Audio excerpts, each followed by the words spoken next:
So let's say you found a skeleton. How would you tell it's a dinosaur? You personally, how would you decide?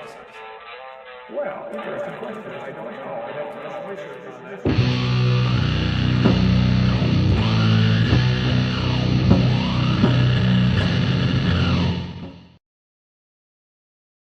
Hey everybody, welcome to my birthday special, which is also a No King's Day special. I am, of course, the Dapper Dinosaur, and with me today, at least for now, is Vishanti.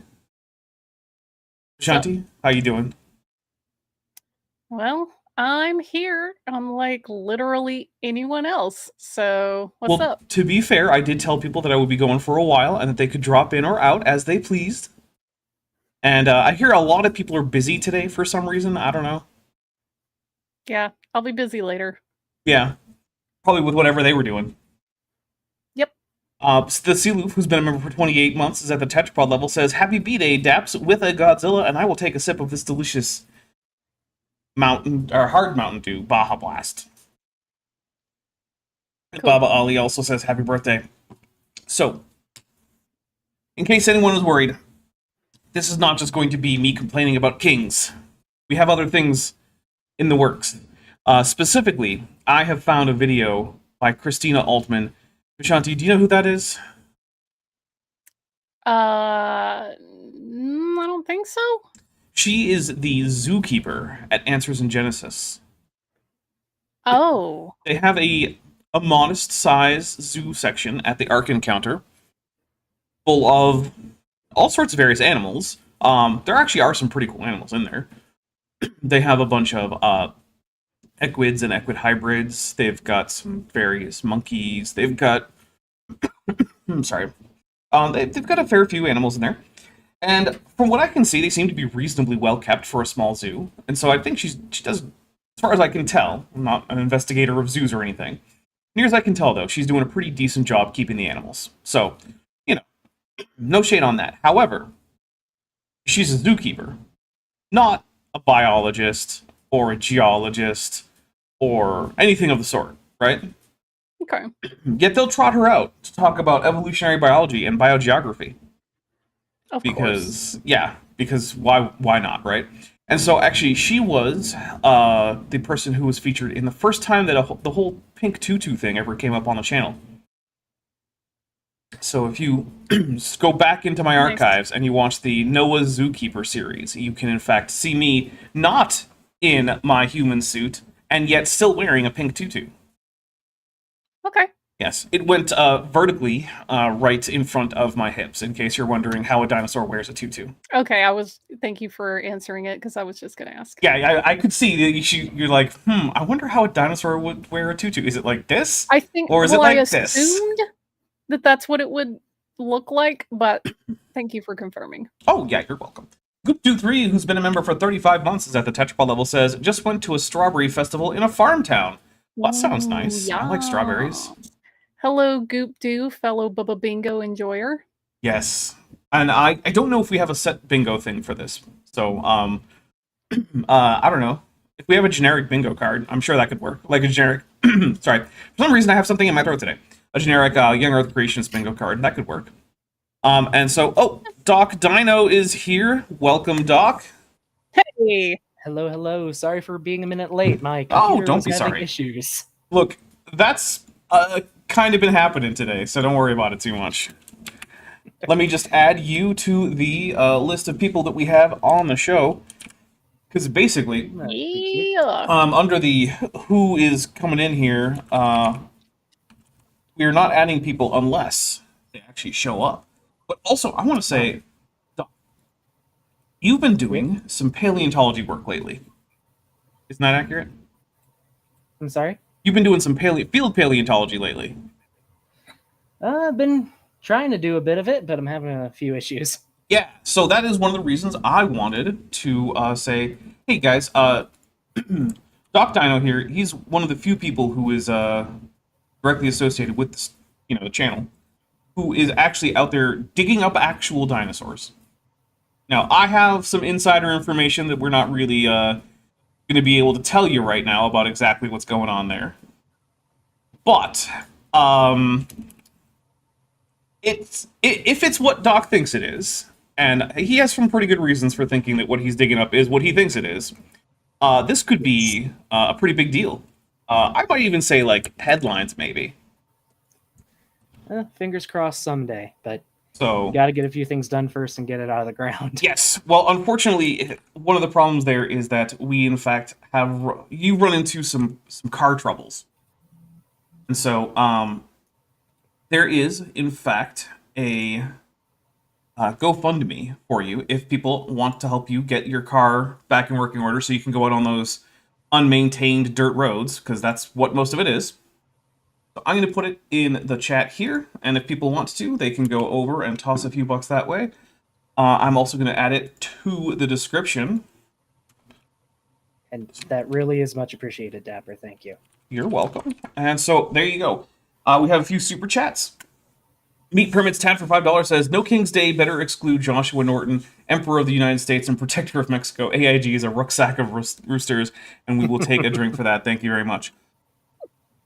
I am not counting drinks today because it's my birthday and I don't want to. So, Fair. Yeah. For £2, drinking or sorry, peppermint tea. ooh, nice. For €2, I said pounds. I'm sorry Out about of that. that is an amazing vessel. Yeah. You Listen, could we're going to be here a few hours. you could tilt the spout so that it goes directly into your mouth for maximum pour rate. And If Chesh someone is donates here. $5, I'll do that. Okay. Nice. Because I know I'm going to spill. The South Geek Original Taste TM for €2. So let's go. I'm ready for this. Heart, don't forget to like. Please do like. It does help a lot. Wes Payne, and then we'll get to Chesh, for $5 says, "No kings, only exceptionally well-educated dinosaurs with a penchant for freedom and teaching mammals." Thank you very much. Chesh just dove off camera. So I hope that she's okay and not like, I don't know, whatever might cause someone to dive off of camera. Maybe it was just Do getting I a get drink. do I get to play Happy Birthday? Oh, no. Oh my fucking god. Can you play Happy Birthday on that recorder? I don't know. I haven't tried. Go I for can it. play it on a kazoo. Let's go.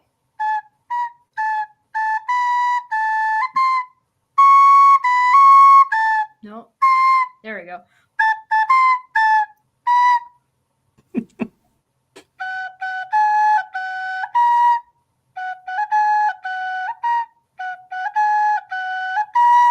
No.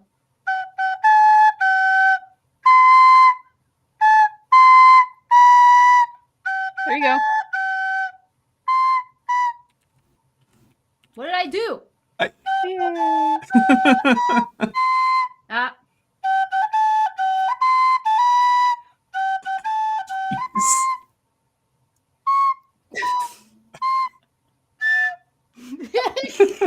Let's It's hear. like one of those I'll figure it band out. intros It's where they add a new fine. note Let's every It's time just they play. taking Yeah. me back to when I Again. used to teach middle school band. All right, let's hear the kazoo version. You're doing so good, sweetie. I'm You're almost there. trying my best. Can we get the kazoo version of Ashanti? Yes, we can. All right.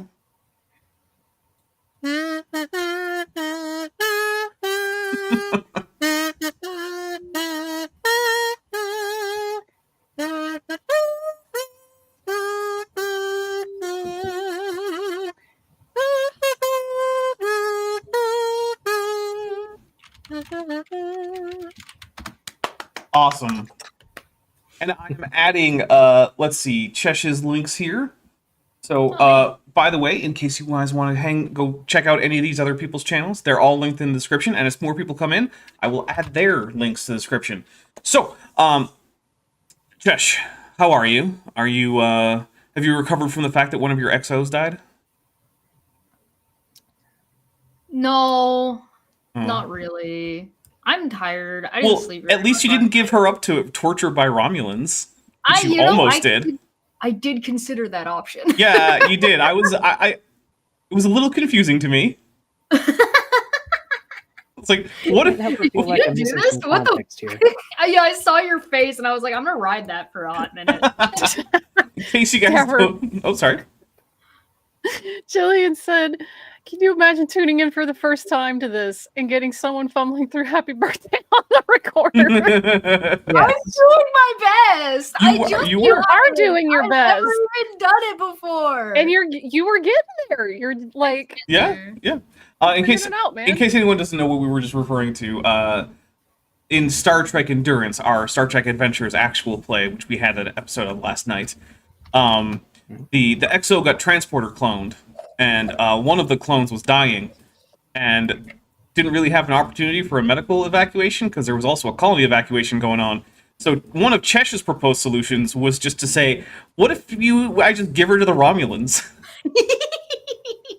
I'm guessing those are Just the bad hand her guys? over. Yes, just hand her over. Okay. They'll take care of her, right?" Romulanist? It's like, they'll take care of her depending on your definition of take care. Jolan. I tried. I was trying to get them to like trade me ships. Dutch Place of Hostilities Tunicate for $2 says, Dinon Ahoy, Joyeux anniversaire. Thank you. Thank you very much. I appreciate it. And I agree. No kings. And thank you. I hope I do have a happy birthday. So far, so good. All right. So enough of this nonsense about Star Trek and people having lives of their own. We're going to watch some Noah Zookeeper nonsense. Okay. So, Oh boy. yeah. You guys better be ready for this. I'm ready for something. I don't know, but I'm gonna have to Probably go look suffering. up the- All right, so the background for this is AIG. My understanding is that they've done this a few times, but I might be wrong about that, so don't hold me to this. But at least once, and I believe repeatedly, they have hosted their own trips to the Galapagos Islands, where you pay AIG, and they arrange for the travel. I think they arrange for some or all of the food, or like a certain set number of meals at a location. I'm not exactly sure how the food thing's working, but overall, they're basically acting like you're booking a trip through AIG. They bring you to the Galapagos Islands on the basis that it's like where evolution started, which isn't really true. It's just a place that, Darwin went to where a lot of things about evolution were prominent, but like it wasn't where it really started. It doesn't matter. That's why they go there. And their goal is to show you how actually, if you try to interpret this via young Earth creationism, all of this actually makes more sense. And then every once in a while during this trip, they have people come in for little talks given by AIG staff members. And so this is a talk given in the Galapagos to the Galapagos tour group by Christina Altman, who, as I said earlier, is AIG's zookeeper. She is not credentialed in anything to do with evolutionary biology or paleontology or biogeography or anything like that, although it seems like she's pretty good at taking care of exotic animals, which is technically supposed to be her job, but for some reason, here she is in the Galapagos giving a lecture about creationism to a bunch of tour goers. Let's see, Vandalia 1998, who's been a member for 55 months and is at the annual level, says, Happy 155 millionth birthday, Dapper. Today would have been my mom's 84th birthday. Well, I'm sorry that your mom has passed, but it is good to remember her, and 84, that's a big number. All right, is everyone ready for this video? Ready to I'm suck. We do see not changes likely in to be animals. any more ready than I am now. Oh, by the way, we are doing the drinking rules, but I am not keeping track. So if you send AIG's a bag of dicks or a bunch of memberships or whatever, I will continue to drink. I bought an 18 pack of hard Mountain Dew, so I got plenty. So Is it Baja Blast? Some of them are. Some of them are just regular Mountain Dew. Some of them are Baja Blast. Some of them are watermelon, and some of them are Live Wire, which is just orange. Oh. Yeah. Not bad. But does this prove molecules to man? No. So that's one of the things that I know it's quick, right? But it annoys me about creationists, right? Well, they'll say, well, this one aspect of evolution, which is easily observable, doesn't prove all of it. First of all, science doesn't prove anything. And second, no one thing is supposed to demonstrate the validity of an entire theory. Theories are a collection of multiple streams of evidence that all converge on a single answer, and at no point is one of them going to demonstrate the veracity of the entire thing. So, for instance, let's say like special relativity, right, which involves gravitational lensing. One of the ways that was tested was by checking the apparent location of stars during a solar eclipse to see if the gravity of the sun could move them. and it did. Did that prove time dilation? No. But it wasn't supposed to. We tested time dilation later, and it also turned out to be true. So could I debunk special relativity by pointing out that, well, the change in the apparent location of stars during a solar eclipse doesn't actually prove special relativity, so therefore it's probably fake? No, that doesn't even begin to make sense. That's not how anything works. That's not how thinking works. Meat permits tab for $5. Me on an island with AIG employees. I'm not stranded here with you. You're stranded here with me. Yeah, You're stranded here with me. I'm gonna be honest, it was a little bit tempting to go, just so I could experience what it's like to be there. And also, I'd probably give some pushback, but then they'd probably kick me out, so I don't know. I mean, if they were paying my way to go, I would just go along to get along, just so that I could get a free trip to the Galapagos. Yeah. Why would I they would pay just you to go? happen to You have to pay conveniently them. wander off. But you have to pay them to go. Didn't you say that they were like funding part of it? No, you have No, to like, pay they're to go. they're arranging the lodging and the locations and whatnot, but you have to pay them to be on the trip. It's like a creationist cruise that stops in the Galapagos, I guess. Yeah, Yeah, F that. yeah, exactly. It was I'd rather go to the pretty expensive. Galapagos with Forrest Valkai. Yeah, That would be more fun. much Yeah. more. And to what you were saying there, Dapper, like, even if you wanted to prove molecules to man evolution, you wouldn't start in the Galapagos. We know where you start. You start in Southeast Africa. I don't think there's been a single human ancestor ever found anywhere near there, but I could be wrong. I'm sorry. At some point, apparently, my microphone got. Oh, Uh-oh, we lost him. yeah, we have lost the other dinosaur. Uh-oh. Give me a second, everybody. I'm going to be restarting. Well, Sorry about this, everyone. Can't access your devices. That's not great. Give me a second, everybody. Sorry about this. I don't know what's going on.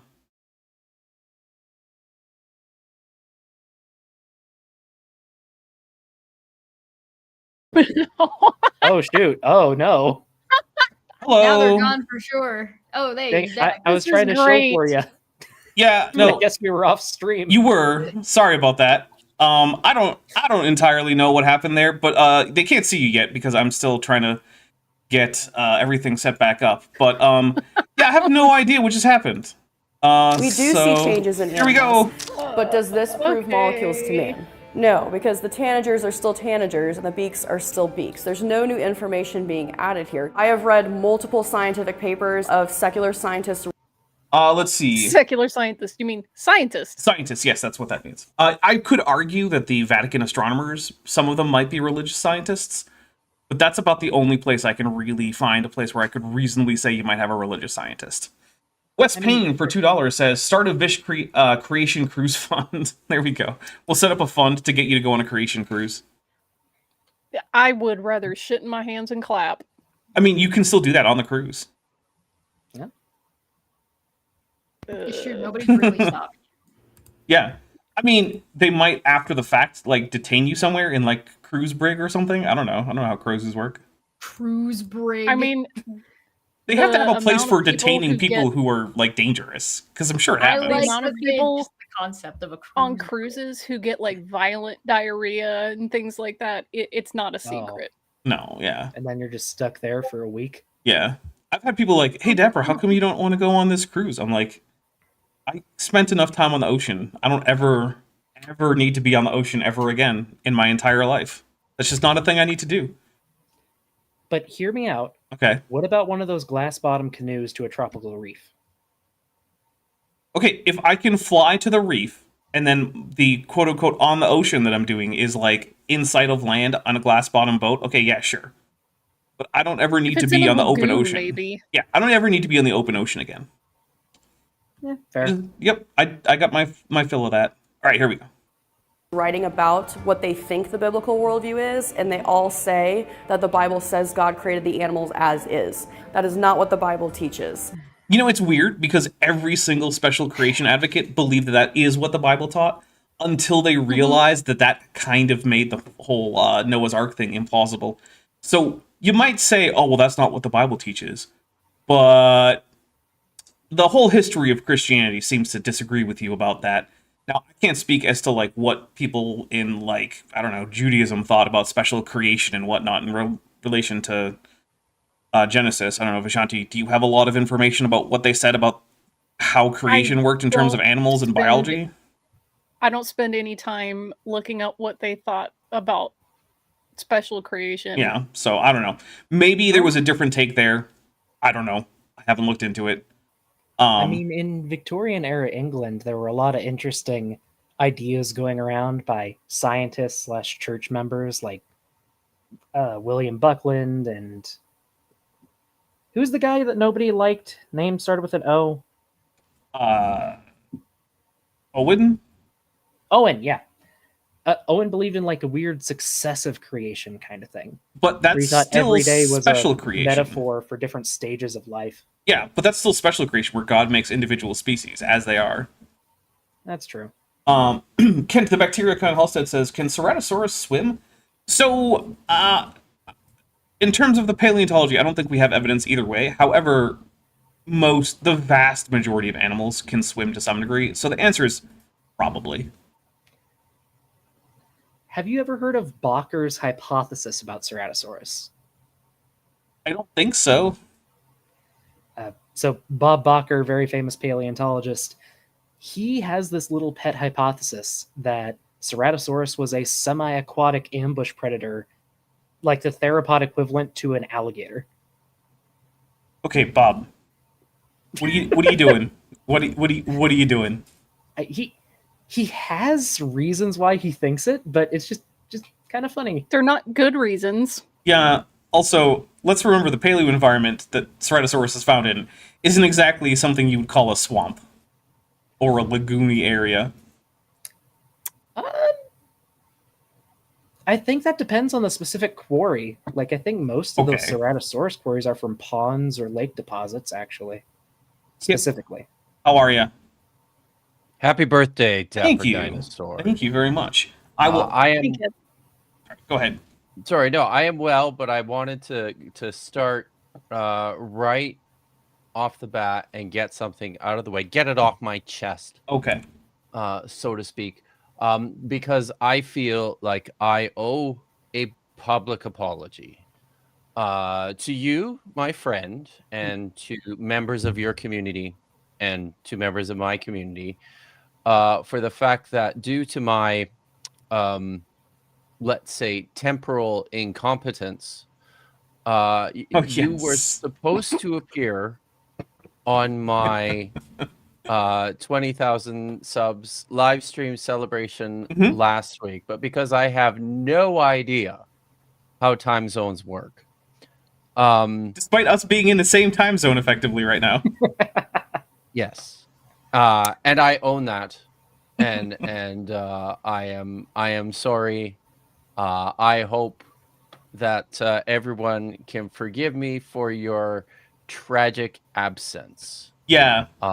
Kip sends me a message. He's like, I'll have you on at 1600. Okay, cool. 1600 rolls around. I click on the link and it says, oh, this stream isn't active. So I go to YouTube and like, oh, this stream ended like a half an hour ago. What the hell? That you called it temporal. What did you say? Incompetence. Maybe let's call it a temporal disability. Ah. Call it that. Temporal disability. Hey, you know what? It happens. It's That's a good okay. I was disappointed. I was looking forward to it, and I did arrange most of my day around that. But I feel a little guilty because I kept looking at like our little guest spreadsheet and all the stuff, and I kept thinking, okay, Dapper's gonna pop in any minute now. Any minute now. And then the stream was over, and like I feel like I should have messaged you midway through just to be like, hey, I think it's your time, and I didn't, so I feel kind of culpable too. It's okay. I assumed you had a good reason. It turns out you did. You had a very good reason for missing. I showed up when I was told to. So that's good. But with yes, hi everyone. It's good to see you all. What are we doing? We're looking at Christina Altman, who is the AIG zookeeper, but who is in the Galapagos Island giving us a lecture about evolution. You guys are doing that. Wow. I'm learning how to play Happy Birthday on the recorder that I got from the dollar store. Fair enough, yeah. And I said that if someone donated $5, I'd do that thing Dapper said I should do. So Everyone here Someone does did, science so let's- communication Oh. except let's see how this goes.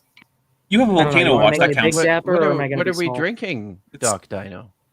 Peppermint tea. Oh wow, I've not seen it done that way I before. haven't either. There we go. All right. Well I said done. I'd try it. So to Water address all over my shorts. Maya's comment here, oh my God, there's bingo! Holy cow! So I know how to play 3 instruments. One is the trumpet, the other is the saxophone, and a third one is the piano. None of which I have played in many years. if we want to talk about like old school, I played in high school, I played the clarinet, the saxophone. I did do the recorder in like grade 6 for like 20 minutes. I think I did that too. I did piano, guitar, and bass. Yo, we could cool. start a I band. I did Yeah. a lot of music. I just realized I have an instrument I can play. I'm gonna run and get it quick. Okay. Mm. Like, in See, addition to playing the kazoo. I'm a visionary. I'm a leader. I don't even know I what play I have in drums. the I have a house. freaking bachelor's degree in it. So I've seen the diploma. It says the school awards real name, a bachelor's degree in drum. For it real. just says, It just says it in says my drum. name and it says knows how to hit stuff. Yeah. That is Pretty great.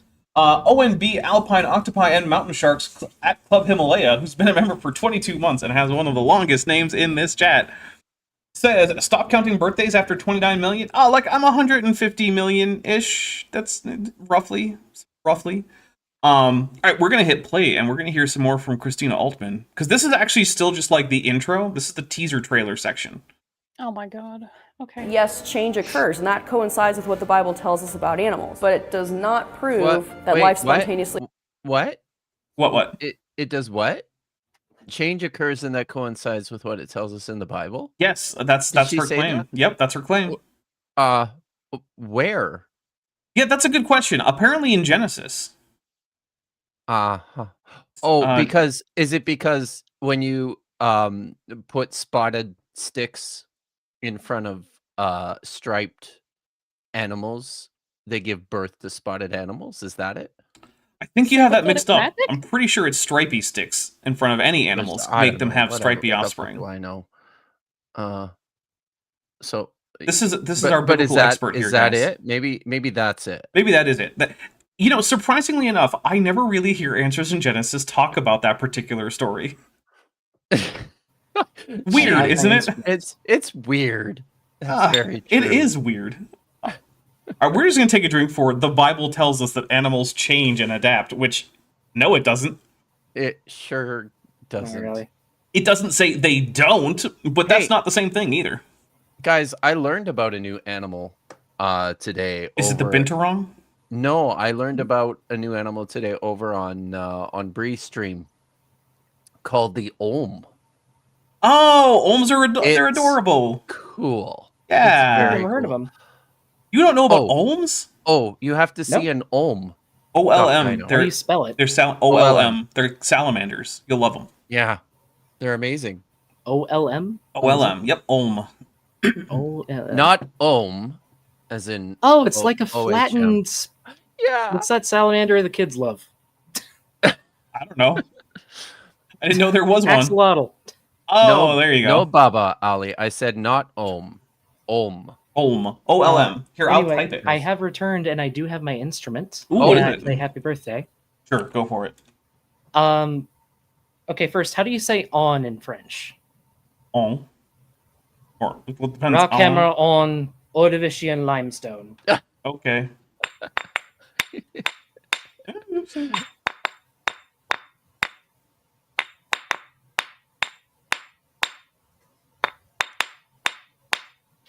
Thank you. Well done. I don't know if all that came through, but I hope it did. It did. At least it did to me. All right, here we go. Here's some more Christina. This is Christina Altman, by the way, over on the left here.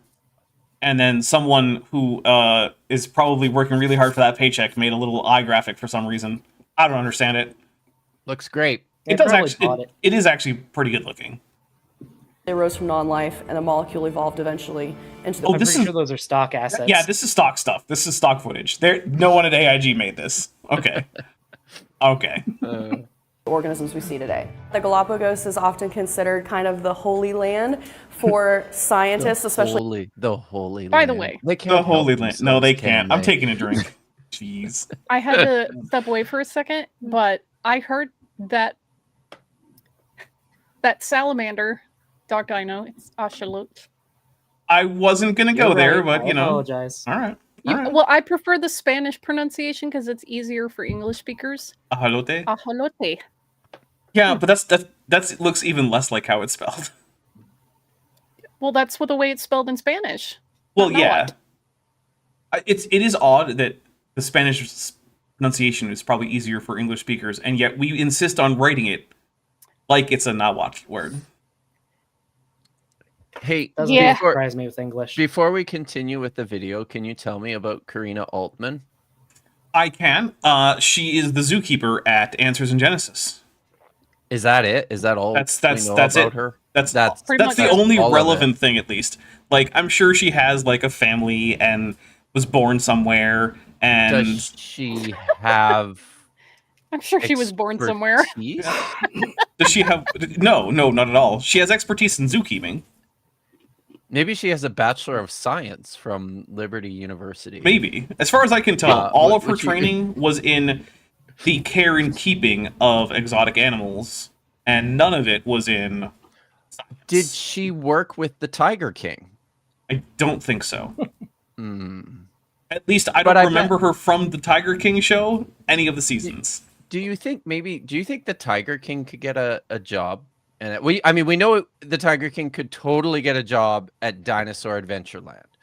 But do you think the Tiger King He could not. get a job? He would have to at Answers least in pretend Genesis? to not be gay if he wanted to get a job at either of those places. I guess that's fair. Yeah, they have Yes. a strict homophobia is Do you- enforced policy. Do you think the guy with the teardrop tattooed on his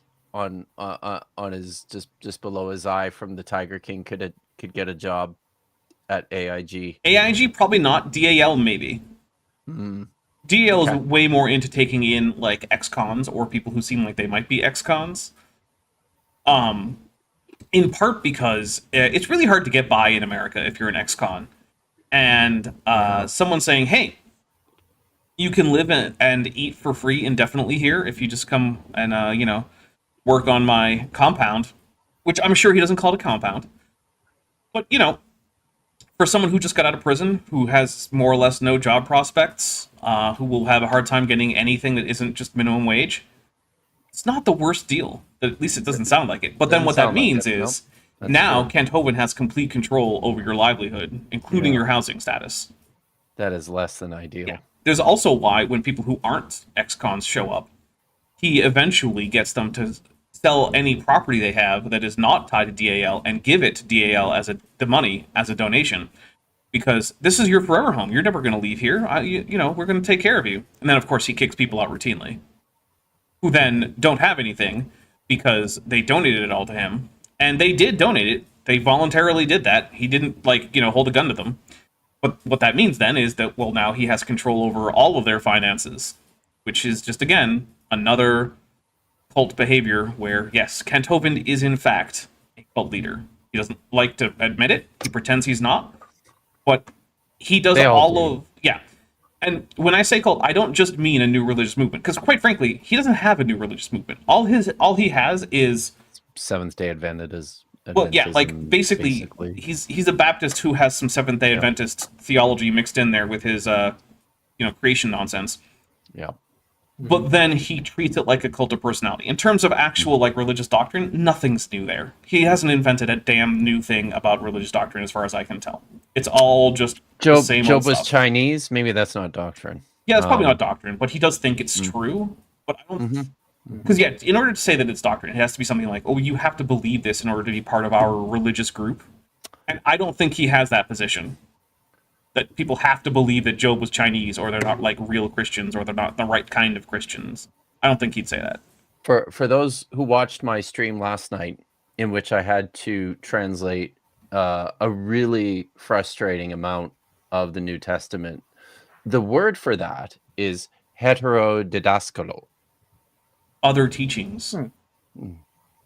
That's right. I know a little bit of Greek. Take that, everyone who says I Right? don't know any Greek.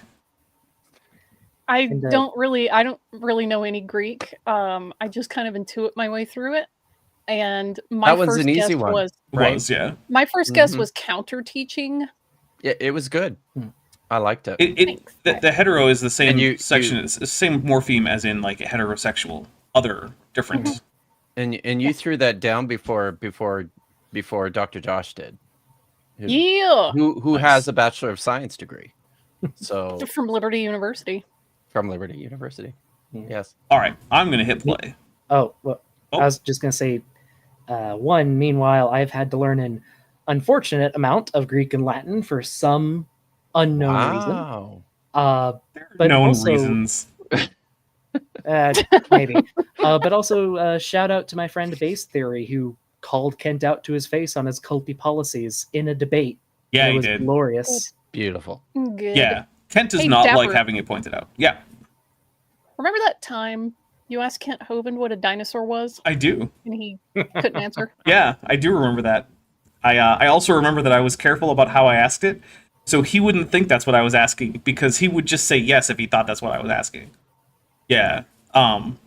It remains one of my proudest moments. But hey, Fitz of Galapagos Islands, our holy the Holy Land Rage, has gifted 5 Dapper Dinosaur memberships. Thank you very much. I will take I still 5 remember drinks, and I'm going to hit play. Sorry. I still remember making a meme about that moment. It was fun. Biologists, because there's so much to study here, we go, both 5. behaviorally, morphologically. Morphologically is like their appearance. So it's just an intriguing. Morphology covers a lot more than appearance, but I guess... Yeah. Here's the thing, right? Eh. Creationist audiences are generally not terribly scientifically savvy, and on top of that, very few people think more lowly of the intellectual capacity of the average creationist than creationist speakers do. They love to assume that all of their audience members are absolute gibbering morons. It's honestly kind of insulting, because most of their audience are just everyday people who happen to go to a church that believes this stuff, and they never bother to look into it, so they just don't care, and they believe it anyway. Yeah. And so that's not the sign of someone who's unintelligent. That's the sign of someone who doesn't hugely care about this section and is willing to go along with someone they trust. And they just happen to have trusted someone who is wrong. I just noticed the chat goal. Oh yeah, there is a What chat is it? goal. If we get 32 super chats, Kip and Chesh are unleashed. Both of us at the same time? Mm-hmm. Yep. Oh no. The Canadians. Don't Yeah. let the Canadians Can- out. Can we talk about the Edmonton Oilers? We're gonna do verbal war crimes. Oh dear. But that's By the way, I don't know if anyone cares, but I just got a notification that my Dapper Dinosaur membership expires in 3 days. Oh no! So, better just- knew that. just letting everyone know. It's In it's case they neither felt like, maybe I don't generous. know. It could be pertinent information or not. It could be a me thing. If it expires and then it goes too long, you're going to be kicked out of the server. Oh God! Whoa. Like, yeah, that's just terrible news. Mhm. Yeah, I think mine expires soon too. Oh man. Meat Yeah. Permits Tad for $5 says, Nicole in chat pointed out, according to AIG, she has a BS in marine biology from Texas A&M and an MA in biology from Miami. My editorial, she's a liar. All right, I was going to be generous and say that she was just an idiot. Turns out, nope, she's a liar. So that's fun. Does that surprise you? No, but I like to maintain the illusion that not all of these people are just terrible people and some of them are just dumb. Look, I know it's been a while since I've actually been able to realistically maintain that illusion, but sometimes I like to trying pretend. your best to Yeah. at least wait until you find out for sure that they're definitely definitively pieces of shit. Yeah. You just want to believe. Part of it is that I remember being a young Earth creationist, and I wasn't lying. And I was just misled. And then I stopped being misled as I started to learn things. And I want that to be true of a larger portion of young Earth creationists than it is actually true of. So that's part of it. Let's see. John Hopkins for $5 says that goal sounds fun. It does. Let's see. Joshua Geese for $5 says towards unleashing the Canadians. And Jason Ross for $2 says I'm doing my part to unleash the mania. Unfortunately, though, it does have to be a teal or higher. So you yeah, have to do it again. yeah, basically. Jason. I think teal starts at $4.99 US. Although I don't know. You know But what? I'll give those likes anyways. I don't know Yes. what that does. What does that do? What is Does it do anything? giving a like? When you like the chats? I think it gives validation to the chatter. All right, Yeah. you go, That's guys. it. Yeah. Plus, you know, I mean, Burke Tay is our #1 chatter right now because of the top fans thing. Things. Yes. You are in fact valid. the algorithm might count it as engagement, I guess. It might, during I the don't stream. know. Oh, I don't that's actually know. good. Yeah, I bet it does. But hey, we're 10% of the way to unleashing the Canadians and everyone else Yeah. too. You know, we'll just unleash everyone who's here.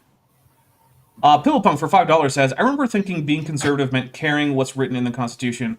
Wonder what happened there. So the thing is that for some people that is what it meant.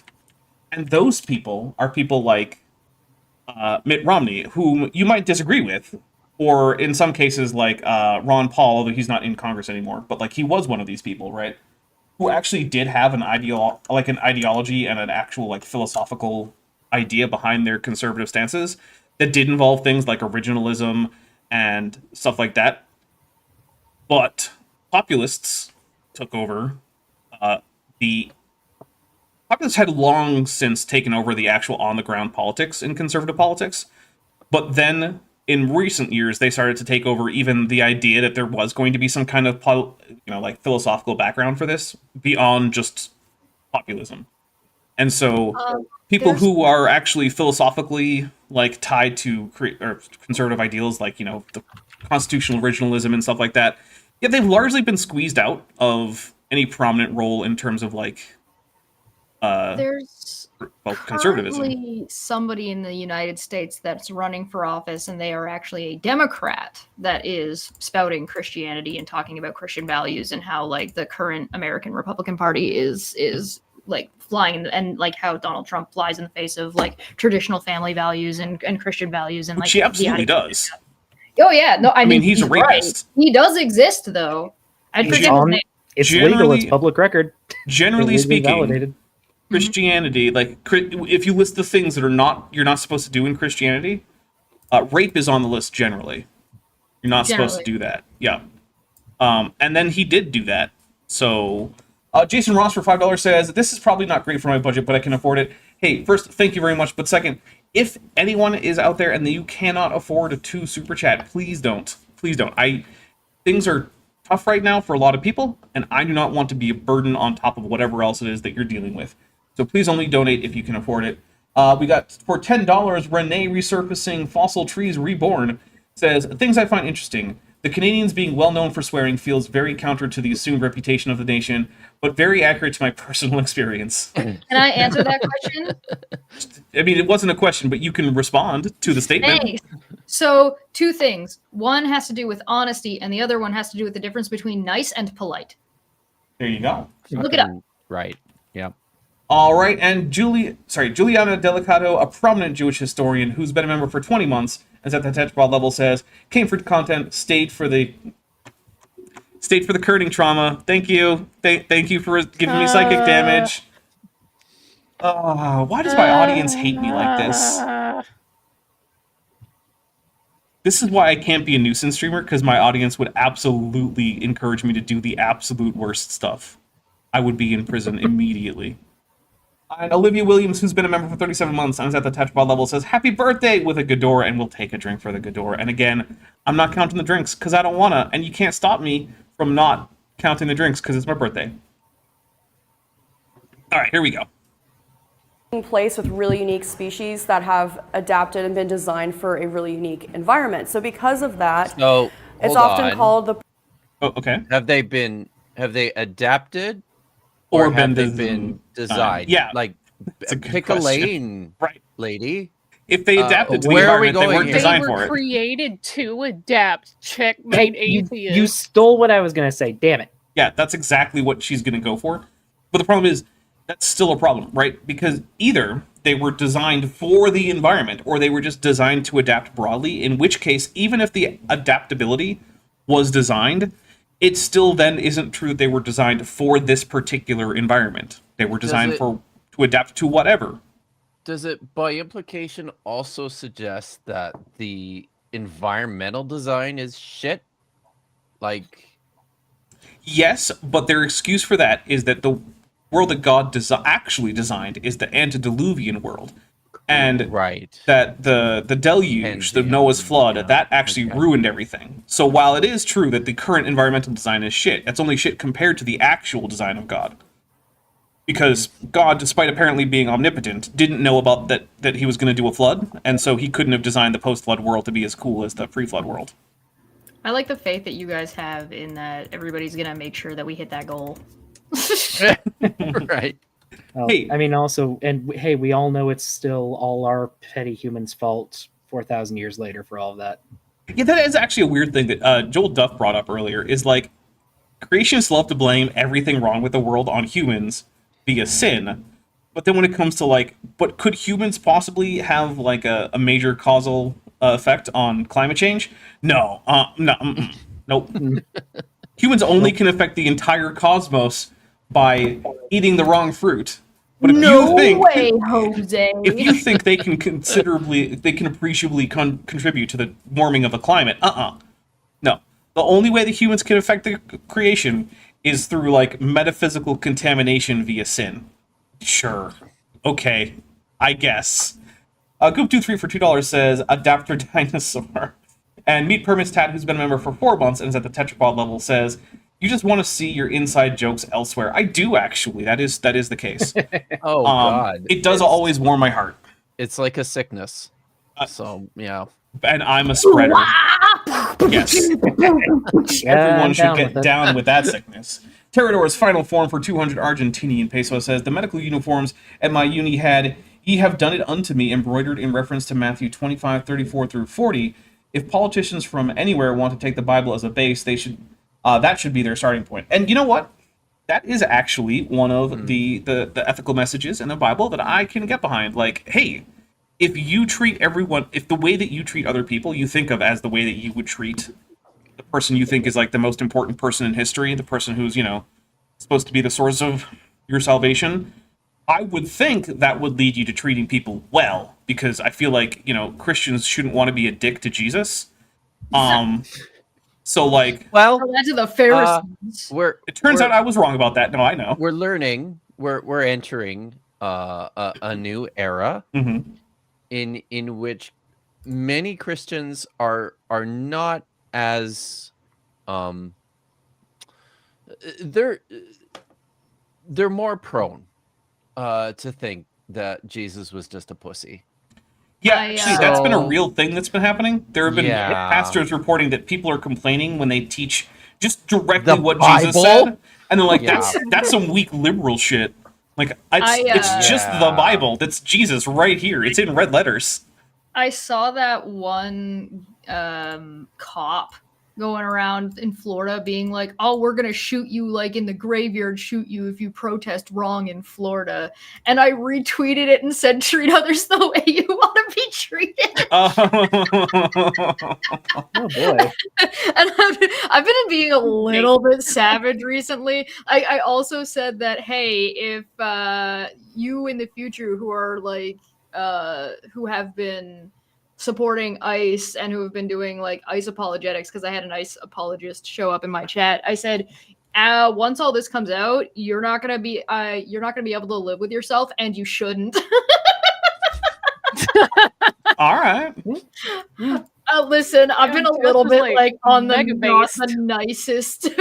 I don't blame you. Report yourself from Middle Earth. By the way, I know that there's a lot Yeah. of protests, and the people in the audience may be filtering in and out to go protest. And I want to give some safety tips. Bring a mask. Wear non-distinct clothing, not anything that is easily identifiable. Also, you shouldn't drink alcohol at a protest because you want to have your wits about you, and especially don't bring anything over 100 proof because that's flammable. So Yeah. remember, if you have a bottle of alcohol that's over 100 proof or 50% alcohol by volume, Leave it at that's home. flammable. So you Yeah. need to be aware of that. Flammable. You just need to be Yes. aware of the risks. Yeah. Important May I safety suggest things to know. specifying like a painter's mask in case of certain gases? Yeah, well, so the I more mean- effective a respirator it is, the better it is for like Yeah, avoiding chemical attacks.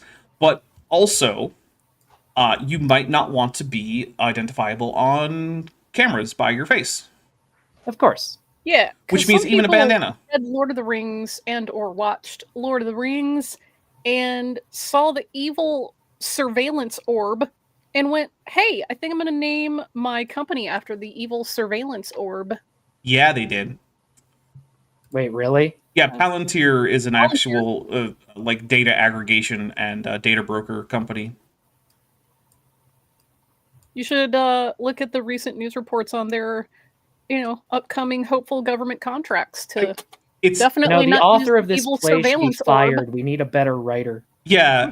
It Yeah, was please. interesting to see Doc Dino realize just how dystopian that is in real time. It's pretty bad. Yeah, sorry, man. Yeah, there's a whole meme about like science fiction author says, "Hey, I'm going to write a book called Never Make the Horrible Death Doom Machine," and then a tech billionaire is like, "Guys, you'll never guess. I invented an actual forever death doom machine, like from the book. Isn't that great?"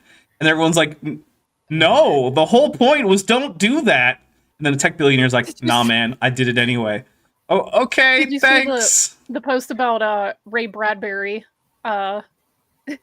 They were like, "Oh, Ray Bradbury wrote an entire book about the whole dystopian tech future where computer programs summarize books into like little tiny sound bites so that you don't actually have to read them." And then now people that's a invented prominent. ChatGPT. And also, just book summaries is now a prominent sponsor over on YouTube, so that's fun. Yeah, Mm. Kent, the I think it's bacteria funny kind that Halstead. there's the meme. I think it's from Pocahontas where people are like, "I asked ChatGPT that." Yeah, well, I asked Grandmother Willow, and she thinks you're a bitch. Yeah. Kent, the bacteria kind Halstead for $10 says, "I know this is still a still popular teaching, but loving your enemy is still not talked about enough. I've not heard any American pastor talk about it for a long time. To be fair, I don't research pastors." I mean, look, I would agree that is something that maybe should become a little bit more prominent in churches. But then again, I'm not anyone's pastor or priest or bishop or anything. So, like, anything I say, I don't have any authority in any Christian groups. But if you are someone who's a pastor or a priest or something, first, you're welcome here. I have no problem with pastors and priests or bishops or whatever listening. But second, I don't know, maybe consider next time anything remotely about loving your enemy comes up in, like, the readings. Maybe preach a homily or a sermon about that. Officially unkerned suborbital platypus, more psychic damage for £5 says, "Prepare for F Grand Slam." Well, we are 1/3 of the way towards unleashing the F bombs. Yes. We're gonna unshackle our guests here. All right, here we go. Birthplace of evolution. So the animals here are often The touted as birthplace of irrefutable. evolution. Yep. It was here that Okay. Charles Darwin went into labor with evolution, and he popped it out. Yes. Oh, sorry. Really, really quick to the people in chat. If you want to help I'm us leaving. reach that goal for Dapper, if you want to send in like $10 or $20, send them as $5 each, because each individual one counts towards that goal. That's true. That is a more cost-effective way if you want to reach the goal. Although, if what you want to do is just send one big long chat, then I mean, whatever. That's I'm true. gonna stop you. Proof that the Bible is wrong, and a second Okay, I'm gonna take a drink. Evolution is not being studied in order to prove that the Bible is wrong any more than universal gravitation is. Even though If you want to take Genesis literally, universal gravitation can't really seem to work, nor can heliocentrism, or most of the rest of science. And yet, Christians remain scientists in all of those fields. I don't know. Real quick, Come up with a better way to read the Bible. Metageeky sent in a super chat that didn't get read, so Oh, I'm I'm gonna sorry. read it. Ooh. Having a meh brain day and Canadian swearing may help. I should probably also make food. If only I had sausages like the vault that AAG has of tubes. We'll take a drink for that. Yeah. Oh goodness, Terror's final form for Oh, 100 no. pesos says Dapper is the grand Oh, Wolfgang yeah! and first patriarch of Darwinism. I'm looking at one under that. Oh wow, that's a lot of responsibility. Mm. Goop 3 for $2 says Charles Darwin M. Preg. Oh no. I'm gonna start getting Yes. Charles Darwin M. Preg art now. That's what's gonna happen. I That was the first thing I I wa- thought of. I wonder how many pieces of that already exist. I'm not looking.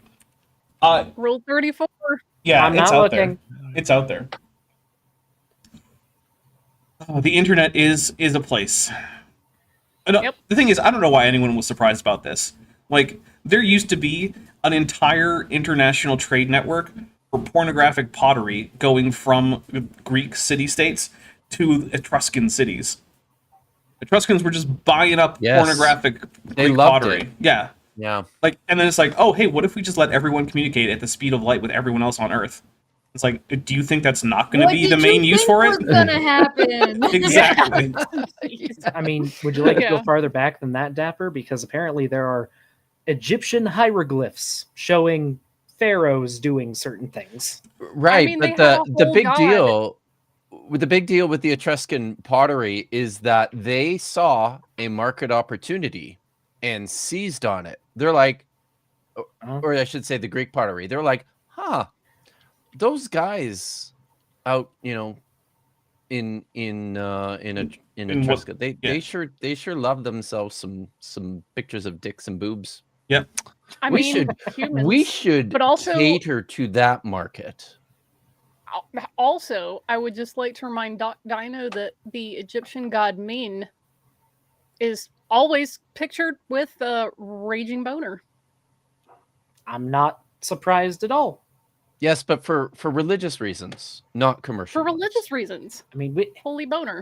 aren't there two separate Egyptian gods who release into the Nile to promote fertility for the crops, and then the pharaoh does it? Wasn't that a thing? Yeah, that's the thing. Release into the Nile. That's the line. I don't want to That's get what this we're stream gonna do here? demonetized, okay? Look, What we're do already you past that point, mean? I think. Erdanya for €6.69 says, happy birthday, just tune in and hope you have a great day. Although I'm not sure what we're watching is helping. Look, I am used to this. This is just every day for me. So, Anonymous I am only here to help. Anonymous Pie for $20 due says, happy birthday and unleash the cursey words. And then Metageeky Platypus Librarian for $5 says, there are CS papers and webinars about how porn drove internet innovation. The fact you were streaming video is due to, and then it moved, there we go, due to the industry. Also, AIG's fetish, and we'll take a drink for that, thank you. And yeah, I mean, That's it why is true. Blu-ray won over HD. Yep. Look, humans are libidinous, if I'm going to be fancy. Renee Resurfacing Fossil Trees Reborn, who's been a member for 19 months, says, happy birthday, Dapper, and may everyone with outdoor plans be suitably prepared for their plans. Yeah, maybe bring milk. Because milk can help dissolve oil-based irritants. Don't put things that aren't water or saline in your eyeballs, people. You don't do that. Not do that. You can Don't drink put milk. it in your mouth. I don't know why you want to do that when it's hot outside, but you know what? I'm not your mom. I need to buy milk today. I do too. Meat Permits Tan for $5 says, if you have a ceramic... tolerance. I have a ceramic cow salt and pepper shakers that look like they're copulating if you orient them correctly. Does that count? Sure, it does. Yes, it does. Terrador's final form for 100 Argentinian peso says, please, if you're at work, do not search hieroglyphs D52 and D53. And yes, the fact they're under the letter D is not lost on me. Yeah. Oh boy. Actually, Thanks, Gardner. there are a number so I believe those two in particular are two hieroglyphics that, even in fonts that typically support hieroglyphics, which there are a number that do, they typically don't actually have a glyph for D52 or D53. They're like, we just won't. And How dare? well, how am I going to write bull without D52? I mean, I'm just not going to have a determinative? I don't think so. I need my determinatives, man. And it's the determinative for a whole bunch of We all words. use them. Yeah. Well, at least when we're writing in Egyptian.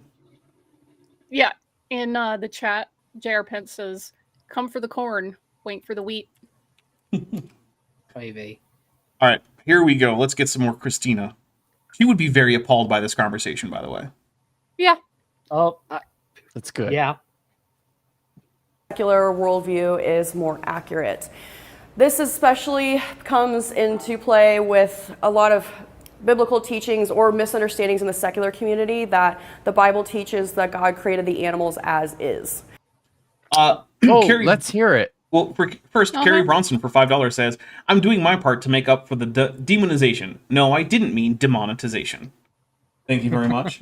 And yeah, so one thing I do want to keep driving home is that the universal interpretation of the Bible until very recently was that it did in fact say that species were created as is. Now, I actually don't think that that's an explicit statement that you can glean out of Genesis, but it was the universal thing that everyone took away. So when Christina Altman is like, "Oh, well, this is ridiculous. Why would these secular people say this?" Well, it's because it's the obvious impression you get from both just kind of reading the Bible and assuming that it's supposed to be about the current real world. And also, it's the impression that everyone seemed to get, at least within Christianity. Like I said, I don't know if there was like different ideas about that throughout Jewish history, and I don't think Kip or Vishanti have looked too hard into like Jewish ideas about like biology. So like, we're not sure. But hey, if you are someone who's looked into Jewish ideas about biology in like the Talmud or something, let us know, because that would be interesting. I would have to ask Simone. Simone tends to have the deep lore just on hand. There is a tendency among apologists to set emphasis on things within the text that are not emphasized while ignoring things in the text that are. Yeah. It's a problem. Coop23 says, for $5, AIG is a pair of D hieroglyphics. Or hieroglyphs, sorry. Nice, I'll take a drink. Although I will say, most of the D section hieroglyphics are not in fact dicks. Ah. Most of them are things like hands and feet and heads and whatnot. Because the D section is for human body parts. So, just like A is for whole humans. So, I don't have Gardner's Egyptian grammar on my coffee table 4 feet from me. That is not what the Bible teaches. So I have read multiple scientific papers, especially in my grad school, of secular scientists writing about. Now she's claiming to have a grad school. I don't know what that would be, but like, good luck. Dude. She's read the someone in chat papers, said y'all. Marine biology. I mean, look, even in chat, all we heard about were bachelor's degrees, but maybe she's in school right now. I don't know. It's possible. That's fair. What And they I mean, think the Bible. Undergrads can take grad classes if they qualify. I think that's more than fair. Biblical worldview is, and they all say that the Bible says God created the animals as is. And because we see animals changing rapidly. I was gonna say, I don't know what paper she's referencing. Because there aren't a whole lot of papers that are written like, well, the creationists say. Because it's kind of like writing a paper about like what the flat earthers say. Why would anyone care? No one really does this for the most part. There are occasional papers that are written against young earth creationist claims, but usually they're actually there as like, hey, how do we well demonstrate this thing that creationists say we can't well demonstrate? Very rarely are they like, let's do a takedown of young earth creationism. Because, I mean, why? Why would you? Care. There's no positive evidence for what they're saying. And science is continuing on without needing to address them by just doing science. So I would be fascinated to know what papers it is that she was reading that were full of all of this poo-pooing of a straw man version of creationism. Especially in places like the Galapagos, they use it as, aha, Christians, Bible, you're wrong. But that comes from... I've literally never read a paper who had as any part of its conclusion that Christians as a group were just wrong. Ha ha. That specifically started with ha ha. Well, yeah, definitely not that. But like, it's this weird persecution narrative, right? Like, they need to be persecuted, even though no one really cares. Most non-Christians don't spend any time thinking, oh, well, there you go, I guess the Christians were wrong. Because most non-Christians don't think about Christianity a whole lot, because it's not their religion, right? Like, if you're a Christian, you probably think that other religions are wrong. Okay, sure, whatever. But how much time do you actually spend thinking about just how wrong the Jains or the Baha'i or the Hindus are? Probably not a lot. You probably don't spend a whole lot of time thinking about that. And that's fine. Similarly, non-Christians have that same attitude towards Christianity broadly. When Christians start to throw things in their face in an obnoxious manner, they might point out things that they find to be incongruent about that particular version of Christianity. But, like, on a day-to-day basis, like, I don't know, I feel like I happen to know at least a fair fraction of this group are not Christians. Kip is a weirdo, though, because he's always doing biblical studies, so, like, I don't think he counts. But, like, Chesh, on any given day, how much time do you actually spend thinking about how wrong you think Christians are? Not terribly often. Sometimes it comes up while I'm streaming because I am currently spending a lot of time talking about like right-wing extremist Christian nationalism. But other than that, in my just day, like if I'm out at the bar, I have family that are Christian and I don't think about it that much. In conclusion, Christians, no one cares about you enough to persecute you. Can I just maybe throw?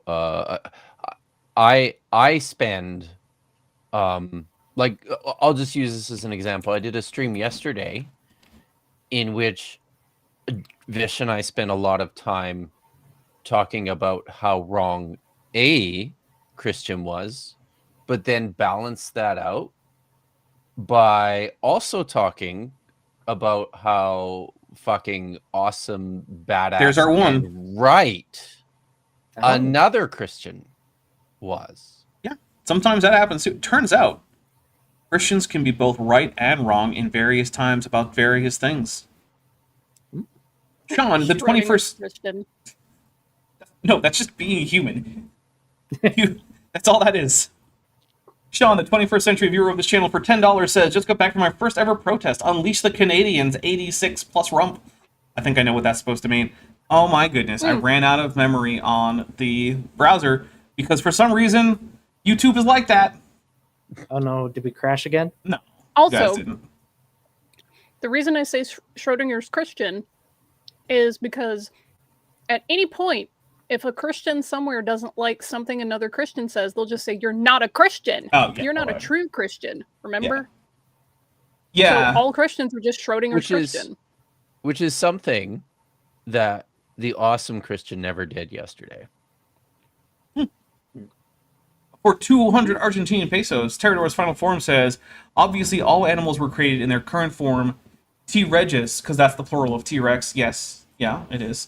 Have sharp teeth to eat watermelons from watermelon trees. That's right. My favorite, though, is that art from an Answers book from Answers in Genesis, where they have a Deinonychus eating what looks like honeydew melons off of a tree, and it has 2 left feet. Because Deinonychus is supposed to have the big claw on digit 2, except that it's on, as you're looking at it, it's on the left side of the foot on both feet, rather than being, on the medial side of both feet. It's just on the medial side of one foot, lateral side of the other foot. It's like, no, stop. Do you know what bilateral symmetry is? So painful. No, they don't. Yeah. And also, just I do actually think about creationists at least once a week, specifically on Wednesday, because that's when I go to the bar, and I actually go there and talk to a Catholic priest about how stupid the local creationists are sometimes. Okay. Phew. That had me worried for a second. I don't think I've ever had a priest drinking buddy. That could be interesting. Honestly, it's kind of interesting. I've that's what I learned would a have lot of figured. Bible history from him. Yeah. All right, we're gonna hit play. just not reading literally the first chapter of Genesis. The Galapagos is a really unique place, and it's often used in argument against Christians, but Christians shouldn't be afraid of the Galapagos. We should embrace it because You're right. I agree. Christians shouldn't be afraid not of the be Galapagos. Galapagos. I think talk about it like it's the Bermuda Triangle. Right? So Christians just it's show the up and they get... Hellmouth. Mm-hmm. Wait, I thought that was in Jerusalem. They don't know That's that. right. Oh, okay. Also, that iguana looks like a Codolorhynchus. It does kind of look like a Codolorhynchus, although its head is a little bit, well, it's a lot big for a Codolorhynchus. Yeah, it's too big for a Codolorhynchus. If you This ever is think you've drawn the a head... smuggest looking lizard I've ever seen. So this is a marine iguana, in case anyone doesn't know, and their diet is primarily various algae and seaweed from underwater. They have a number of adaptations to the fact that they spend a lot of their time in salty water. They have salt glands near their tear ducts where they excrete excess salt. They like to live on and near beaches that are full of volcanic rocks. They are very, very cool, in my humble opinion. And there are actually occasionally hybrids formed between them and the more land-dwelling iguanas during times when the sea or the marine iguanas are driven inland. So there's that too. So every once in a while you get a cool little hybrid.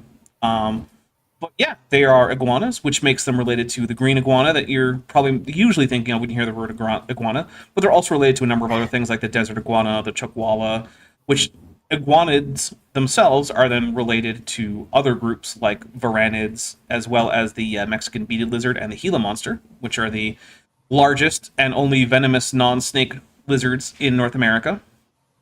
So there's a whole lot of cool stuff going on in Iguanidae and their relatives. So, and also they're more closely related to snakes than they are to most other lizards. So there you go, cool stuff. Not as much as monitor lizards, though, right? Yeah, monitor lizards are more closely related to snakes than they are to iguanids. But iguanids and monitor lizards and snakes make up Toxicophora. Oh, I think there's one other family in there. Mosasaurs. Mosasaurs would also be in there. Yeah, they're probably more closely related to snakes than they are to varanids, even though ancestrally they probably more closely resembled modern varanids than they did modern snakes. Goes back and forth. Yeah, that's true. Meat permits. Oh, hold on. I'm skipping. Pillowpunk for $5 says, "Don't forget, if you ever leave the faith, that means you never really believed in the first place." Eye roll emoji. There are no true Christians, apparently. I will be fair. Not all Christians believe that. But yeah, whenever you find one who does, it's really annoying. Especially if you are, in fact, a former Christian who, in fact, did believe. Because one of the most annoying things you can do is say that I know what's inside your mind better than you do. Which, no, you don't.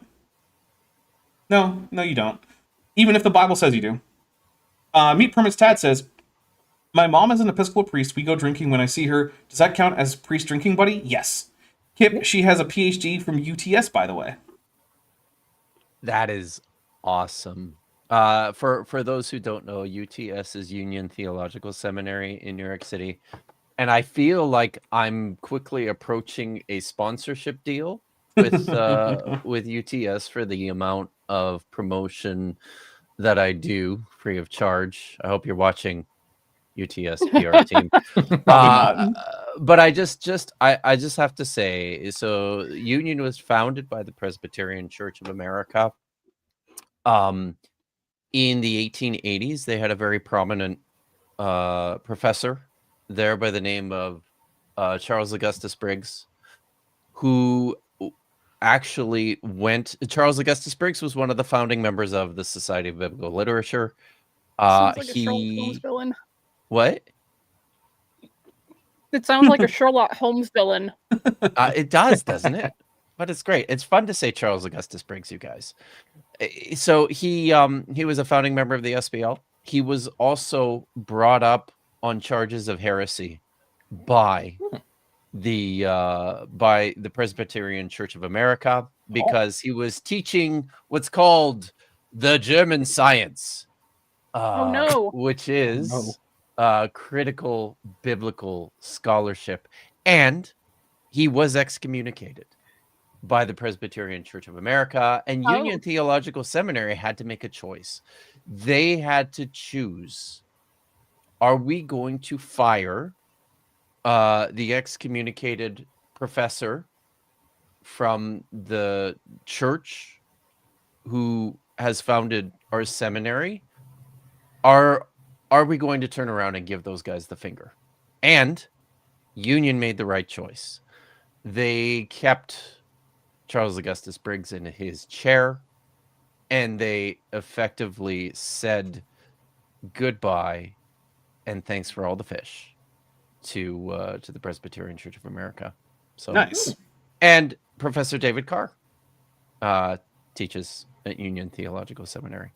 We have a few super chats. Sorry. Terrador's final form for 100 Argentine pesos says, God, I sorry. think the scientific term for marine iguanas is baby Godzillas. I don't know, because as far as I know, there's no connection between Godzilla and any iguanas, and there never has been, and there never will be.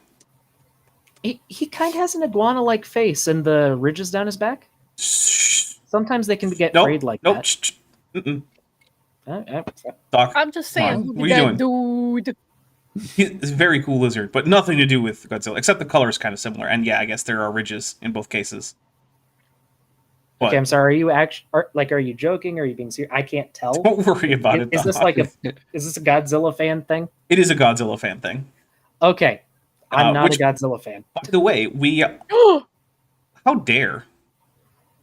I saw one of the 70s movies with an awful dub when I was a kid. And that Okay, was Doc, it. here's what I need you to do. I need you to watch 3 movies. Okay, one of them is Godzilla 1954. Okay. Okay. Then I need you to watch Shin Godzilla, Yes. and I need you to watch Godzilla -1. And if you can watch So- those movies and then come away and still say that you're not a Godzilla fan, then okay, you're not a Godzilla fan, and you never will be. Okay, so are these Minus replacing one. or adding to all of the Power Rangers and Star Trek movies I have to see too? Oh, this is adding to. Oh, okay. Yeah. But hey, there's good news, because once we finish Power Rangers over on my server, we're diving right into Godzilla. And then once we finish Godzilla, which will take less time than Power Rangers, by the way, by a lot, we're going straight into Star Trek, and we're doing chronological order, which means we're starting with Enterprise, and then we're going on to Strange New Worlds, and then we're going on to TOS, and then TAS, and then the TOS movies, and then TNG, and it's going to be a whole thing. So, yeah, stay tuned for that. Also, By the way, we're not doing Power You Rangers are after this stream. never once allowed to skip the Enterprise theme song. Not one time. Not one I time. promise Not nothing. a single time. Oh, boy. 9 times. I will do it. I can do it 9 times. Mr. Cliff for 2 pounds says, Was that an "Moo." Indian accent? No. Okay. bad. It was not. Strong bad, Okay. yeah. Dutch, the place of hostilities Tunicate for $5 says, creationism is logical because they know about melon trees, vegetarian T-Rex, and alpine clams. Unleash the Canadians. And yet we're only 5 super chats away from unleashing the free F-bomb pass that Kip already used our one free one. So, you know. What was that? Everyone's Yeah, one free the one. whole the Really? stream And gets I- one free one, and you used Wow. it. Yeah, it's not per person; it's per stream. It wasn't That was- me. That That wasn't. was Greedy. just rude. Yeah. All right, here we go. Sorry. What it guys. really does is proclaim the glory and majesty of our Creator.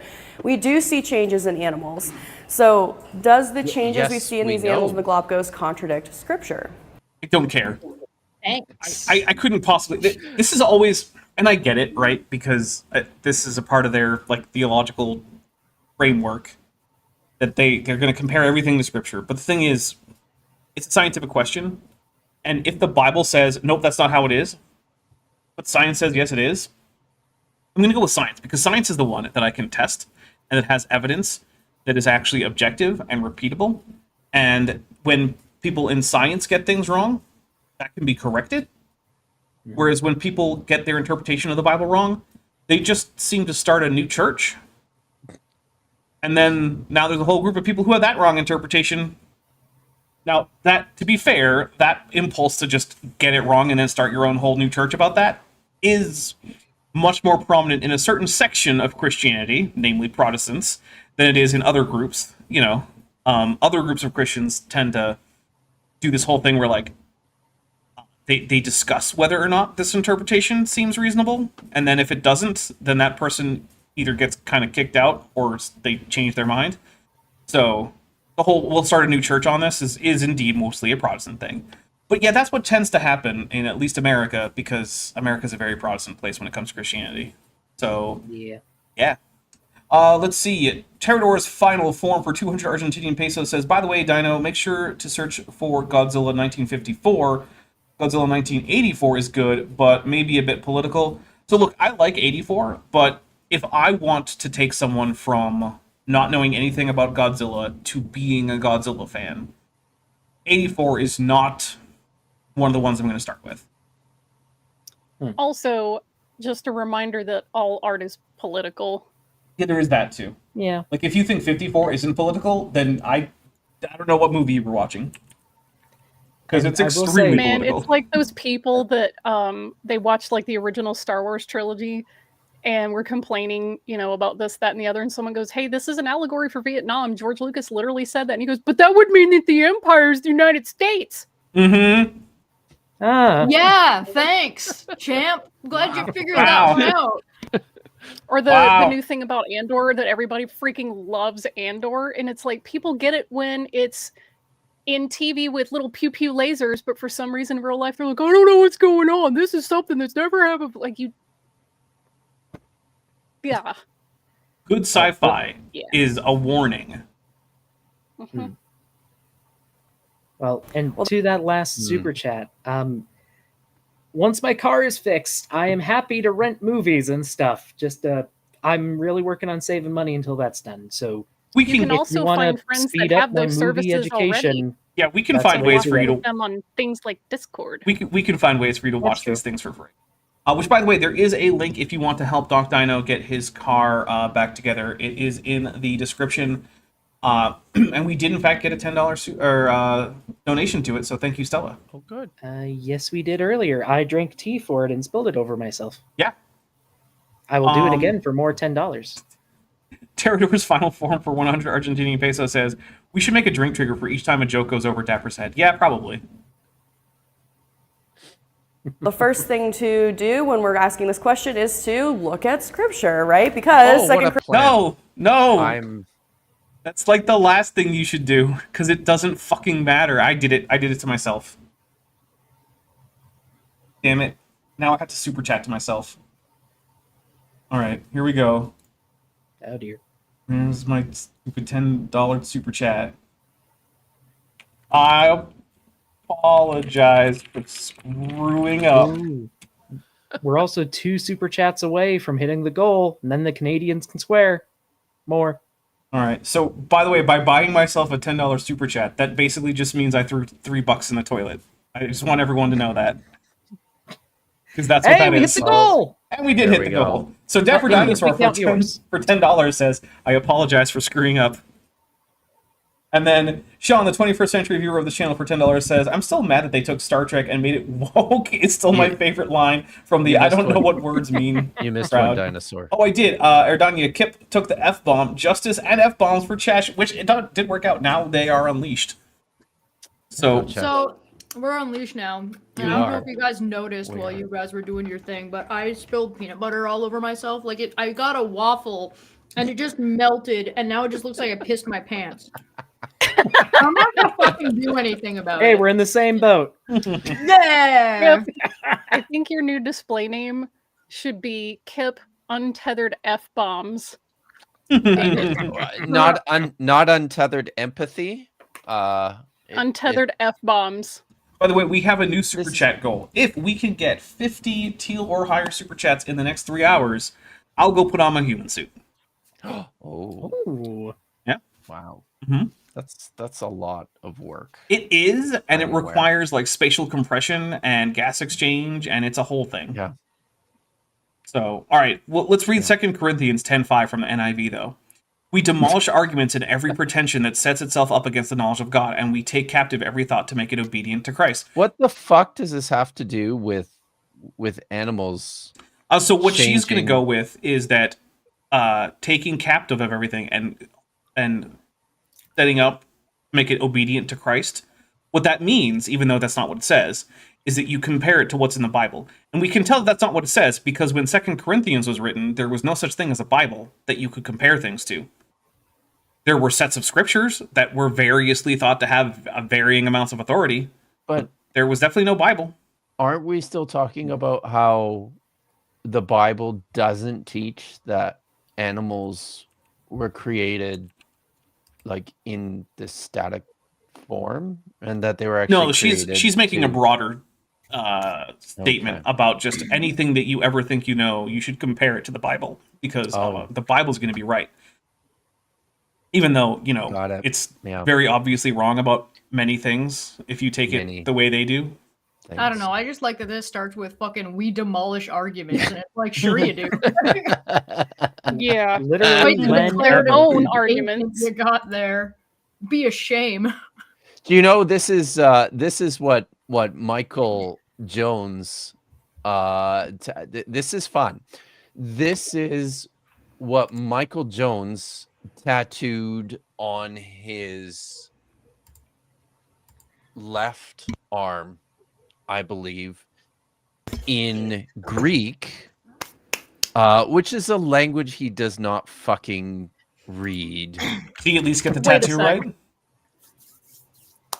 Pardon? Does it actually he match the tattooed, text? We take captive every thought.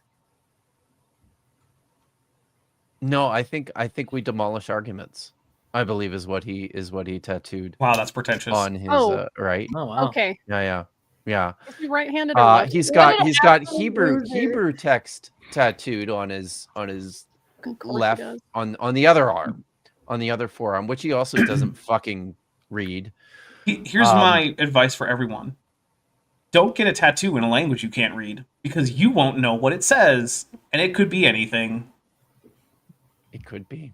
I- It really could be. Well, question to that: what if you ask like 5 different native speakers who have no contact with each other, just to be sure? I mean, if they all agree, then you have a fair chance of getting something that you know what it says, but still, you don't actually know. Ask the Yeah, question that's fair. why. Why are Can you I doing point this? out just really Why? quick that this says we demolish arguments and every pretension, and then Kip told a story about a guy who what Dapper described as pretentiously put that the first part of that sentence Gets on his arm. it. No. The fucking Torontonian gets it. You know, The Torontonian gonna goblin. say that Hey, I thought it would have been appropriate, like, if he got, hey, we take captive every thought, to make it obedient to Christ.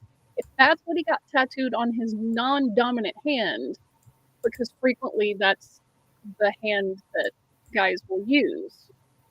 he's fapping with it. Is that what you're saying? Trying to. He's literally going to go fuck himself with it. I guess this is a different kind of birthday stream than I thought. Because Oh, you know my. how evangelicals are? They're just like, you can't have thoughts about sex, you can't touch yourself unless it's within a God-ordained marriage. Like, it's just so puritanical. So he not only But is see, he if he jerking lifts his arm, he'll see it and be like, oh his no. ego, he's jerking off his brain, he's also jerking off his dick. Happy I birthday to invited my mom me. to watch this stream. That's a bad I was idea. told we were unleashed This is here. this is your own fault, dinosaur. Yeah. Yeah. Look who you invited. You knew what was going to happen. But Doc, to be fair, Doc didn't invite all these people. I did. Surprise, bitch! Could have left the studio at any time. True. You were warned. Dutch, the place of hostilities, Tunicus for $5 says, a real pet haver punishing themselves for breaking the rules in front of the pet's energy from Dapper. Yeah. My Unfinished Journey, who's been a member for 27 months, says, I can't hail Nero because a member of the chat doesn't have a dollar. A member of the chat doesn't have a dollar amount. Also, Nero was a tyrant, a jerk, and F that guy. Yeah, Nero was all of those things. Meat Permits Tad for $2 says, Doc Dino, the taken tests for tattoos. Yeah. Tommaso Beria, which I feel like this must be your first super chat on the channel, but it doesn't say it is. But anyway, for €5 says, Hi Dapper, love your videos. I'm currently studying for my biology bachelor to then master in evolutionary biology. Love from Italy and trans rights. And that is awesome. And yes, trans rights. And I mean, that's awesome. Good luck. I hope that goes very well for you. We need more evolutionary biologists out there, Agreed. especially evolutionary biologists who are my fans, so that way I can have a wider pool of evolutionary biologists that I can ask questions of. Also, really quick, someone just donated $50 to my GoFundMe, so thank Awesome. you very much. Yeah. Now you have to drink the entire measuring cup of tea. That's how that works. I'm kidding. That's not how that works. You can do whatever you want. From the Oh, spout. Go, chug, chug. Chug, chug, chug. Fine. From the spout, I'll be back. Chug, chug, chug. All right. Good luck. Yes. All right. I'm gonna hit play well docs. Can I Getting put a whole beer in bunch the more. freezer? I mean, just make sure you take it out of the freezer before it blows up. The intention is to drink it today. Oh, well, hopefully in a few hours. I'll go do that. Okay. Corinthians says we demolish arguments and every pretension that sets itself up against the knowledge of God, and we take captive every thought to make it obedient to Christ. So we're commanded not to compartmentalize the secular and the sacred, but instead view everything through the lens of the Bible, because 2 Timothy, Which, okay, first, nothing in that verse said anything about the Bible, but okay. And here, Kip, you want to take this one? Sorry, no, I was. Oh, good. I We'll was, let her finish this thought, and then yeah, we'll have yeah. you take this one. Yeah. all okay. Scripture is God-breathed and is useful for teaching, rebuking, correcting, and training in righteousness, so that the man of God may be thoroughly equipped for every good work. Okay, let's talk about this. All Shall right. we? I'm going to take a drink because this is about to get dumb. So, About to get dumb. okay, what does God breathed mean? Does anyone know? I don't know. Uh, I'm having a hard time breathing now, but I don't know. I'm going to point out. I'd like to He's point chugging out it. He's chugging it. He's chugging it. He's that chugging it. He's chugging it. He's nice. chugging no it. one Chug, chug, knows. Chug. Chug. No one Yeah, has ever known boy! what this means. The word is Theopneustos? theopneustos. It is a very literal translation of a Greek compound term that appears in this one place in the entire New Testament, in the entirety of all of Hellenistic Jewish literature, for that matter. It is used very rarely, on occasion, in some classical Greek literature, and there we're not even entirely sure what this means. So to pretend like we do know what it means is just a big fat fail from the start. By the way, there are later Christian writers who use the same term because they have an idea about what it means and failed to communicate that idea to the rest of us, and would apply it to all sorts of things. Apparently, a tomb inscription is theopneustos. You know, other forms of writing are theopneustos. We have no idea why the writer of 2 Timothy, not Paul, thought It was Timothy, this obviously. was it was Timothy. That's what Kent Hovind That legitimately is thinks. that is not Paul. You're right. Kent Hovind Timothy, actually thinks 1st and 2nd Timothy were written by Timothy, which is amazing. which is awesome. That's And hilarious. I'm just going to Timothy is saying here not that God wrote the Bible. That's not what he's saying. I always like to point out that all scripture is an inclusive term, not an exclusive term. So I mean, it's whatever you want it to be, really. Which means that it's expansive, far beyond your fucking little narrow 66 book Protestant canon there. And then what's he saying? He says it's useful. Okay. For teaching, rebuking, correcting, and training in righteousness. At no point here does it say that dinosaurs were on the ark, because that's what it says in the Bible. Okay, I'm done now. Also, I think that we should start advocating for pasarafi to just be translated more literally as all writing, and then see what happens with the Christians who want to complain about that. Because technically, the word for writing or scripture there is rafi, which just means writing. It doesn't actually have any Yes. particular like, oh, this is like sacred scriptures things. Correct. I personally think that what the author is doing there is saying like, hey, literature's pretty cool, and you can totally use it to learn and grow and stuff.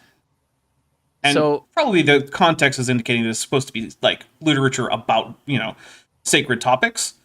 But I think it's a stretch to go from I mean, what's written to like there are maybe- special. All writing tracks because there was a ancient idea that people's knowledge and skills and the arts and things like that were gifts from the gods. Mm-hmm. And I would like to make a case that they're riffing on that. And maybe I'm being a little bit cynical here, but this is a pseudonymous letter written in the hand of Paul by someone who maybe had a vested interest in suggesting that all writing is theopneustos. I don't know. Right, because including this thing that totally wasn't written by Paul. That I wrote down. Yeah, a little bit. We have a few super chats. Meat Permits Town for $2 says, I love watching normal streams on YouTube. Well, then what the heck are you doing here? Yeah. Nah. This is normal. So Stardust Lilith for $5 says, human suit, no crowns though. I will not wear a crown, I promise. Although I did spend, I'm going to turn off the video gate here so you can see the crown. I did spend an embarrassing amount of time making this crown that is slowly rotating behind the Yeah. no symbol. I have definitely gone out of my way during no BK in prison to go find myself some Burger King crown. Nice. I've been living out here in the middle of nowhere for over a year. You have any idea how much I miss Burger King? I really want to walk in man. right now. I refuse to Man. buy I don't Burger King because they remember ruined the Tim last Hortons time. and they're American owned. I can't remember the last time I had fast food, honestly. Really? I was thinking, Yeah, I I mean, no, but I it- can't actually. But Partially it's by choice, but mostly it's due to like the fact that I am in a very dire financial situation. I simply don't have the resources to eat out. So, I mean, in a way, I guess that's good, but also sometimes I crave just salty, cholesterol, deep fried, whatever fast food, like a good, just greasy ass burger or something, you know? you want to feel it strangling you. Yeah. Oh, my arteries. I want arteries. I want my taste buds to gravitate towards the food like deer to a salt lick. That's how one of my uncles gets a fair bit of his meat. Like gravitating to the Nice. salt lick? Smart. No, by having a Just salt wait lick. by the salt lick. Yeah, Yes. and then every once in a Wow. while, when he's running low on meat, he goes out and shoots one of the deer that are at the salt lick. And then he's got a bunch more meat. Animals love salt. Yeah. Yeah. That's brilliant. Yeah. He lives in the rural parts of Maine where technically he's not allowed to do that, but also technically there's no one who's going to stop him. So Yeah, nobody's Nearest his cap's 30 backyard, miles so- away. Who cares? Right. Pterodor's final form says God breathed. Everyone knows what God breathed means. Yeah, just like everyone knows what those dodecahedra are for. Why would you ever need to write it down? For those Yes. disparaging Burger King in the comments, I just hard disagree, you guys. Traitor. The Whopper got me through Yeah. grad school. It just It's did. got all Hey, the but basic hear me food out. groups. Yes, it does. Okay, Yes, but it hear does. me out. They ruined Tim Hortons, and they're owned by America. Okay, but I ain't friggin' Canadian. Yeah, I but don't give Kip a hoot is. about Tim Hortons. I guss yeah. Kip is Canadian, though, Kip yeah. I is. don't know. I don't know that I was ever. So when you say they ruined Tim Hortons, so was that in the 90s?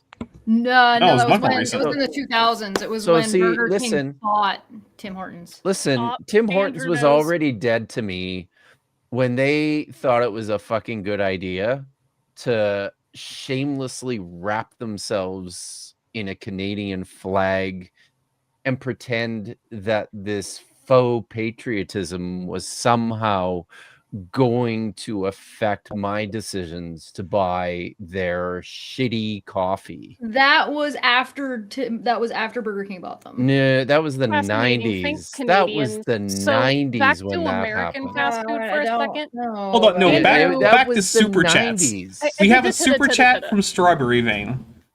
We're gonna read a super chat from Strawberry, 5th super chat Vein, who's no longer got that bug where everything from Strawberry Vein shows up as a 5th super chat. But anyway, sorry for the desperate self-promotion, but my mortgage payment that I already couldn't afford just went up, so please shop the Abomination Cosmetics. Thanks, Heart. Also, happy birthday, Dapper. Thank you. Also, don't super chat if you can't afford it. No. Terrador's final form for 200 Argentinian peso says, "It's so weird to me that that a fast food place would call itself Burger King. We all know that the best burgers don't come from chains, but from locally owned small businesses with at least 7 health code violations." Yeah, I get it. I gotta be honest. Also, before y'all say that, Okay. Andrew gets it. 2 double doubles, protein style with a Neapolitan shake. That is really good. Yeah. That's right. Animal style fries too. Did you say mammal style fries? Animal Animal style fries. Okay. Doc, have you not been to In-N-Out? In-N-Out? Nope. Oh no. Okay. Listen, compared to other chains, they're mid. Yes, I know I just said that, but for what they are, Look, you're gonna get a good, compared to other fast food places, you're gonna get a good deal at In-N-Out, especially if you know what you want and you know how to order it there. Because I will tell you this, most of what you can buy there is not on the menu. Don't be my dad who went to In-N-Out all by himself one day. There's only 3 things on the menu. I don't get what all the hype is. There's just these 3 okay things on the menu. I'm like, well, you've missed the point, Dad.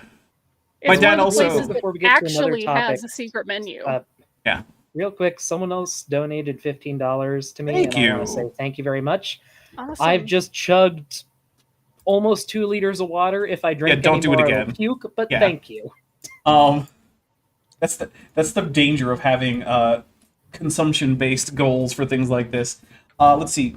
Aiden's Miscellany for $5 says, "I'm going to be random and tell you all that 4 of my orchids are growing flower spikes right now. I just found the 4th this morning. I'm so excited." Well, that's cool. Orchids are neat. I like orchids. Orchids are pretty hard too. They're a little tricky. Yeah, they are. Yep. All right. Here we go. Oh, there was one thing. When it comes to burgers, YouTube knows that I will click on a video about how to make a fancy burger, and I have watched so many different kinds of burgers be made. So many different kinds. That's how I am about like potato bread Yeah. or like garlic bread or anything like that. I can tell you, I am Busted. seriously considering making the I saw a video about jalapeno popper burger, in which you take you put whipped cream cheese on one bun and a bunch of like charred and chopped whatnot jalapenos on top of the burger, and whatever cheese and burger techniques you want, but like the key elements there are like the cream cheese and the jalapeno. I was like, yeah, that sounds really good. Okay, you want to know how to make that Okay. better? Is it add bacon? You can do that, but what you should do is make actual like homemade jalapeno poppers, put those on the burger, and a sweet jalapeno jelly as the sauce. See, the one problem I have with putting jalapeno poppers themselves on the burger is that they tend to burst out of their container, and I want all the cream cheese to be well contained. That's my only concern with that. Yeah. So I'm- I need to go I'll get allow ready it. for stuff. So I'm going to Stay link safe. my wish list in the chat because I've added practical things that I do need. So if anybody has the capacity, do not get stuff if you are in a financial bind. Don't do that thing. If you're comfortable and you feel like being generous, there's the wish list. I'm going to go do stuff and things, and I will check in with my peeps later. It was good I to forgot see to you. set the timer for my beer. Yom Huledet Sameach to Dapper in Hebrew, Feliz Cumpleaños in Spanish, La Mutzan in Romanian. I'm gonna go. Bye. No Klingon? Yahoo! I'm insulted there was no Klingon. In case anyone was wondering how to say happy birthday in Klingon, it's Hoshplij Dativjaj, which means may you enjoy your birthday. Hot lady potato. All right, here we go. Notice that it says all scripture, right? Not just the Gospels. I think a lot of people focus. It doesn't even say the Gospels. We don't know what the list is that that the author of 2 Timothy is thinking of. We don't even know if it includes the Gospels. It might include Gospels that you wouldn't include there, Christina. I'm taking another drink. I hate how bad at the Bible creationists tend to be. They kind of have to be. That's, Yeah, I I mean, suppose. they're used to misreading texts. Yes. The Gospels, because that is the foundation of Christianity, of course. Like, the Gospel should be our emphasis, saving people. So the gospel is not the same thing as the Gospels. Yes, that is correct. She doesn't know that. No, she does not. Which means she also doesn't know that the gospel was Paul's special word to describe his special brand of what he was teaching the Gentiles, and how he justified it to members of the Jerusalem church. Mm-hmm. Which is basically, you don't have to cut off your foreskin from your penis. Unless you want to, or you're going into the temple. Yes, but you don't have to do that either. Yeah. But you don't have to. You don't have to. You just get to. It was the good news. Yeah, it's a you privilege. guys. It Yeah. was the good news. Good news, you get to keep your entire penis. Yes. Good news, everyone. All those other books are there to give us answers to the questions we have in the world today. So when we make observations, when we're faced with challenges, don't start with what are man's ideas. The first thing you should do, your foundation should always be to open the Bible and see what God has to say first. But those are also man's ideas. Yeah, the Bible was written by people. Now, by And man in this translated case, she means published. humans, not men in particular, although it was probably almost entirely, if not entirely, written by male people.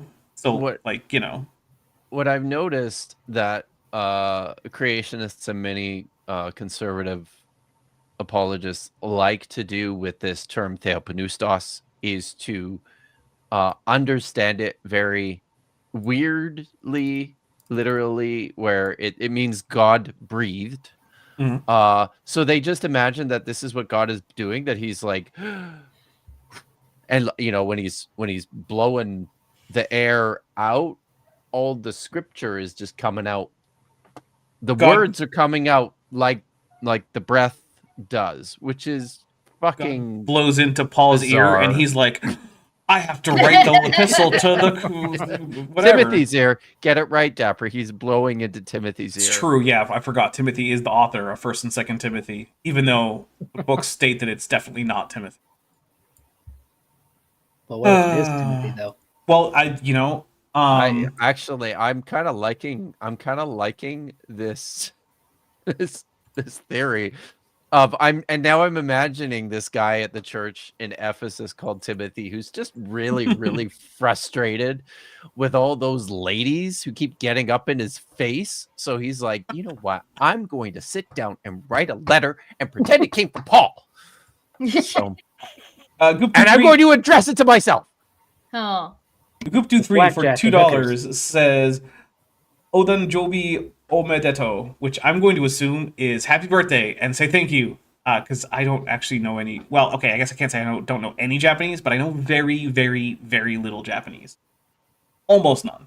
And then Josh McGee's for $5 says Soylent Bible is people. Thank you. All right, I'm going to hit play here. Because answering questions like this really is a battle of worldviews. If you think about it, both Christians and non-Christians, we have the same evidence, right? We're looking at the same Galapagos tortoises, a pair the of those same glasses now. Yeah. I do also want to point out that every time a creationist says this, I say this a lot, every time a creationist says we have the same evidence, they're lying to you. And I know because friends of the channel, RJ Downard and Jackson Wheat, who do have invites to this, but who may or may not be here, I don't know, wrote a book together called The Rocks Were There. You can find it on Amazon. I don't get a commission. They do, though. And in that process, they found out that, as a general rule, creationists ignore approximately 90% of all relevant data in any field on which they touch. So, what that means is, we have the same evidence that they do, and then 10 times more evidence in support of the conclusions of science. So, yeah. Iguanas, the same blue-footed boobies, but we can get two totally different conclusions about the past in these animals by So you looking go at ahead the and same continue. I'll evidence be in the right back. present. And that's because our worldviews are the lenses that we use to view the evidence. So whether you are viewing the evidence through man's ideas or God's word, You don't have access to something that doesn't count as man's ideas. Because once again, humans are the ones who wrote the Bible. There's no getting around that. Even if you want to say that it was inspired by God, those are ideas that came out of the brains of people. Terador's final form for 200 Argentinian pesos says, most Spanish Bibles translate this as inspired by God, which is technically a literal translation, but in common parlance is usually understood that God basically told the authors what to write. Yeah, so the Christian doctrine of inspiration is, like all doctrines in Christianity, going to vary in terms of how people interpret that. So you might get some Christians who are going to say, like, well, you know, God sort of ensured that there were no, like, theological errors. Okay, sure. Or you get other people who are like, well, God basically just dictated these books to these people. And I think that most Christians would be closer to the first option of, like, God was there guiding these authors to make sure that what he wanted to get across was in their books, and less that it was just a direct dictation. And I think the reason that most Christians are close to that is because no matter what you believe about inspiration in the Bible, it's very clear that there are authorial voices that are coming through, and that a lot of what's on the page is from a human author who existed in a society, at a time, in a place, in a circumstance. So while we are certainly aware of how people have come to understand what this means over time, my tendency is to think that the writer of this text, if he's envisioning God breathing into anything, this activity, there is actually one place in the Bible where God breathes, and he breathes into the inanimate clay in Genesis chapter 2. Right in the nostrils. Right in the nostrils, that's right. And the result of that is that the clay becomes a living being. So I think if we're trying to understand what the author's getting at, it's probably more akin to this, which in my way of thinking then also rather suggests that the texts themselves aren't this static thing that that you know, God just pronounced, and they stay like that. Probably suggests that this is something that you work with in your own communities, in your own lives over time. The texts are malleable, they're not fixed. The meanings of them change, just like all living things do, right? Okay, maybe I'm an idiot, but it seems to me that part of the intention of the Bible as it is currently both interpreted and has been kind of cobbled together, the intention was to read it differently depending on where you are in life. Like, it's supposed to be a book that you can always look at and gain new and different things from in, like, Christian dogma in general. Am I just stupid? No, you're not stupid. Okay. That's the right answer. Well, at least you're not stupid Okay. for that Wow. reason, Chesh. You might be Perfect. stupid for other yeah, reasons. Context. All right, here we go. you're going to get very different conclusions from looking at the same evidence. Now, many times the secularists will claim that they are objective and unbiased. That is not true. Every single person in the entire world has a bias. I actually don't know of too many quote-unquote secularists who would say that they're completely unbiased. I don't think I've really heard of anyone saying that. Because No, that's something you have to account for whenever you do any science. That's a known quantity. Yeah. That's part of it, right? They That's just the want to paint everything as if something is biased, therefore it's invalid, but everyone and everything is biased in some way, so much so that you can actually check your bias so hard that you end up going too far the other way. Mm-hmm. Having a bias of working from things known to things unknown is, I mean, that's not a bad That's a way good to go about bias right doing there. it, right? Meat Like- Permits Tat for $2 says, there's no theological error. Oh, sorry. Hold on. I have to get it right. There's no theological errors. There's not. Oh, hi, Mark. Thank you very much. One of my favorite movies. Kip, have you seen The Room? Oh, yes. Okay, good. I've seen The Room. Okay. Wait, Doc, have you seen The Room? I have seen that. Okay. And I know Chesh has. Have you seen what's the name of the film that that they made about The Room? The Which is- Disaster Oh, The Disaster Artist. Artist. I have Disaster not. Artist. Yeah, Yes. I've seen that Really one good. too. That was fun. Yeah. And the Killingons, not Klingons, Gladstone says for $5, Happy Hatching Day, Dapper. Please clarify if you will be wearing your human birthday suit when you hit the goal. I will be wearing that, but I will be putting additional clothing on top of that so as to not run afoul of any kind of community guidelines or anything. So, because the human suit is anatomically correct, in case anyone's wondering. Got the right number of fingers and toes and everything. It's impossible to not be biased. So they're not neutral, Hey, I so agree. you We'll take a shouldn't be. drink. And God makes it That's very not clear in what Scripture. it means. Not biased doesn't inherently mean neutral, and Yeah. being biased doesn't Right. mean you're not neutral. That's just not what the word bias means, and it's not what the word neutral means. These people don't know what words mean. Sometimes, regardless of bias, there is a right answer to a question. And taking I mean, that- it's also just a fundamental understanding of the scientific And process. try- Like, who's surprised Well, at this point? And Science- trying to pretend that there isn't an answer or that both sides are equal when there is obviously one side that is correct and one side that isn't is not being neutral or being objective. You have if you're being neutral and objective, then you need to follow to the conclusion, not just pretend like, oh gee, I guess both sides are kind of equal here. I'm a fucking idiot.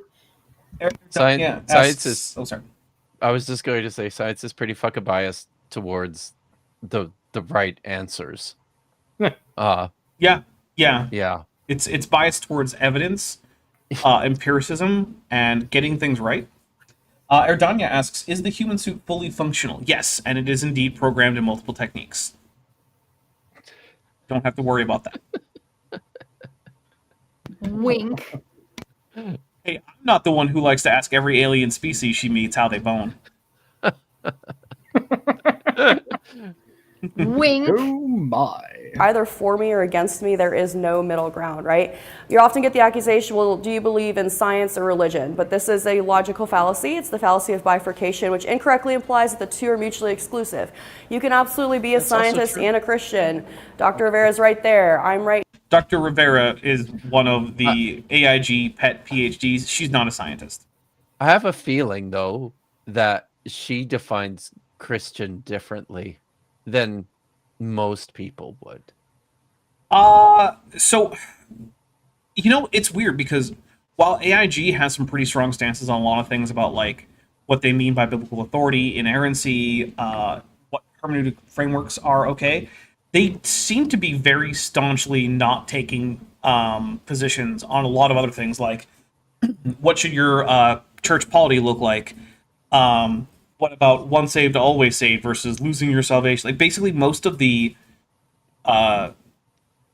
theological debates within Protestantism, they don't bother with unless it's should I take the Bible as a historical work or not? And basically, and how old is the earth? They've been very careful to keep out of that kind of thing. So like if you say want to know, hey, believer's baptism or infant baptism, they don't have anything for you.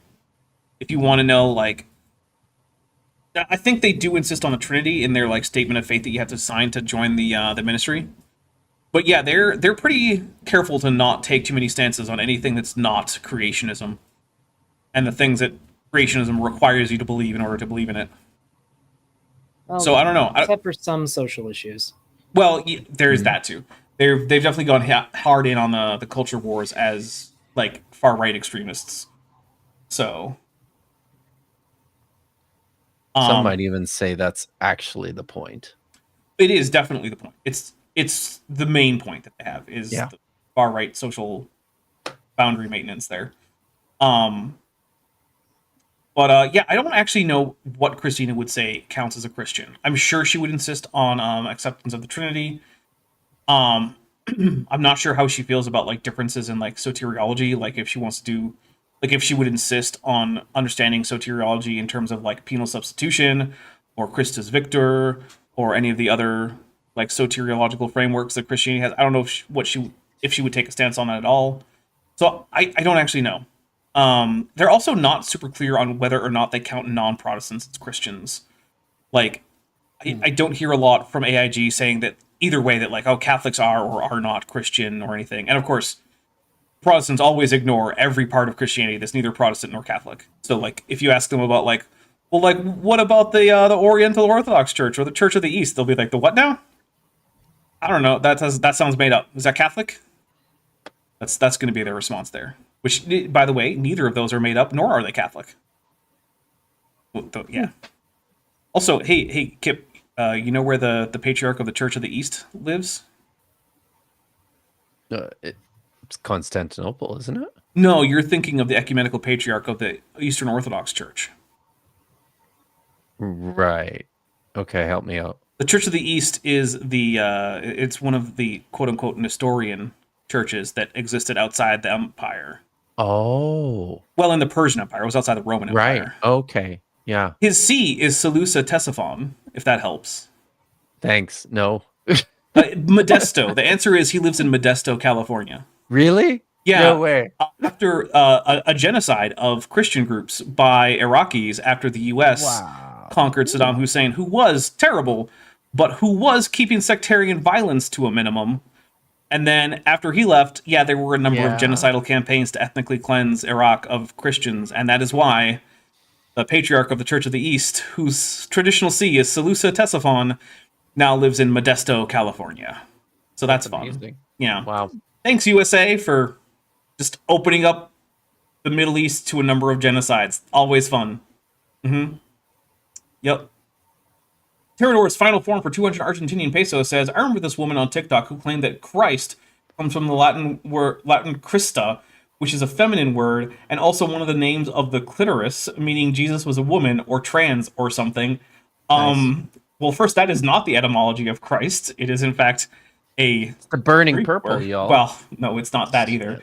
But it comes from a Greek word chrism, which means to rub. And the idea is that you're rubbing oil, and therefore it's an anointing in oil. Yeah, You think I'm joking, but my hands are still covered in peanut butter oil. I believe you. You've been Why the- Christed. Christed. We're Peanut not here Christ. for Amon Hillman. Maybe next time. How was that, by the way? Was I that got Christ was that nut. a good Amon Hillman? It was. It did sound a lot like impression. him. Yeah. Oh, nice. Thanks. I could imagine his weird drug-addled swaying motions as you were saying it. Do I know for a fact that he is drug-addled? No, I do not. Does it seem that way to me? Yes. Jacqueline Udhoff 42 Beaverbuck says, no kings except when they give the finger to Trump with a laughing face. Yeah, how is it that I have Canadians who in fact do have a king on here for my No Kings Day stream? Our What is king is this? better than your king. That's true. Unironically true. He's just like super chill. He's not even here. There's, Right? You know what? If I had the ability to transpose one thing about your king onto our king, it would be the cancer. Here, like you can absolutely do science. Science just simply means knowledge, right? And God No, that is the etymology. That's the etymological fallacy. Things don't mean things because that's what their etymology is. Which actually we just got an example of that from Jacqueline. Fucking stupid. At best, all they're arguing is the semantic, and that doesn't actually mean Oh, no. anything. Yeah, we got it from Terrador's final form. Just like, even if it were the case that the word Christ were etymologically related to the word clitoris, that wouldn't make Jesus a woman or trans or any of those other things. Similarly, the word science does come from a Latin word that means knowledge, but it does not mean that now. It means a particular system for discovering things about the natural world via empiricism and hypothesis testing and the knowledge thereby gained. That's what it means. It does not just mean knowledge. So, sorry, Christina. Sorry, go ahead, Doc. Oh, just to give everyone psychic damage. Oh, no. That's lit fam no longer means your family is on fire. True. Yeah. Or touched by God in the church. Wants us to seek out knowledge in his world. So you can be a follower of Christ and a scientist at the same time. It's not a question of science or religion, but man's word versus God's word. Whose authority are you standing on, right? So let's... No. I wish I had a clip of Arnold Schwarzenegger going wrong and then shooting the guy in the chair. I don't have that clip handy. Put that cookie down! But that's a different movie. Let's review again what the secular worldview teaches, the basics. So you have the tree of life. This is the basis for the... I want to point out that life came from non-life. That is a commonality here. Because in the Bible, God brings forth life from non-living material, like the seas or the earth. Let's see. All life had a common ancestor. Fair. That is what evolution has to say. Changes within animals are undirected. I mean, they're not directed by a conscious agent, but that's not to say that like natural selection or sexual selection are, just stochastic. They are, in fact, fairly deterministic. Kinds evolved into different kinds. Nope, because that's not a thing. There's no such thing as kinds, right? Kinds doesn't mean anything. No creationist has ever actually given a definition for kind that we can use to determine whether or not things have evolved between kinds. So until they can do that, then no, it doesn't say that. Now, the way I actually think that creationists use the word kind is to mean a group of organisms with a shared common ancestry. And by that definition, instead of saying that kinds evolve into different kinds, what evolution actually says is there is only one kind. Life. All life is one kind, at least on Earth. Modifications result in entirely new structures in and animals. Well, that's also not really true, right? So this is actually something I've been going over in the script that I'm currently writing. Where you get like a question like, where do new organs come from? And the answer is they're modifications of previously existing organs. All the way down, right? So like your lungs, when lungs were first evolving in vertebrates, they were an extension of the digestive tract. There's a reason why your digestive tract and your respiratory system meet at a certain point, right? Like there's a reason for that. It sucks because you can choke, but the reason for that is because fundamentally your respiratory tract is actually an outgrowth of your digestive tract. And so how did the new lung come about? Well, it came out because it was an outgrowth of your gut. And stomachs can, in fact, absorb oxygen. In fact, fish now that don't have lungs will still gulp air into their stomachs in low oxygen environments in order to get additional oxygen into their bloodstream because they can absorb some of it from the air into their guts. Now, not a lot of it, but, fish don't generally have as high a metabolism as you do, so they don't need as much oxygen, so they can get by that way. And so the same thing happens with like, well, how do we get legs out of fins? It's a whole new organ. Well, legs are in fact modified fins, and we can see the modification in the fossil record. So how do new body structures evolve? They evolve from old body structures. That's it. Let's see. Terador's final form for 200 Argentinian pesos says, my favorite response to the etymological fallacy is asking my interlocutor if they're a piece of clothing worn over the face. Unless they answer yes, then they aren't a person from Etruscan persu, mask. That's true, yeah. More immediately comes from persona in Latin, which was a mask worn by performers on stage. So, yeah, that's another great example of why the etymological fallacy is stupid. Because when I say that when I use the word person, I do not in any way mean a theatrical mask for use in a performance on stage. Molecules to man, evolutionary secular worldview that rejects biblical history.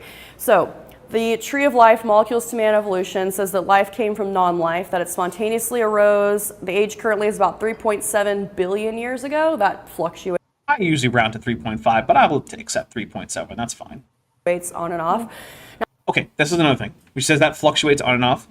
Creationists and pseudoscientists broadly hate the idea that when you get better measurements, the number of the report might change while still being within that margin of error of the previous estimates, right? So if I say, okay, life started 3.5 billion years ago, plus or minus 300 million years.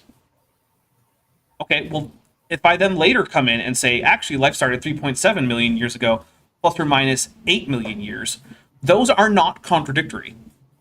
My new measurement is well within the range of the old measurement, because this seems to be something that people don't understand. And I don't know if it's a failure of the education system or if scientists are just bad at communicating or what. All measurements have a margin of error. All of them.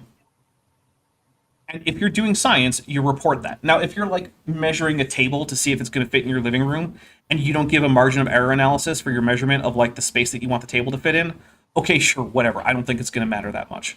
But if you're doing science and you're writing papers for other people to review, you best have that margin of error. And if a subsequent measurement comes in and it's within the range that's included in your measurement plus or minus your margin of error, that's not a contradiction to your measurement. That's just a better measurement.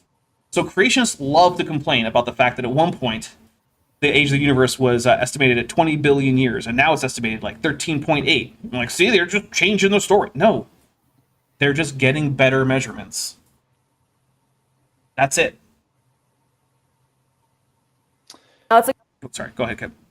No, I was just going to say, I think I'm going to pop off at least for How dare. a little bit. I'll probably come back. We unleashed your F-bombs, and now you're just going to abandon us? I've used a few. Look at this Come fucking on, guy. and Chesh is here.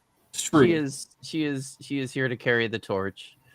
But I did. There's another stream that I said I would pop in on. You're cheating So on me?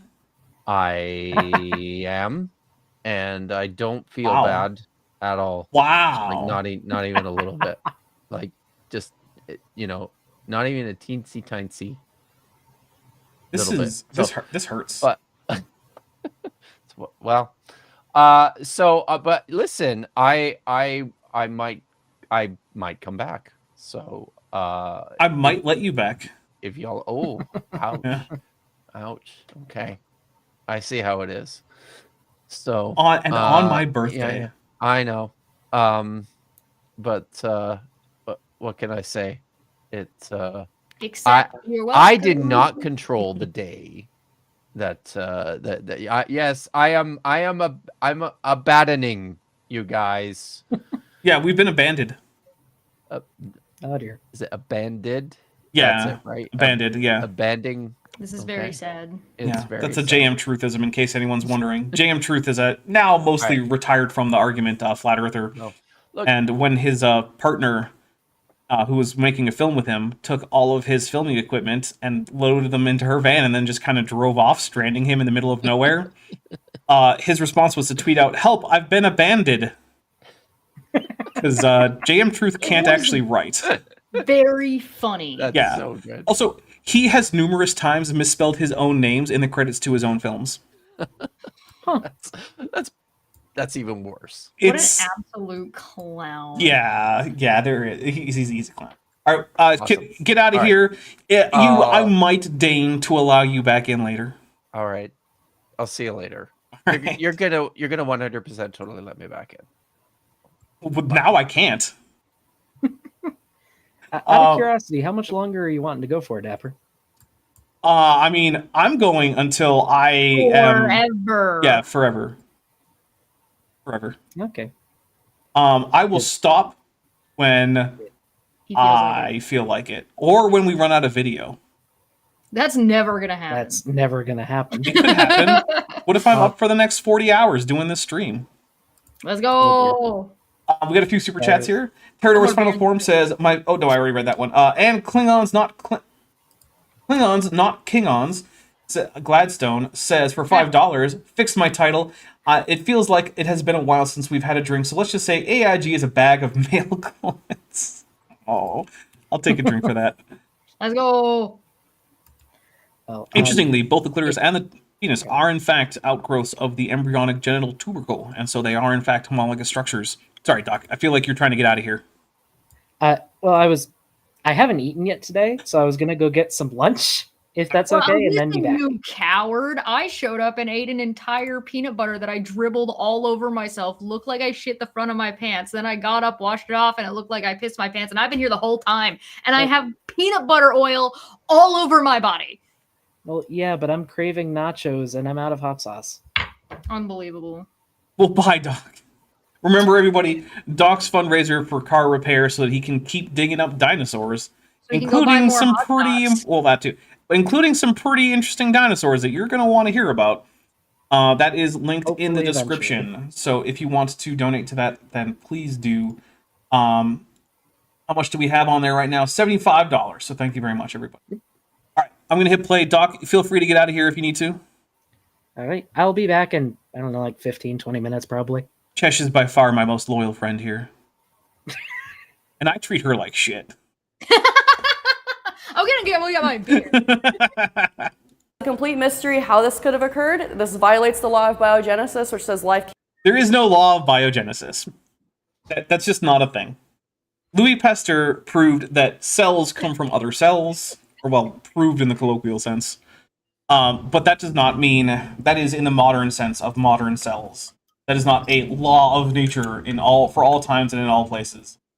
That is not how any of that works.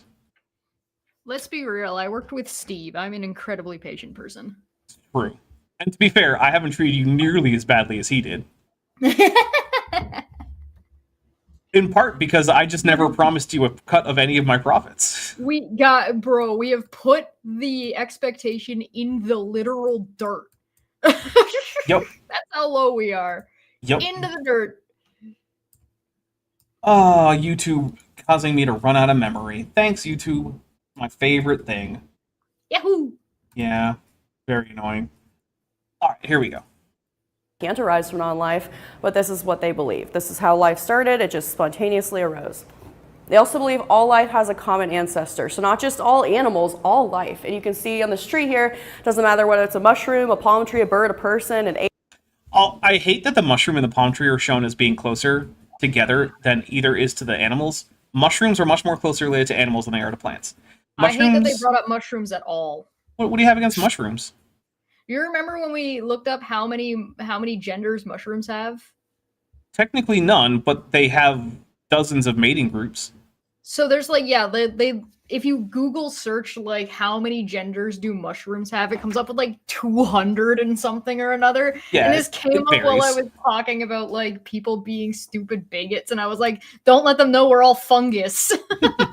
But yeah, so plants are no more closely related to mushrooms than they are to animals, and mushrooms and animals are more closely related to each other than they are to plants. So the mushrooms should definitely be over with the animals. Metageeky Platypus Librarian for $5 says, YouTuber codependency is fun to watch. Dance for me, you two. Tango, cha-cha, waltz, philosophize, criticize. No, I'm not criticizing or philosophizing. I'm just teasing Chesh incessantly, nonstop, every single time. Mostly because she can't read. Yeah. She's about 2 steps above Kenthoven when it comes to literacy. Hey, oh, you know what? Oh, I'm above Kenthoven, I'll think. Listen, my literacy is good. It's my pronunciation that's bad. Yeah, I mean, you even had trouble with Abdullah Khani. How fucking dare you? Yeah. Ape, an elephant, or triceratops, all life comes from this common ancestor. Now, what is this common ancestor? What does that mean? What is the answer to the question that she wants to have? I don't understand what that question is. What is the common ancestor? It's the common ancestor. That's what it is. Your face. Like, Like that's your face is a common ancestor. yeah, like it's a group of single-celled organisms that probably lived, like 3 billion years ago or something. I don't know what to tell you. Like what? I don't know what the answer could possibly be that doesn't just basically come back down to the common ancestor. Yeah. Nobody knows. You will. Nobody knows. Take the a drink. trouble I've seen. Nobody knows. No one knows because no one knows what answer you're looking for. Nobody knows what the fuck you're talking about. Yeah. It's like if I burst into a room and I'm like, what is this? No one knows how to answer that question because there's no context. Why there's no is expectation. Gamora? Yeah. Notice on these trees of life that it's always just represented by an ambiguous dot. Okay. I'm gonna take another drink. I think this is the final drink of this drink that I have here, so. Oh. which means I'm going to have to get up and go get myself another drink soon, which means that Chesh is going to have to entertain you for a few minutes. So, here's the thing about cladograms and phylogenetic trees and whatnot, right? So, when you get these, you have two things, nodes and branches, and some of the branches are what's called terminal. So, a node is a place where two or more, but ideally two, branches split off. That represents the common ancestor of whatever is on those branches, right? Terminal branches are actually going to be named taxa, usually species, but not always. Sometimes broader groups like families or classes or whatever. But by the techniques used to make these, all taxa under consideration will be terminal branches. That means they're branches that don't split anymore. They're at the very end. Even if it happens to be the case that one of the taxa that you're using in your construction of this cladogram is actually factually ancestral to other taxa in the group, it doesn't matter. It still gets a terminal branch, because that's how the math that we use to determine these functions. It can only use the taxa given as terminal branches, and it cannot use them. Because the question that you're asking via these mathematical techniques that we use, like, parsimony, fewest changes, there's a whole bunch of these processes that we can mathematically put these character states through and these genetic traits through. But the question that all of them are asking is, what is the most likely tree that results in all of these organisms at the end? That's the question being asked. And because we don't have a mathematical way to investigate if one of the taxa is in fact ancestral to the others of the taxa. So we don't. So whenever a creationist complains about we don't have anything to put at the node, that's because they don't know how these trees work. You're never allowed to put anything at the node, no matter what, because that's not how the math works out. So this complaint is just, I don't understand how this science works, and I don't like that. That's wrong. Which means I am going to go grab myself a new drink because I just finished my Baja Blast. So, yeah, Chesh, feel free to torture everyone with more renditions of Happy Birthday.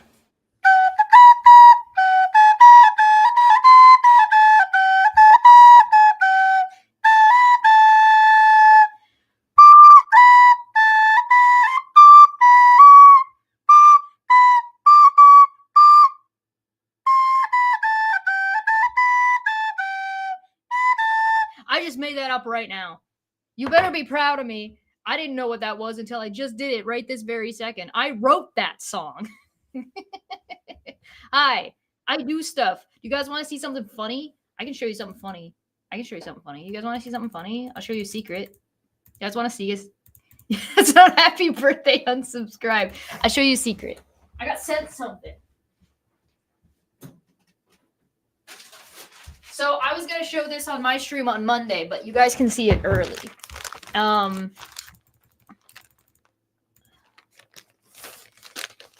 This was sent to me. It's all cow printed. And it's like a little cow halter top. And it's got a little cow skirt. And it comes with the stringiest cow thong I have ever seen in my life. Isn't this amazing? Isn't that great? I think it's pretty great.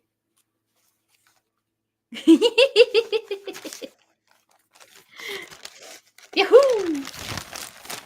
This song sounded familiar to you? Yeah, so somebody sent this to me through my Throne link. So, okay, unironically, though, the top is really comfortable.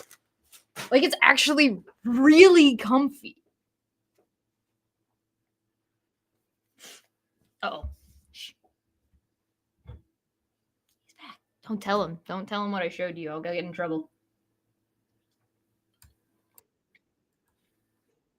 Hey, welcome back. Thank you very much. It's good to be back. All right, Jason Ross for $5 says, evolutionists and creationists both agree that life came from non-life. We just disagree on the mechanism. Stone and dirt are not that different. I mean, I don't know of anyone who says that life came from stone, but I mean, yeah, it's not really a point of contention there that life came from non-life. All right. Is there anything else that I missed? Yes, I didn't update the funding thing. We can see how much we got from donations. See if Bent is getting free pizza. In He a sent- galaxy. So here's the thing. Bent sent me a pizza order. Oh. So if we don't get to Bent gets free pizza, he's just gonna have to stare at this pizza order and wistfully. He's sad. Yeah, be sad. He wants pepperoni and mushroom on a regular crust with regular tomato sauce. That's what he's looking for. And we're close. We're actually pretty close. All right, here we go. Let's get some more Christina Altman, Noah's Zookeeper. Blast from the past for this channel. I'm pretty sure that series came out originally like 4 years ago. So you'll notice that this tree of life also always has the tips of the branches, but there's nothing underneath it, right? Yeah, that's how they're made. Oh. Jeez. What? What? Taking another drink. Hey, you'll notice that this tree of life is constructed in the way that they're all constructed. J.R. Pence for $5 says, "Hush, my darling, be still, my darling. The lion's on the phone." Nice. So that actually reminds me.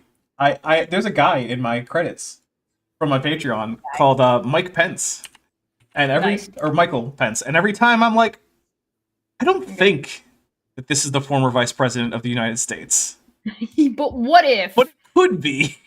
But what if it was? It would be very weird to me if Mike Pence, the former vice president of the United States, was one of my patrons. Although I guess he hates his former boss as much as I do, so... I mean, yeah, fair. Yeah, I mean... That would be the only respectable thing to do at that point. Let's say his former boss did directly try to get him assassinated, which is... And lynched. Yeah. Not even like... It wasn't even like subtle about it. There was a gallows. Frig, dude. Like... Yeah. I've definitely had some bosses that wanted me dead, but geez. Did their followers build a gallows specifically for you? No, because they didn't have any followers, because I'm better than they are. Well, there you go. So, hey, Michael Pence, from my Patreon, I'm happy to have you, whether or not you are, in fact, the former president of the vice president of the United States of America. Yay. They believe that changes within animals are undirected, they're chance processes, there's no designer guiding anything. These things are just spontaneously arising in the animals based off of selection pressures. No. What's spontaneously arising are mutations, and then which mutations persist is going to be a combination of genetic drift and natural selection. Genetic drift... Oh, sorry, go ahead.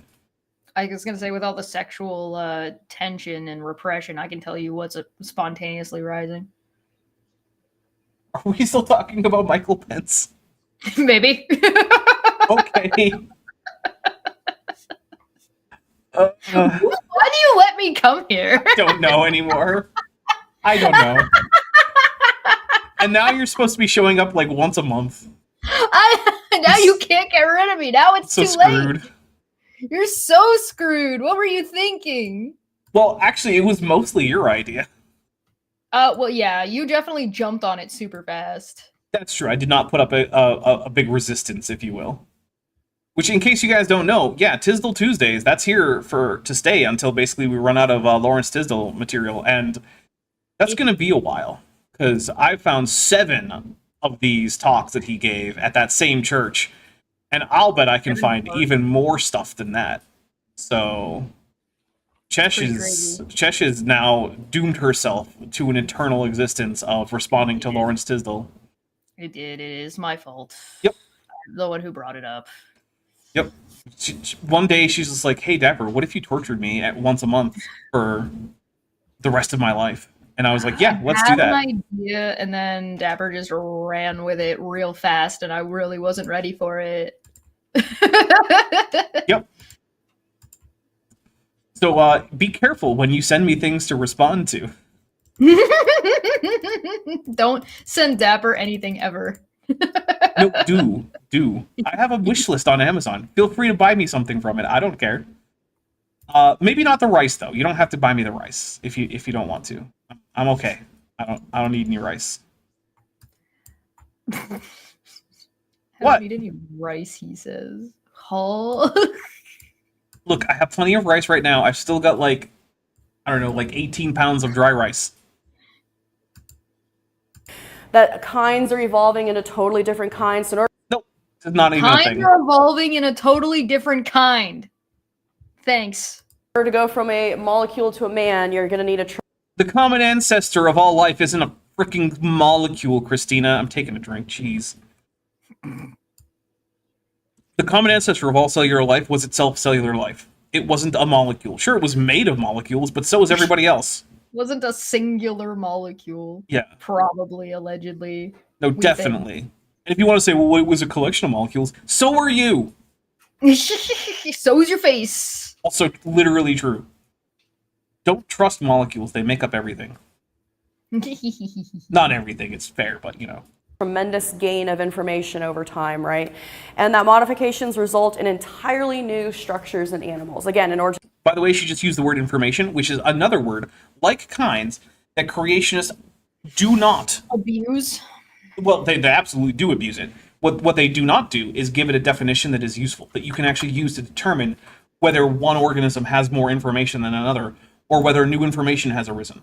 Because every time you try to nail down a creationist on, like, well, what do you actually mean by information? What test can we run? Does the Japanese canopy plant, which until recently had the record for largest known genome, have more information in it than, say, a human, which has a pretty ordinary, like, 3 gigabase pair genome size? I don't know. Neither do creationists. But then they'll say, but coyotes have less information than wolves. On what basis? And it seems to be mostly that they're just smaller, which leads to some pretty troubling implications. Like that, say, Norwegian people have way more information than people from, like, the Congo. Where, you know, that's, like, the shortest humans alive versus the tallest humans alive. And if it's just size, then shouldn't that mean that, like, Swedes have more information than the Baka people of the, like, central Congo? That seems... This just sounds like people bragging that they Racist. have more chromosomes than other people. Which is normally not something to brag about. to go from a molecule to a man, you need a lot of information being gained over time.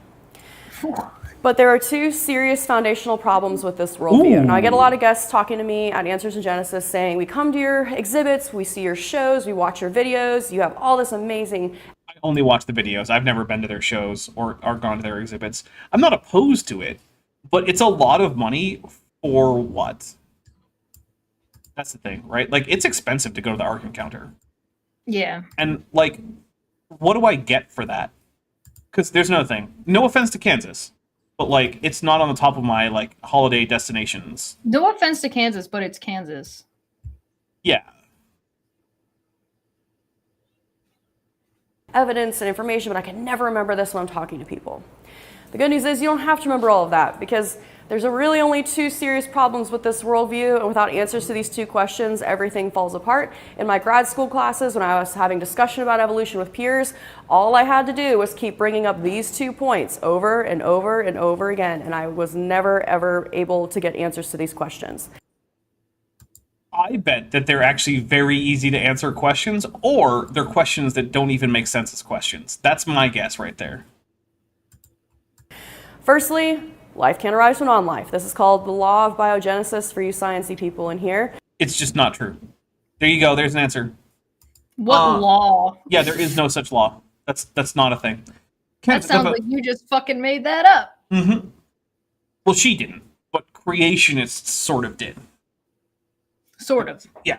I mean, look, there's a principle of biogenesis where modern cellular life arises from previous cellular life.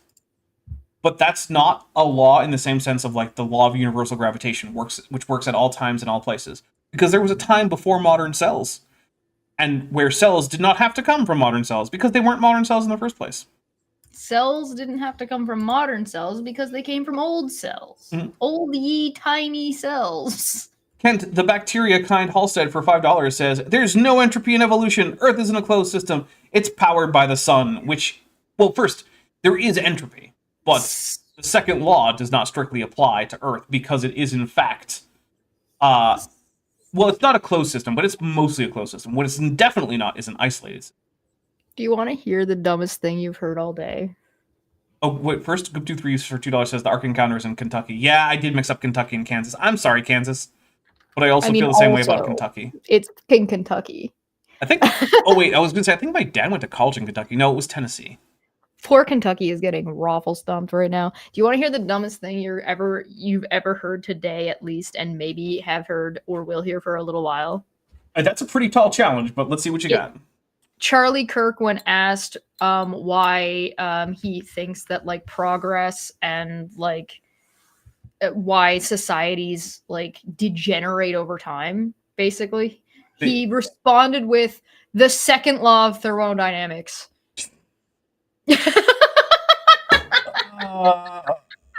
If you thought I was a good friend before, I actually have a premiere going on Debate Hub right now of me watching all the Charlie Kirk stuff. And that made me think of it because this guy just was making up laws. You know, Tesh, I love Yeah. you, but I don't have the mental bandwidth for a Charlie Kirk video. Listen, that I didn't invite you to come and watch And I Charlie appreciate Kirk with that. me, all right? I could have done that. I and would have said didn't. no. I would have said, "Fuck you." No, I would have just said no. I don't think you would have. I think you might have been like, "No, fuck that shit." I might have said something like, "Why would you ever think that that would be something I would want to do?" Yeah. That sounds more like me. Fair question, though. Yeah. Well, thank you for not inviting me to that. So Yeah, I you're didn't even have welcome. to say no. It is a 7-hour premiere because Oh I my did it God. over 3 days. Remember when I showed you the pictures of me laughing while crying while I was rendering? yeah. Off Mhm. at 0? It's that video. Metageeky Platypus Librarian for $2 says AIG should only be allowed to cite Genesis ever. That would, yeah, I would appreciate that because that's where all the answers are, right? They're all in Genesis. Right. You don't get to cite anything else. You don't get to cite, Darwin or Jesus or anything else. Yeah, I'm down with that. To even get the process started in the first place. So here's another thing. Evolution doesn't actually depend on life arising from non-life or being non-miraculous or anything like that. All right, here we go. Kip is in the waiting room, and we're gonna do a quick. I'll tell you what. Mhm. Here's a new super chat. I will let Kip in if we get a $10 super chat asking for him to be let back in. Otherwise, he can stay having abandoned us. So that's the price of entry. If you guys want Kip back in, super chat to let him in. Otherwise, no. Wonderful. 10 out of 10. Secondly, there are no known observable processes or mechanisms by which new genetic information can be added to an organism's genetic code that turns one kind into a new kind. Okay, so I can see why you never got an answer to that, because that's a malformed question. John, Why you never got an answer to that because your question is so malformed it was probably aborted. which basically means, by the way, that's a successful prediction. Ay. Okay, so first we've got two super chats. One is from John Hopkins for $5. It says, collation of some of the twos. Thank you very much. But then also a $10 super chat that says, we miss Kip. I'll accept that. That is not asking I'm- to let him back in. It's I'm fine. liking that one. Well played, dinosaur. Thank you. Thank you. And hey, John Hopkins is a big fan. That guy just paid $10 to get you in here. I know, right? Yeah. And I was waiting for less than a couple of minutes. I think that was Yeah, it was pretty fast. I hadn't even stopped laughing yet. I gotta close the door though. He leaves immediately after he's let back in. Kick him out What is again. it? All right, I'll kick him out. It's Kip gone again for leaving immediately like a What jerk. a weenie. All right, fine. You can come back in. Listen, I live in a house with people, and I'm just trying to be a courteous. Chesh, are you familiar with this? This house has people in it. No. Oh, All right. Oh, here we go. I've never seen a people before in my life. This is gonna be a poll. All right. Have you seen this house has people in it? Yes, no. We gotta add the turtle option, obviously. All right. Ardania says he left us. He left us. Excellent Jurassic Park reference there. Love it. You also saw Meta Geeky Platypus Librarian's correct answer is Clever Girl. Right. The only platypus I know of is Perry. Right. So the question, right? So there's no known mechanism that can generate information so that one kind can transition to another kind. So let's start with the first problem. Once again, no creationist has ever defined information in a way that we can actually take two organisms and say which one has more information, or which one has less, or what the difference is between the information. Because any time that you ever try to nail a creationist down to a single definition so that we can then actually start to investigate the claims about information, you immediately get to something they don't like, and then they back off that definition. I know, both firsthand and from watching multiple creationists over years, they just refuse to actually define definition in a way that could be useful.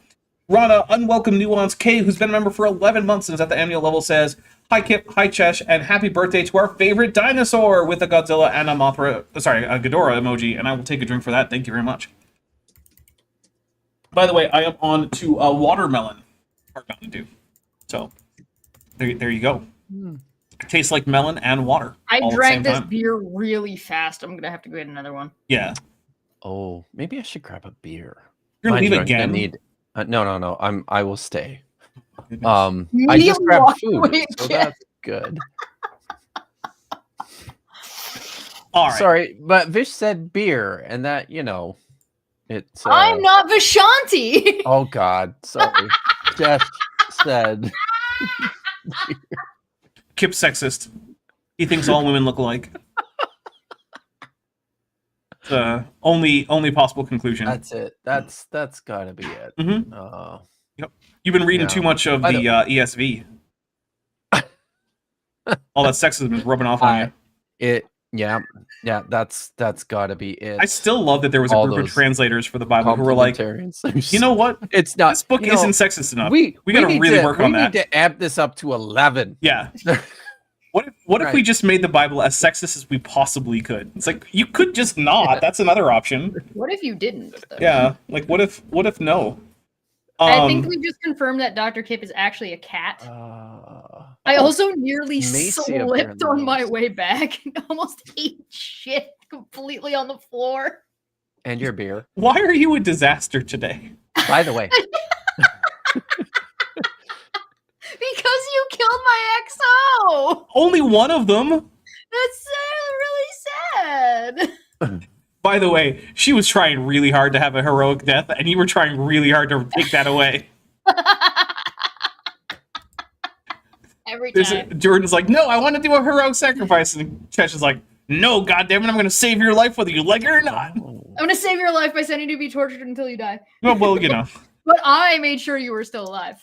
John Hopkins for $5 says, you do the variety pack flavor. I mix them up so it's never the same flavor in a row. I do the variety pack. It's the only one that the store carries. And I do try to mix it up, although so my least favorite is actually the live wire. I'm not a huge fan. And after I was done yesterday with what was I don't even know what I was doing, but at the end of the day showed up and I was like, all right, all I have left to do is download frames from Sheepit and compile them into a video and just set that up. I don't even need to be around for that. But it's going to take a little while to download all the frames, transfer them to the folder and whatnot. So late last night, I had two of those. I had two of the 3 cans that I got of the live wire. And so I had those in a row. But that just means that then I don't have to worry about having the one that I don't like so much as many times today. So, oh yeah, with the kinds. The other thing is, there's no such thing as kinds. And until you guys can come up with a definition for that works, then the entire question is meaningless. So you have 2 terms that you refuse to define in the question. So it's no wonder that no one can answer this question, right? Like and if a billion words you choose to define incorrectly. It's weird because I feel like this is what we were talking about when I left. it's sort of like, hey Kip, Anything that should I prefamulate my amulite? I don't know what any of that means. Exactly. Is there a possible way to answer the question of whether or not I should prefamulate my amulite? Oh, No. I have a better example. Should I flip a pancake when I'm cooking it? When one side is done, yeah. Yeah, so Yes. yeah, I should flip a Okay. pancake. Well, how dare you tell me to kick my dog? Yeah. Oh, so yeah. All right, here we go. If I can find my mouse, there it is. So as we talked about yesterday with natural selection, as we'll talk about more today, we see lots of variation and changes within I gotta say, I would hate to be on a trip to the Galapagos that involved lectures as like a mandatory activity for the group. Oh my God, is that what this is? Yeah, Kip, they're in the Galapagos Islands right now. Holy shit! And they're listening to This. her. It's And like this it's is like an when you get to AIG go to the sponsored Galapagos Islands, trip. You have to listen to the timeshare pitch. Well, okay, when I say Yes, sponsored, right. they're paid. These people paid to go on a trip And sit coordinated through a by time- Answers in sit Genesis. through the timeshare lecture. Yeah, and sit through Yeah. this multiple times. Wow. Because remember, there was another lecture that she gave the previous day, according to her. So, yeah, there were people, and it was an expensive trip. I don't remember exactly what the amount was, but I remember when they were advertising this trip. It was a lot of money. It was thousands of dollars US to go on this. These sorts of things always are.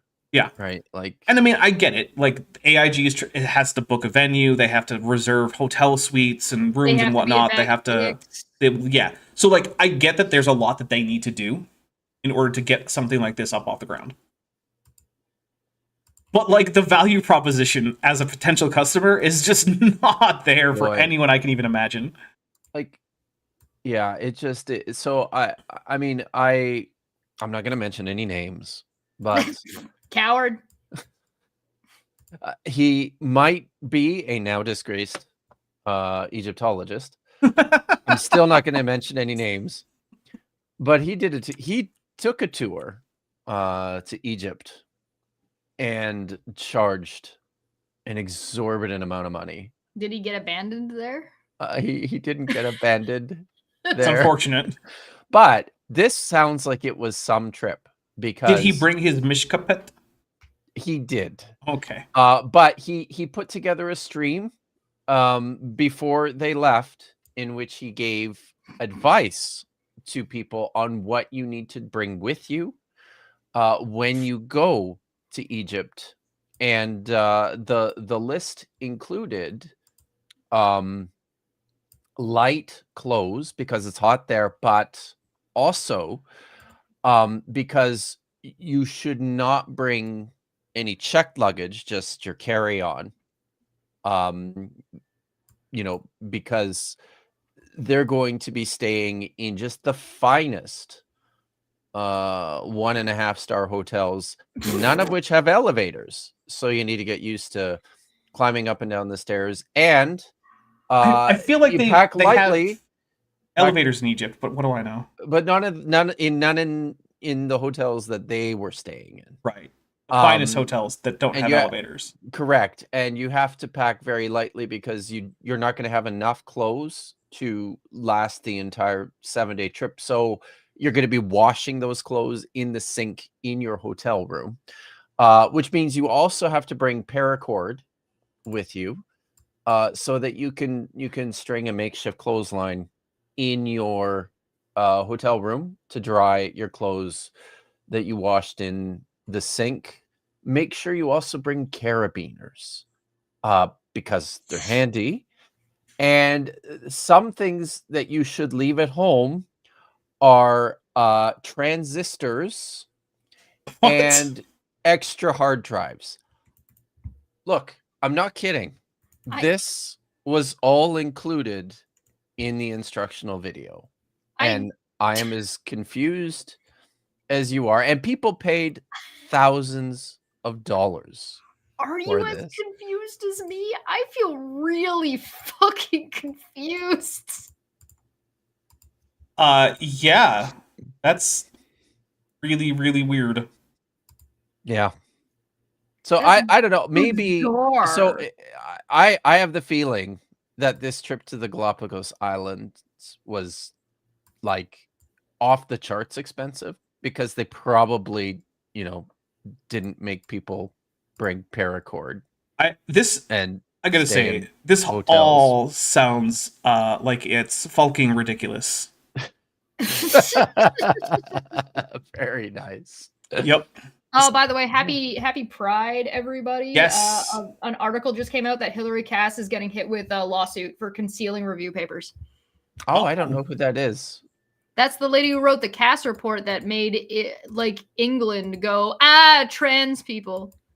Oh. Yeah, England's having a Nice. lot of trouble with transphobia lately, and a lot of it's her fault. Not all of it, obviously. There were transphobes before her, but yeah. John Hopkins for $5 says, fair answer, one of the brands I get has grapefruit in the pack. I try to get those out of the way as quick as possible. Yeah, it was the same thing with me. I was like, these aren't my favorite. I'll just drink them now. I like the black cherry Mike's Hard Lemonade. I don't think I've had that one. I should probably get it. Black cherry, so fucking good. So fucking good. I mean, I also like the lemon one. They have a mango. Mango's fine. They have like a strawberry, Boy. also fine. But the lemon and the black cherry, so good. Hey, guess what, everyone? Ben gets free I- pizza because Reggio's just gifted 20 Dapper Dinosaur memberships. I'm Hey. going to take Nice. 20 drinks. Kip, say whatever you were going to say. I was just going to say that I don't think I've had Mike's Hard Lemonade in maybe 4 years. It's because you're old. Yeah, I like probably. to get it for the cottage. It's a good beach drink. Yeah. Wait, it do you would have a be. cabin in the I- woods? I did once. Did it have a basement full of weird artifacts that summon monsters? No, because it didn't technically have a basement, but it did Hmm. have like a little underfloor spot. Were Just the there floor. weird artifacts in there? Or maybe a place where you could suck your sister now that she's a demon-possessed zombie? There were, but I think my dad took them out. Okay, so I just got to 15, but I want to end the poll now. I'm going to drink 5 more times. Hey. Oh, that's a lot. And I have brain freeze now. Oh, I hate that's the worst. That really is the worst. I think Okay. there's very few things in this world I hate more than brain freeze. It is pretty bad. That's awful. I'm a little disappointed. No. So the question is, have you seen This House Has People in It? No is 62%, Turtle is 24%, and yes is only 13%. Oh. And that's out I of didn't 61 vote at all. votes. Well, first, I get it. This House Has People in It is a little niche. And it's a particular niche in like a horror thing. But I would suggest Googling it. Is that one on our list? No. Oh, okay. For one thing, it's not really a movie so much as it is. I don't even know how to describe it, but you can find it on YouTube. Okay. And yeah, it's. Look, if you're into weird horror stuff, I'd recommend This House Has People in It. If you're not, then you absolutely will hate it, and you should not bother. It will be a waste of your time. This is a recommendation for a very specific group of people. Like if you like watching analog horror and trying to figure out what's going on, watch This House Has People in It. If that's not your jam, don't bother. Skip right over it. Hmm. So, and I don't think that's Kip's jam. Yeah, I don't know. Have you seen the Monument Mythos or No, I haven't. Seen Local 58 or? I've seen Local 58. I don't think I've seen either of those. We might have to put Local 58 So, on our list. okay. It won't take long. We can watch all of it in I think less than 40 minutes. Oh wait, no, because they did that live stream, and that one was like a Oh, 3-hour countdown for like a 10-minute payoff, but it was an excellent payoff. But we are never seeing any processes or mechanisms that can turn one kind into another. Correct, because that's not a thing. Because you're blind. So without something to turn one kind into another, this whole theory falls apart. Except that nothing about the thing. Okay, I want to point out. Remember earlier when she was like, all these secular scientists get the position of young Earth creationism wrong. How dare they? You remember that? That was the thing she led off with, was these guys, they keep misunderstanding us. Dude, there's nothing to do with kinds anywhere in evolutionary biology. It's not a term that anyone talks about It's not a term you have defined. So you are doing the thing that you just accused everyone else of, but to the other side. So I don't know the degree to which it's true that scientists are writing papers misunderstanding young Earth creationism. I haven't found any of these, but I'm happy to be presented with them. But regardless of whether or not it's true, she is doing that exact same thing. The arrogance that she Mhm. thinks that anybody with a degree working in the field would fucking bother with their stupid ass to Yep. fraudulently Right. put out any fucking shit is absolutely fucking absurd propagandist nonsense. Mm-hmm. Yes, it is. DJ Sapsan, who's been a member for 12 months and is at the Tetrapod level, says, "Hi from Ukraine. AIG is a bag of orange kings, and I will take a drink." And yes, and also welcome. And I hope that everything is okay out there in Ukraine. It kind of explains why maybe I haven't seen you all that much lately. So stay safe out there. John Hop, Canada's with you, my friends. I would love to say that so is the USA, but it's clearly not. So Yeah. Stop that. I would love to, but they don't ask me. You gotta cut that out. Again, I would love to, but they don't ask me. Literally no one from the government has ever come and said, "Dapper, what should we do about Ukraine?" Could you imagine? I would have answers. Well, opens binder. At least it's not a binder full of women. Hey, yo. John Hopkins says, "We're a bit behind pace for the goal, frowny face." We are a little bit behind. On pace would probably be like 26 or so super chats. So I might not have to squeeze into my stupid itchy human suit. Hooray. Yeah, that doesn't bother me. I had to squeeze into it yesterday. Fair. Which, by the way, if you guys aren't watching Star Trek Endurance, you should. We had a blast last night, and so did chat. We did have a really good time. It was amazing. It was very silly. We had a transporter cloning accident, and Maddie's character had the worst day of her Wow. entire Oh life. my god, with both those days put together, they're all in trouble. They by the are. way. Yeah, they failed the mission, and it's okay because it was a lot of fun anyway. It was a lot of fun. Yep. They failed to defuse 2 different bombs. We got blowed up twice It's true. and survived. I call that a win. So these are the 2 points. Don't get distracted by the straw mans and the red herrings and everything else people throw at you. Just Like the straw man that evolution has anything to do with fucking kinds, Christina? Like those kinds of She said straw mans? completely unironically, without even the So hint of self-awareness. I don't know if this has anything to do with anything, but the Hebrew word that is translated as kind is min, I and thought it was mean. sure, it's mean. Yeah, you can. Well, when someone says min, I think that means from. Yeah, Because it has the fair. short I. That's fine. Yes, that's fine.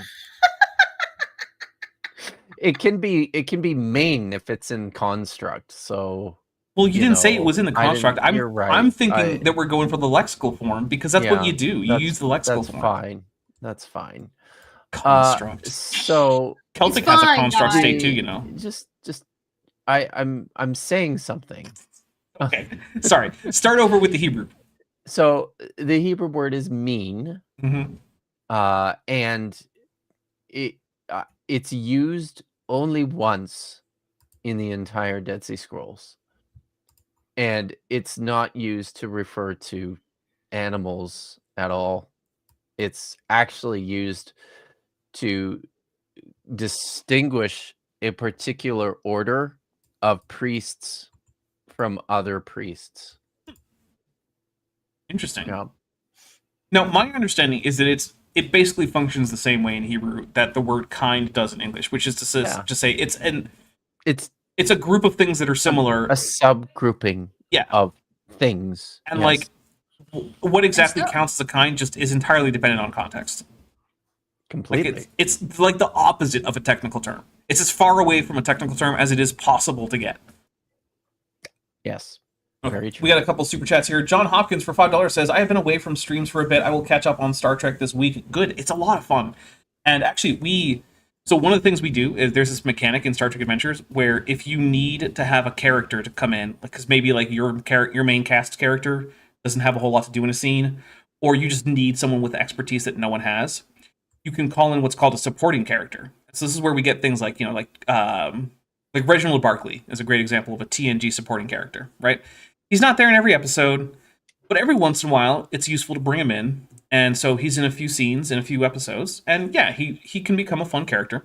And so there's a game mechanic for this. And so one of our things is whenever we need a new supporting character, we use the name of one of the members over on Top Hats Off as the name for the new character. So if you want to be basically have your namesake in the game, just join the channel, and then we'll do that. And when we finish with Star Trek eventually, and I go on to like other campaigns, probably using other systems and things, I want to continue that tradition, but maybe use it for like NPCs for games that don't have that mechanic, because most games don't, even though it's a really good mechanic. But it's a really good mechanic. Yeah. Does TNG Miles O'Brien count as a supporting character? He's a supporting character in TNG and a main cast character in Deep Space Nine. In Deep Space Nine, yes. Yep. So Yes. Miles O'Brien, Keiko O'Brien, Nurse Ogawa, Reginald Barkley. These are all examples of supporting characters from TNG. For TOS, you might think like Lieutenant Riley, Yeoman Rand. It's been a long time since I watched Yeah. TOS. But like Yeoman Rand, Riley, let's see, that one 20th century historian who decides to fall in love with Space Hitler for some stupid reason. Why would you fall in love with Space Hitler? I don't Yeah. understand. Hey, pro tip. Don't fall in love with Space Hitler. I just feel like that would be hard to do. You would think, under the best of circumstances. you would think, although to be The fair, worst of you're not being circumstances. presented with a Space Hitler who's like a topless That's fair. Montalban in his prime, so That's fair. he had Yes. those pecs going. Okay. He had very Really well did. developed pecs. Yeah. In fact, if anything, they were more developed in The Wrath of Khan, which is just a direct sequel to Space Seed. And I don't know how that works, because that guy was like decades older, and somehow he was like, my pecs are even more well defined.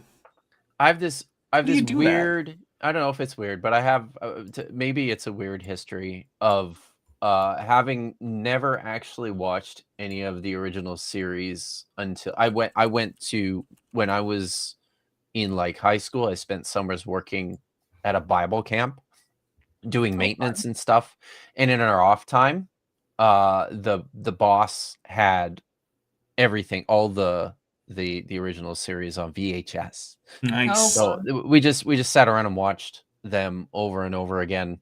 It's good stuff. It was good stuff it was there. excellent. So, but I had not. It was my first exposure to the original series, and First I had encounter. only known Ricardo Montalban from Fantasy Island. prior to that. Yes. So when we watched those episodes, and ever since then, I end up chuckling to myself, because every time I see Ricardo Montalban, all I can think about is "Welcome to Fantasy Island." I just He is pretty great. I don't know if you've ever followed him on social media. He's very, very oh really? Real Wow. quick, we have a super chat. My Unfinished He's Journey. not dead yet. Nope. Oh, Not yet. cool. My Unfinished Journey for $6.66 says, in the spirit of No King's Day, F Nero. Yeah, F that guy. Yeah, Nero sucks. Also, but maybe not as much as we used to think he did. have you ever seen what is it? Frente Monedas? No. So this is a sort of like a horror thriller with like a religious horror theme. And the idea is the Trente Monedas are the 30 coins that Judas was paid, right? Yes. Mm. But one of the problems is that they have props for these, but they have Nero's face on them. And it's like, guys, Nero was not the emperor in the time frame of the crucifixion of Jesus. What are you doing? But Doesn't matter. what They if? still have Nero. But what if? I remember seeing, I was like, wait, that's Nero. And yeah, that show is also, it highlights the degree to which my ability to understand Spanish is based on Mexican Spanish and not like Castilian Spanish because I struggle way more with that show because it's a Spanish show and not a Mexican show. And I'm like, this is tough. Because my Spanish is not great, but it's much better when I'm watching something made in Mexico. Keep coming back to these 2 points. Because believe me, that's what I did all through my secular college years, and I never once got an answer to these questions. Yes, when you ask questions to which there is no answer because you have a malformed question, that's what happens. Did your professors respond with fucking what? Right. And Klingons, not Kingons, Gladstone, who's been a member for 44 months, says AIG is a sack of dangly bits kind. I'll take a drink for that. Hey yo. Josh Wiggies for $5 says, one chat for those who can't. Thank you very much. And yeah, I want to reiterate, if you are in a tough spot financially, please do not super chat. Like the video, share the video, but please don't give me money you don't have. Do Things us are tough. a favor and subscribe to Debate Hub. Yeah, do that. Debate Hub should be linked in the chat, in the description. Let me double check. Yep, we've got Vishanti, Dr. Dino, Goblin Queen Chesh, Debate Hub, and Dr. Kip Davis, as well as Doc Dino's GoFundMe, all listed as links in there. So, Let's go. all right, we got a few more. Bitcourse, who's been a member for 28 months and is at the annual level, says, but what if AIG is a bag of dicks, pelagic tunicate, AIG is a bag of dicks, pelagic tunicate, AIG is a bag of dicks, pelagic tunicate, AIG is a bag of dicks, pelagic tunicate, AIG is a bag of dicks? Well then, in that case, I will take a drink. My timer's got another 20 minutes on it. I'll have another beer. Oh, wait, did I forget a Pillowpunk message? Oh, I did! I'm sorry, Pillowpunk. Look, if I forget your super chat, please tag me, because I do not want to do that. Pillowpunk for $5 says, do the films of Justin Benson and Aaron Moorhead count as weird horror? Because The Endless was an incredible film. First of all, that is one of my favorite movies. I love that movie. And also, I don't think I've ever seen anything from Benson and Moorhead that I haven't liked. Also, Vishanti just texts those two sometimes. So, yeah, every once in a while, I get some like insider Benson and Moorhead info because she just hangs out with them occasionally and like texts them. And she was at like one of their going away parties like last year. Like, yeah. So, I would say they count as weird horror because there's a lot of like really trippy stuff and like time travel and whatnot. If you Kip and Shesh, have you ever seen any Benson and Moorhead films? Not that I know of. You no. Okay. Well, after we watch Lake Mungo and Skinamarink, we might have to add in some Benson and Moorhead there, Kip. All right. Did you Sounds see good. there was a movie that came out called Slaughterhouse, and it's about a killer sloth? I did No. not, but that sounds hilarious. Wow. So if I can make a suggestion of something that needs to be on the list, Slaughterhouse, please. Okay. Thank you. All right. Let me update. I mean, most of the movies we watch are good. Well, yeah, that's because I make no Vishanti and I promises. This are. movie came out like Right? last year, and I it haven't just- seen it yet. This one feels like it might not be. So, Kip, when Like you and I Sharknado, and Vishanti but- watch movies, Vishanti and I, our criteria is basically actually it's just one criterion. Did Vishanti and I like it? And then if the answer is yes, then it's something we want to introduce you to. That's right. Because Yeah. we're basically just doing like a horror filmography like education class for you. That's why I'm in class. Yeah. Yes. Sean 007AU for $7.99 redo says the tone and tenor feels like Christina drew the short straw and had to give the evolution versus kind talk. Yeah, it does kind of feel that way. Although this is not wildly different from the talk that she gave that I responded to earlier. Although that could also have just been her drawing the short straw then. John Hopkins for $5 says, don't forget Pillowpunk's message from before. I did. Okay, thank you. Yeah, I'm sorry about that, Pillowpunk. Josh Beast for $5 says, and another chat for those who can't. Thank you so much. All right. The so weirdest thing is happening with Joshua Geese's super chat on my screen right now, where the likes are like flickering between Usually. 4 and 6. Yeah, It's what- wild. that's usually a sign that tab is about to run out of memory for me. Yeah. It's probably going to crash soon, isn't it? YouTube likes to crash. Thanks, YouTube. Mm-hmm. I don't know why, but YouTube is like, what if we just made the user experience worse in almost every way? And it's like, could you not? I Yeah, depend on right. you. that's a thing that happened. Yeah. So, Hey yeah. YouTube, as someone who earns you money, could you fucking stop it? Stop. Not yet. Jo- There is not a Slaughterhouse 5 yet. Only Yeah. the first one came out. in case you're wondering what that is, Josh McGee's just super chatted for $5. Is there a Slaughterhouse 5? We'll have to wait, but I'm sure it'll be excellent when we get there. Yes, of course. Oh my god, please. You know what, Chesh? Our next campaign should be Pugmire.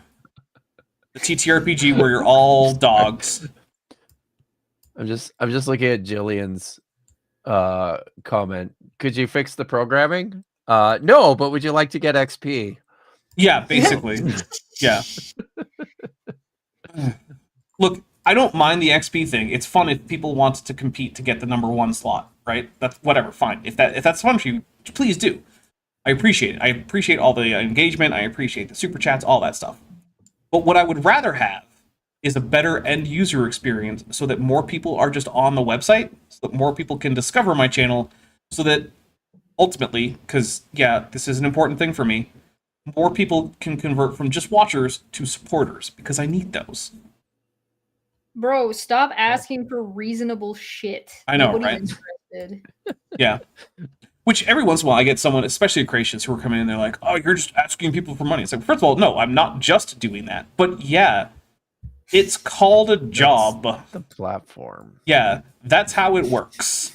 Never heard of it. You don't have to give me any money. In fact, you don't have to that, watch. Not that any creationist ministry ever does that. Right? Don't know what you're talking about. Look, there are churches out there that demand 10% of your income whether or not you can afford it. Yes. I'm like, All hey, I want is for you to subscribe and get Debate Hub monetized. I Yeah. need like 100 and some odd more. John Hopkins for $5 says, just for hearing the dapper F-bomb. Well, now that the plug has been, like unplugged and now they can all just flow out. Look, I try to keep most of my streams at like PG-13. But Every time I see John Hopkins, I think of Johns Hopkins. And then I remember that time that I was on a stream and I had a little bit too much to drink and I accidentally said John Hopkins instead of Johns Hopkins. The character from Treasure Planet? Hello. Hello again, He's back. nerds, nerdettes, and those of unspecified gender. I have returned with nachos. I didn't think nerd was gendered, but hey, awesome. Oh, no, I'm getting pizza. I was gonna say I should make nachos, but you guys got bench-free pizza. And also, you got me a fancy avatar. And if we can get that thing all the way to 200%, I will have to get into my human suit and wear a tutu on Tuesday. Fun. Yeah. So if you want to see me in my human suit wearing a tutu, you know how to do it. All right, I'm gonna hit play. Wait, nope. Sean 07AU, who's been a member for 4 months and is at the Tetchpod level, says people exchange money for goods and services. Thank you, Homer. Yes, they do. Also, I do return with a little bit of news. Oh, Tariffs. Oh. First off, it is, well, I guess for a bit of background, my town is currently having like a yearly summer fair, but rain is rolling in, so the rodeo tonight might be canceled, meaning I have a full night, or I have a free night. nice. Oh. You should watch and This similar House Has People in It. Okay. Maybe. And similar to that, I opened Google earlier and got a really weird news article. Oh?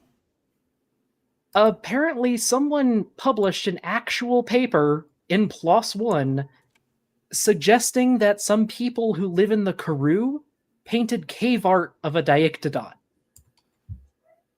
Okay. And Wow. it looks like a weird sausage-shaped seal with a mustache. That doesn't sound It a is- whole lot like a Dictodon, but maybe. It's giving me major creationist vibes, but it's in PLOS. Who's the author? Let me see. Pulling it back up. Don't take me back to the article phone. Julien Benoit. That's probably French. Probably Benoit, but okay. Yeah, probably Benoit. At least according to PLOS. No, he's people for- don't speak French, Chesh. You can't make fun of people. I didn't say anything. I saw your I'm face. sorry. Sorry, Shut let me try up! again. Je l'aime. Is that better? Anyway, apparently he is from Johannesburg, South Africa. I'm not the one who makes fun of people for pronouncing things wrong, Dapper. Yeah, that is my job. We got a couple of things. John Hopkins for $5 says, "It's okay, Kip. I've gotten that joke all my life." And then Wow. Carnival Frog has gifted 5 Dapper Dinosaur memberships. So I'm going to take 5 drinks while maybe Doc is going to tell us more about, I don't know, late surviving Diectodon cave art. Your mom. I will just send you a link to the figures, and I think they speak for themselves. It is. I don't know if this is stupid, but the art style reminds me of Inuit paintings. I don't. Is that the right term? I'm sorry if that's not the right term. I don't. Did you say Inuit? Yeah. As far as I know, that's still a valid term. Okay. Yeah, I haven't heard anything. I am not good with social stuff. I study dinosaurs. Actually, the other day, speaking of that, I was looking into okay, so I have some Canadian First Nation ancestry, very little, but it's there. And so I was looking into if I wanted to reconnect with those roots, what language would help with that? And the answer is Cree, which is a group of dialects of Algonquin. And then I had 2 thoughts as I looked into that. One was, how is it that Cree only has 2 interesting consonants in its consonant inventory, and they're both the weird consonants from English? That's bullshit. Oh. Come on, Cree. What are you doing? And then the other one was I don't know that I want to do the ergative, absolutive, polysynthetic language. That sounds like a lot. A lot. Even Kip doesn't know what that means. Nope. Anyway, I sent you the figures, Dapper, on Discord, and do you know Adipodentatus? That does not sound familiar to me. It's a weird Triassic animal that was discovered with a crushed head, and we thought it had what looked like a zipper in the middle. Oh, yeah, no, I do know what that is. Okay, yeah. No joke, this just looks like that old reconstruction of Adipodentatus, but apparently it was made in the 1800s. Okay. It's Brigios bizarre. for $5 says, "Mustache seal is described as what?" And here's the thing. I need to read this next super chat, but then I need to go get myself another drink because I've had a lot of drink triggers lately. So Jenner Harden for $5 says, "$1 for every last brain cell knocking around. I'm Ken Hoven's vacuous noggin." Thank you. I think that was supposed to be in Kent Hoven's vacuous noggin, but it's more fun for me to think that you are Kent Hoven's vacuous noggin, who is super chatting for some reason under the name Jenner Harden. And then yeah, Jenner Harden put in. Okay, so that was what the intent was. So I'm gonna grab myself another Hard Mountain Dew, and Vagrant Vagabond of Variant Vistas, who's been a member for 20 months and at the amulet level, says, "No gods, no kings, no masters with a dapper." I will say, hey, if you want a god, go feel free. That's fine. But definitely no kings, Canada.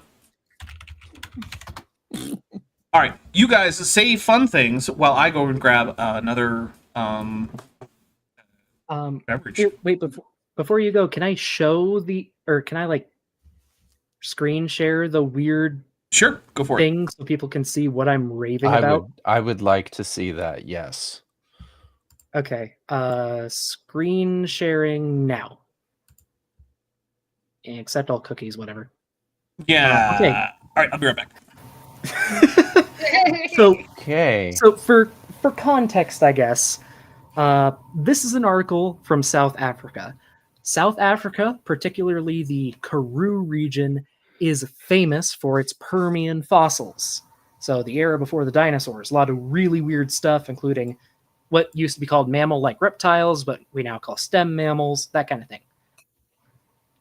And apparently, there is a painting on a wall in a cave that was done by the native people in the 1800s, and someone wrote an actual paper saying it's probably a creature that lived back then.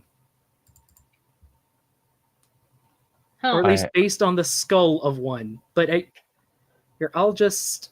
That's something. It's something. And it took Wow. me like a minute to figure out where the thing is. It's over here. It's kind of this blue and red stripe between the two yellow blobs. I'm back. And here is the highest quality image they have of it. That's atrocious. This is creationist level picture taking. What was this? Was this photographed This on a is literal in- potato? This came out in 2024.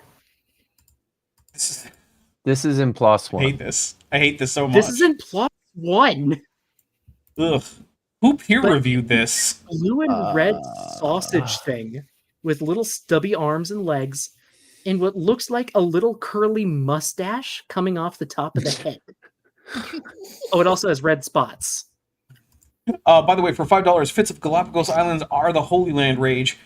Says, Chesh, what could I do to get some character art made up for Lieutenant Fitz from the Lexington series? She has a special place in my heart.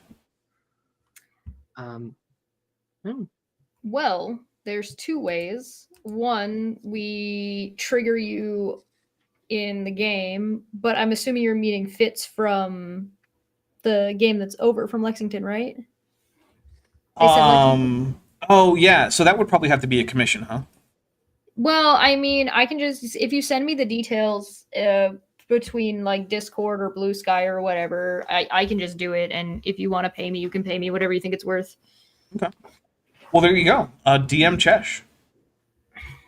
Yeah, I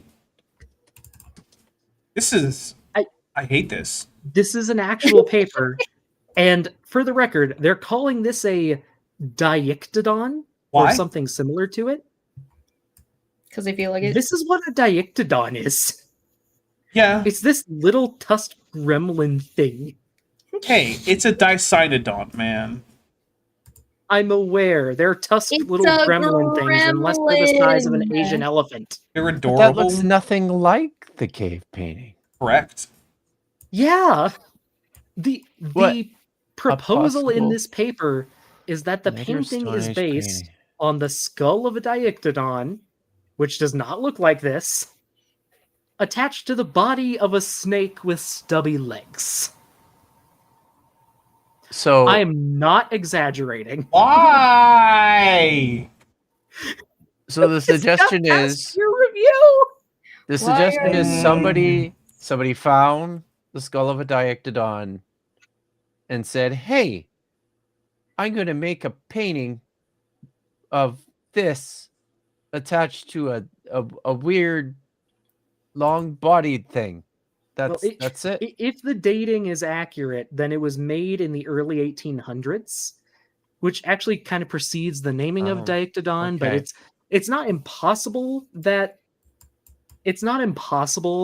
a native person saw a fossil. We know that's happened in history. But this doesn't look like any skull they would have seen unless it Yeah. is absurdly malformed.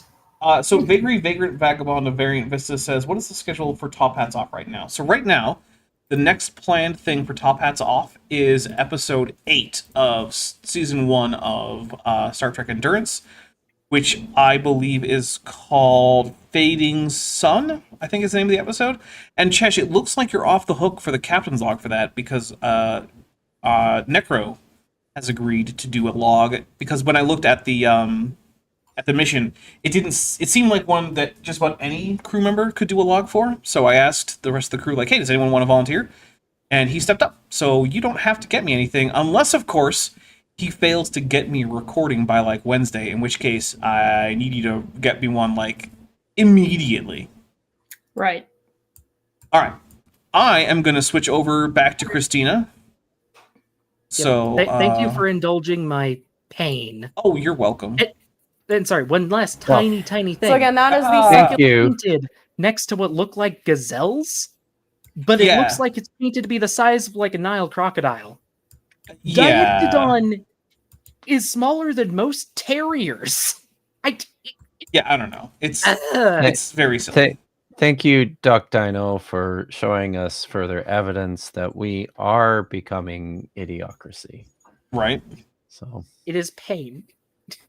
worldview, and they're you- seeking you to know eliminate some God, creationists right? in And this group largely for because they don't want to I'd be be held surprised accountable if to a they higher actually power. doesn't They want to have do what's political right in their own minority. eyes. They don't want to face the future judgment. They want to get rid of. Hey, Yeah. you were not that long ago a Christian. Yeah, no. I think Not that long ago. okay. hmm When you were a Christian, were you a young Earth creationist? No.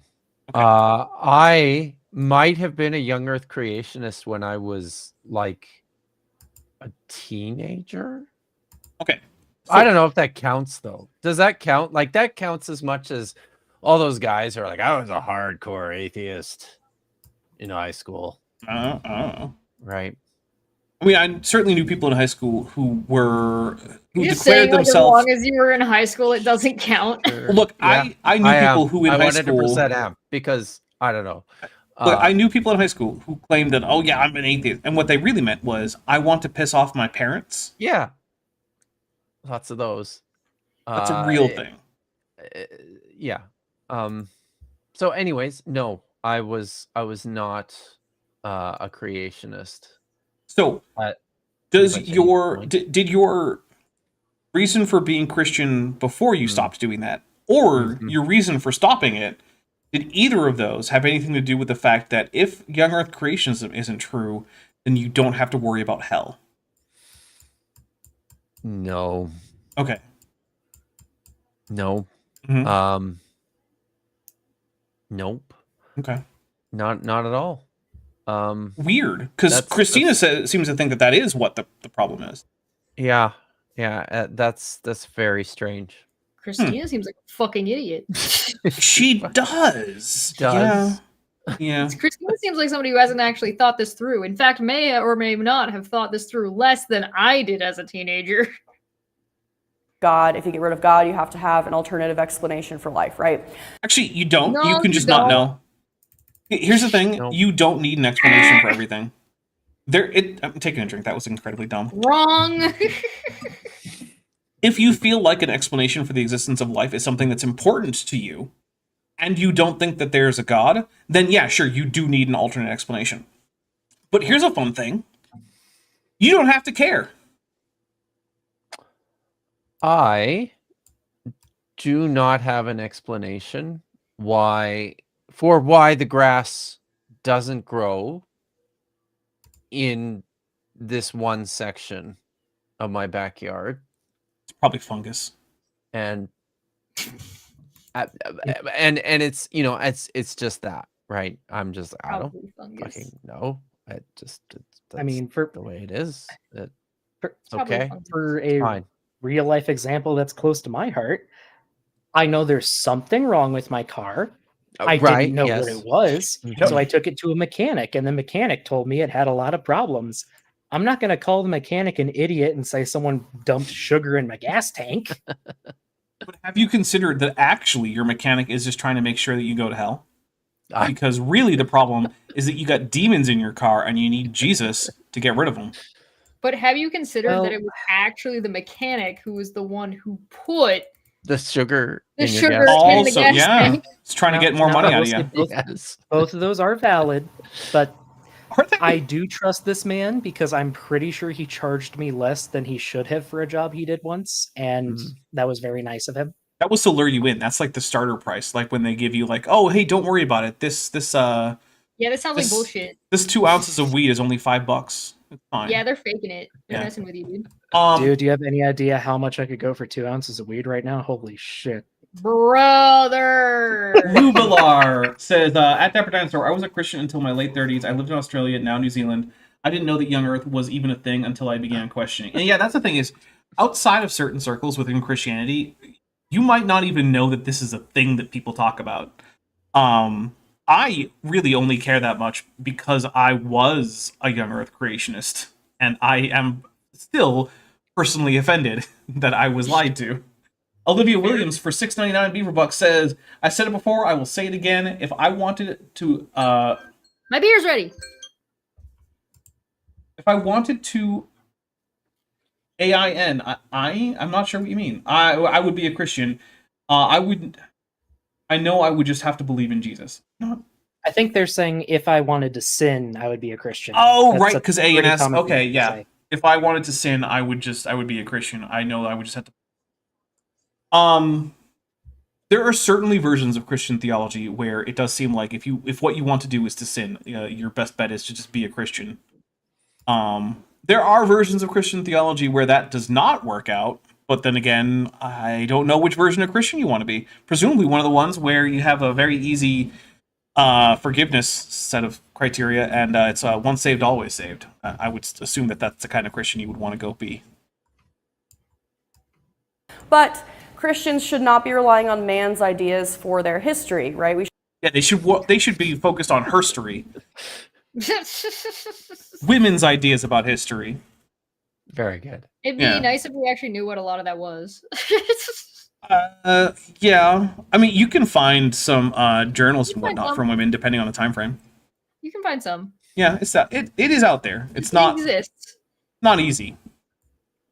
should be relying on the word of God, which is infallible. Man's ideas are fallible. They're changing all the time. I make mistakes every day. Personally, I don't want to rely on a man's ideas as my foundation. So, what does God say in the very first verse of scripture? That he created the... Hey, Yeah. are there any things that the Bible claims are true that maybe just demonstrably aren't? I know you're a Bible expert, so I'm asking you. Yes. So, and as I've mentioned this on your show before, we're pretty sure there's not actual fucking snow sheds in the sky. Okay, but have you gone to the sky to check? The snow is all no, but I know what snow sheds are. But that Right. you know what they are doesn't mean that they don't that they aren't in the sky. Right, but none of the snow sheds here have snow in them. Well, the For- ones in heaven do. Purposes of storage. Yeah, but that's because those aren't the heavenly snow sheds. Those are the terrestrial snow For sheds. purposes of storage? Yeah, that's where God That's what- stores the snow. That's in what the the snow sheds. are Yeah. for in heaven, Right. according Yeah, to the you know, it's Bible. for the purposes of the storage and the whatnots. Oh, It's where you keep the snow. okay. I'm getting tired. I'm Jeff. starting to do voices again. Okay. Just drink more tea. All right. So yes, I should get but more yeah, tea. yes, there are things in the Bible that are demonstrably, scientifically and historically inaccurate. Well, now we know that Kip is just a dirty, filthy sinner.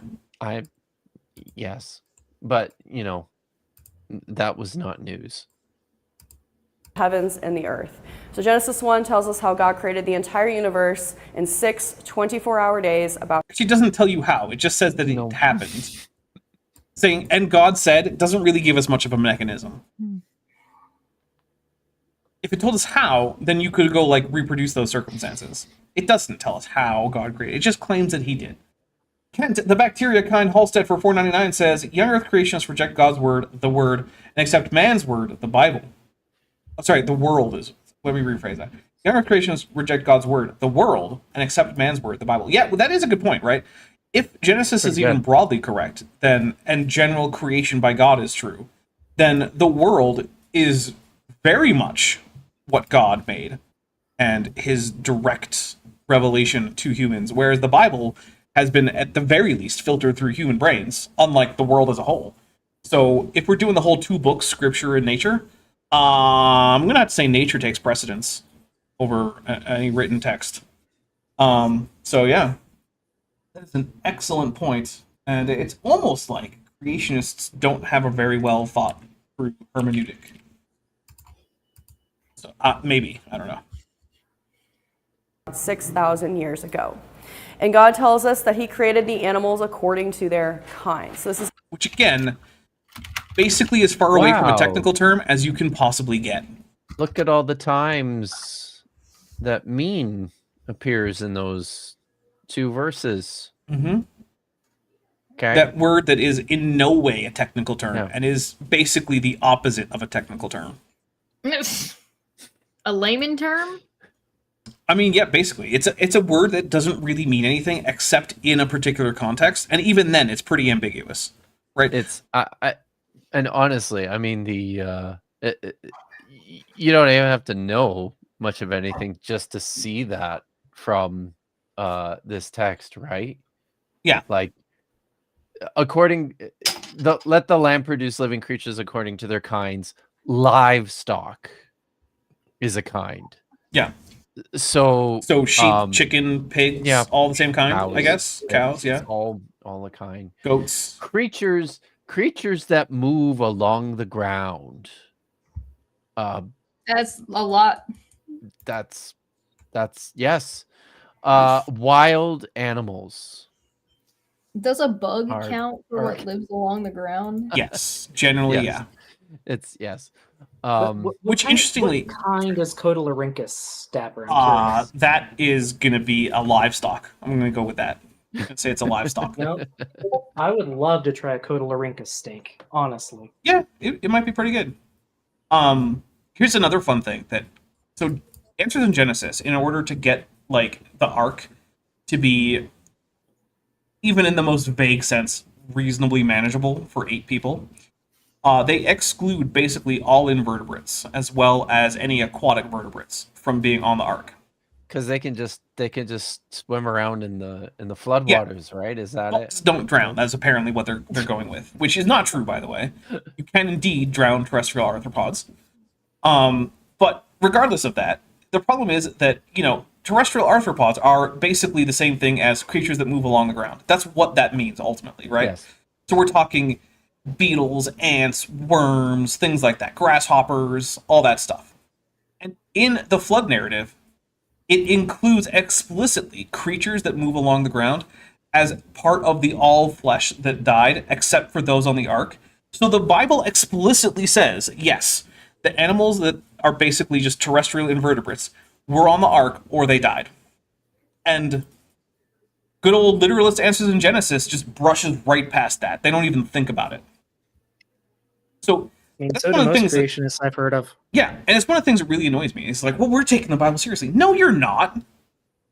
No, you're absolutely not. Because if you were consistent with this hermeneutical principle about taking this as seriously as literal history as possible, you wouldn't be able to exclude the bugs.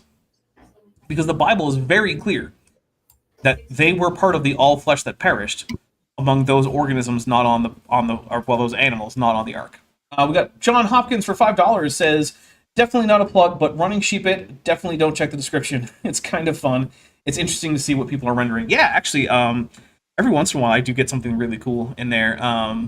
Like sometimes it looks like I'm maybe rendering a Kane Pixels animation or one of those like cool size comparison animations that you see on YouTube sometimes. And yeah, it can be fun. Actually, one person I know found my channel by looking at they were intrigued by what I was rendering on Sheepit because they were on Sheepit. So they looked at my username for that project, then searched for that username, then found it connected to my channel via, I don't even remember what it was. Fun. And then they just started watching my videos. And they were like, yeah, I found you on Sheepit. And I was like, hey, that's some good detective work. Awesome. That sounds like a really fun way to find new channels, honestly. Yeah, I mean, hey, download some Sheepit. So in case anyone doesn't know what's going on there, Sheepit is the render farm I use. It is a free render farm, except that the way that it works is when I render frames, I get points. When other people render my frames, I spend points. And the degree of priority with which my frames are assigned to people is dependent on how many points I get. So the more points I have, the more likely it is that someone is going to be receiving one of my frames to render for me. And if you want to help with that, what you can do is in the description, there's a section called How to Render for Me. There's a link to a website where you can download the client for Sheepit. You can download that, and then there's also login credentials that has my username as well as a render key. And when you put those in, it will allow Sheepit to count the frames that you render with the Sheepit client for my account. And so that is a quick way to help me get things rendered quickly. And even if you aren't rendering my frames in particular, if you render any frames, that gets me those points, and those points are how I make sure that my projects are rendered relatively quickly. So that's that. All right, I'm going to hit play. Day 6 of creation week, let the land produce living creatures according to their kinds, livestock, creatures that move along the ground, and wild animals, each according to its kind, and it was so. God made the wild animals according to their kinds, livestock according to their kinds, and all the creatures that move along the ground according to their kinds, and he said that it was good. Just in these two verses, Is there a You're glossary reading this like at it's a the back scientific of the description. fucking Bible that Hold says on, that what was too kind much. is? Start over. One at a time. You go first. No, I was just saying she's sure reading this like it's a scientific description. Yeah, well, that's because that's how they're taking it, right? So they've. Well, first I want to read the super chat. Strawberry, 5th super chat paying for $5 says, "It doesn't matter what the Bible says. It matters what a plain reading of the Bible says with zero human interpretation." Obviously. Yeah, as if that were possible. Which, spoiler alert, it's not. There's no way to read the Bible without any human, interpretation. So they are treating this like it's a technical thing. Because in an effort to get around the problem that there are way too many organisms alive on Earth right now, and by that I mean species, right, to fit on the ark as described in the Bible, they said, well, Noah didn't need every single species. He just needed a male and female representative of each kind. And the kind is a larger grouping of organisms than the species. And their excuse for this is just the use of the word mean in Genesis 1. And so they have to make it like it's a technical term, even though it very obviously isn't. Like there's some kind of objective underlying biological reality to these kinds. When in fact, the word kind in Hebrew mean works pretty much like the word kind in English, right? Like, if I went to the grocery store to get a few different kinds of food, what does that mean? It might mean that I bought fruits and vegetables and meat and some bread. Or it could just mean I bought 3 different varieties of apple. Why? Because kind doesn't mean anything except in a specific context. And if I don't give you that context, there's no way to know what it means because it's fundamentally not something that has a specific definition. That's the point of it. It's to be an ambiguous but quick way. It's kind of like a pronoun that way, right? Like, who is he? Yeah, who is he or who are they in any given sentence? Well, it depends on the context. You can't say, like, Chesh is she. Every time anyone ever uses she, it has to refer to Chesh. That's not how English works. I am every woman that has ever been, ever is, or ever will be. Wow, it's like the end of Star Wars Episode 9. You're so fucking So, like, yeah, kind is the same kind of thing. It's just a generic noun that means a grouping of similar things. How similar? Depends on the context.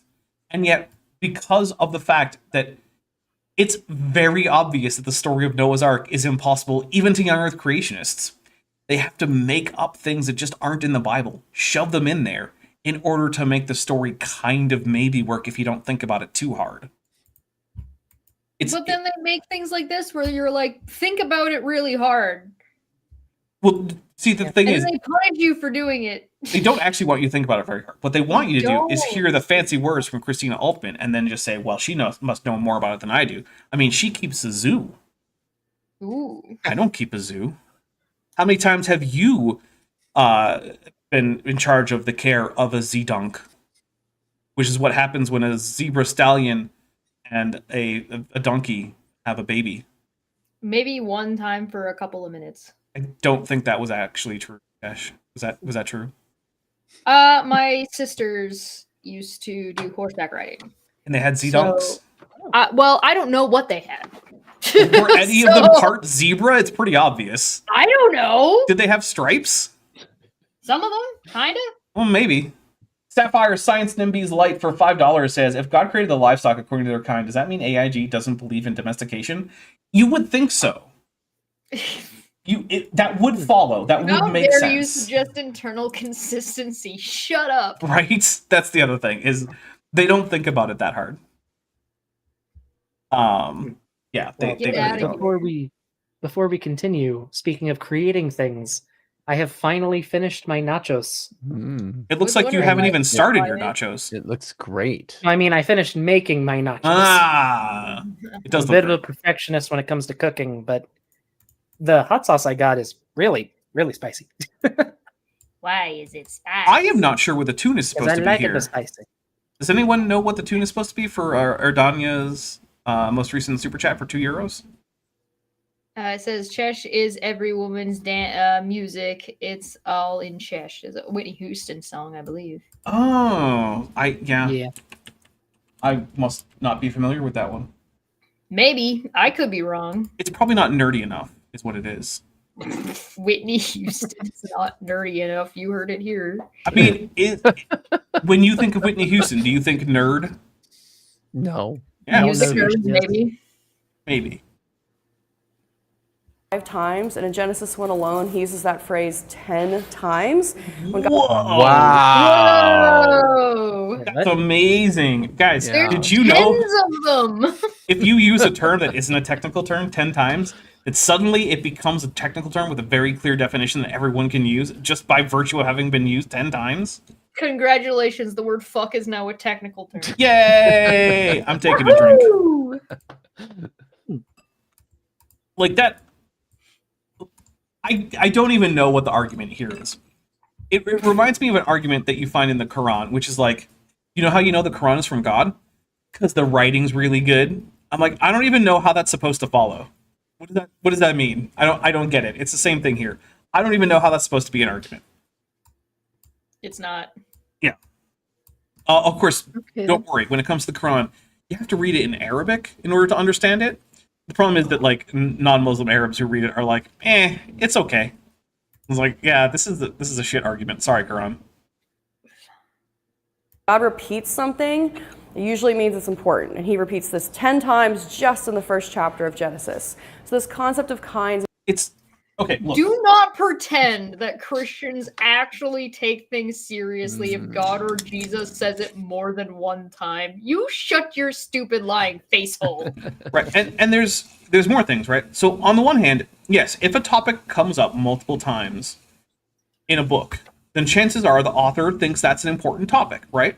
Okay, yeah, Christians don't care. that's fair enough. But the topic of kinds is coming up repeatedly in the process of listing when One God created time. things, right? An itemized list. Right. So that's why it's coming up 10 times, is because we're using this repetition because it's the same kind of thing happening each time.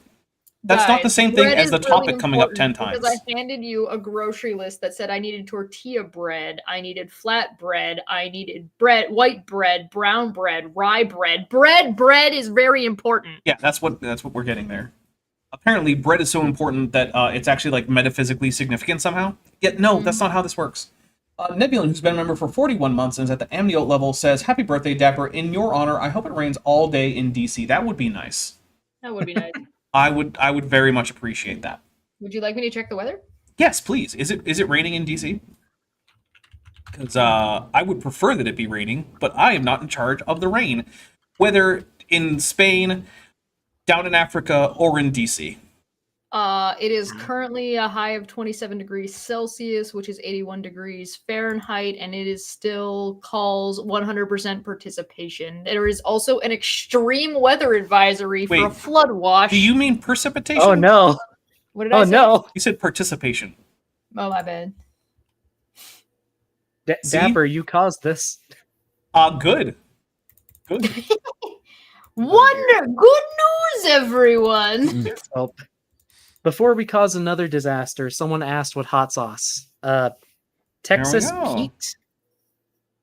Hot- I'm getting called out in the chat for Yeah, calling the hotter version. bread. It has some kick to it, and I was raised on Indian food, so it's Nice. a little spicy. To be fair, in my defense, Okay, there you go. That's it. Is really important, and it provides an alternative explanation for the existence of life we see today. Okay, look, magic isn't an alternative explanation, at least not in the terms of science, right? That's just not how it works. No. Even if it's true that God created life outside of the realms of like natural law, and it was a complete miracle that we can never explain in terms of science, it's still not an explanation to just say God did it, because it doesn't actually tell us anything about what actually happened other than that God was involved. That's not scientifically useful. It might even be true, but it's completely worthless. Can I remember how I said before? I'm going to tell you something really stupid. You might not hear anything as stupid as this as you're like in the next little while. Are you gonna one up Remember that I said that about Charlie Kirk before? Ugh. Yeah, I got another one. Oh no. He was debating a medical student at Oxford, and the medical student was trying to ask him, okay, so if life begins at conception, what's the thing that makes it life? Like, why are you saying that this clump of cells is special when it comes to like abortion or whatever? And Charlie Kirk was trying to say that, oh, well, new DNA comes into existence, which everyone laughed at. Yeah, that's not true. But but then this guy was trying to be like, okay, but this is what happens biologically. So between here, and he's going through the steps, like this happens and this happens and this happens. And Charlie Kirk interrupts him and says, and that's then the magic happens and it's magical. Oh. So this poor guy is trying to be like, where's the part that we disagree about when suddenly it becomes wrong to quote unquote commit murder here that he's claiming we're doing? At what point does it become a problem? And he literally uses the term something magical happens. Wonderful. That's definitely how we should base our legal system. That was the kicker. They were actually talking about how to do things from a legal standpoint, and it's incredibly absurd. Amazing.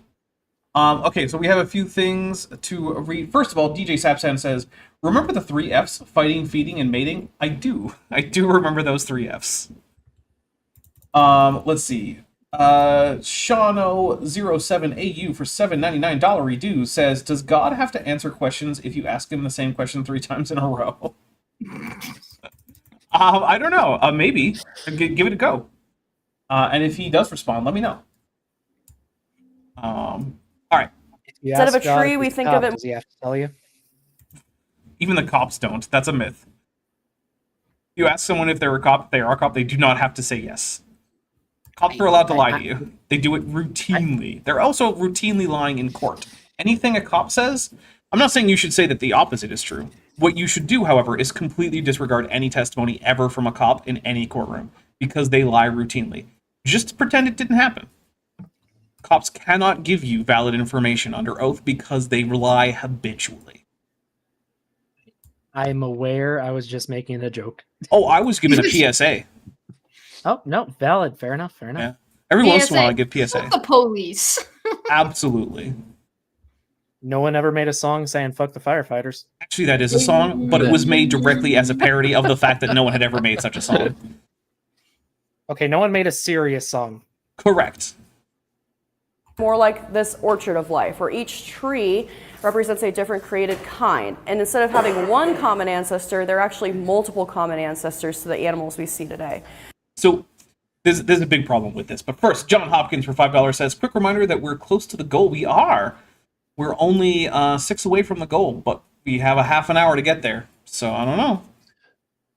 So here's the big problem with this, right? How does a creationist figure out which members of, we're going to go to the far left there. That's looks like it's dogs, right? So we'll say that's the canid kind. How do creationists figure out whether coyotes are more closely related to golden jackals or gray wolves, or where red wolves fall in the taxonomy of dogs, or the dhole from the Indian subcontinent, or the tanuki from Japan and other parts of East Asia, or like say the maned wolf from South America, or the crab-eating fox, also from South America, or the short-eared dog, also from South America. There's a lot of really cool canids in South America that most people outside of South America don't know about. Learn about them. They're very cool. So how do they do that? Well, it's the same way everyone else does, right? They compare character traits and genetics, although they actually don't tend to do genetics because genetics is a problem for them. But they do it basically the same way anyone else does. And they get basically the same tree of relationships that anyone else does when they try this. But the problem is that you can do that between all these groups, right? You can figure out that, hey, that dog on the far left and that cat on the far right, they're actually closer to each other than they are to anything else. In the same way that the gray wolf, the golden jackal, and the coyote are closer to each other than they are to the maned wolf from South America, but they're all still related. And then you can go a step farther and you can say, oh, hey, actually, the chimpanzee, the ape there, is also more closely related to both cats and dogs than it is to anything else on this list. And then we can lump in the elephant. And then we can also say that the triceratops and the little bird, they're actually closer to each other than they are to anything else. And then that group is the outgroup compared to the rest of the mammals that are on here. And you use the same techniques. What creationists do is they just get uncomfortable at a certain point and say, nope, no more investigating. We're done. That's where the kind is. And it's entirely arbitrary. The creationist orchard is just, what if we ignore the bottom parts of the tree? That's it. That's all it is. It's nothing more than that. It's just denialism. Yeah. And it's I just pretty want to say, obvious too. speaking of goals, I am $75 to my goal, and I just want to say thank you to everyone who's helped out. Excellent. Thank you. Very nice. Perfect. And by the way, guys, I wish I could say some of the stuff that Doc Dino is probably digging up right now. But there's some significant stuff that I think will be very interesting to talk about when, it's finally dug up and eventually there's some stuff written up about it. So, like... Yes, there are some big teeth and there are some interesting claws. And maybe And some bones some fun connected. bones. Yeah. Mm-hmm. So, like, I don't know, if you like big old dinosaurs, which you clearly do because you're here, saying, maybe help Doc out. If you can't afford it. If you can't, please don't. Absolutely. Like, if you need the money for your kids' orphanage bills, pay those orphanage bills first. If you have no money, go subscribe. Yeah, that too. Well, actually, subscribe either way. Subscribe regardless of your financial situation. That does also help. Yes, thank you. So the Bible says life came from life, that God created everything, and that the original kinds were created just 6,000 years ago. Changes within these It doesn't say life came from life. It says that God created life out of non-living things like the seas and the ground. kinds are directed. They are design features that God put into the genetics of these animals at the beginning of creation. They're not random. So I am one subscriber away What? from 14.3 thousand. Someone Nice. subscribe. Yes. I'm That's a good unsubbing. call. Oh, you meanie. What a jerk. No. Can I On just my the birthday. goblin's being mean to me. On one hand, she's not wrong. She's mostly wrong. She's mostly wrong. For a second, I I want to point out that one of the features, one of the points of this first story of creation in Genesis chapter 1 is that all things do what they were intended to do. That's one of the big points. That doesn't mean anything.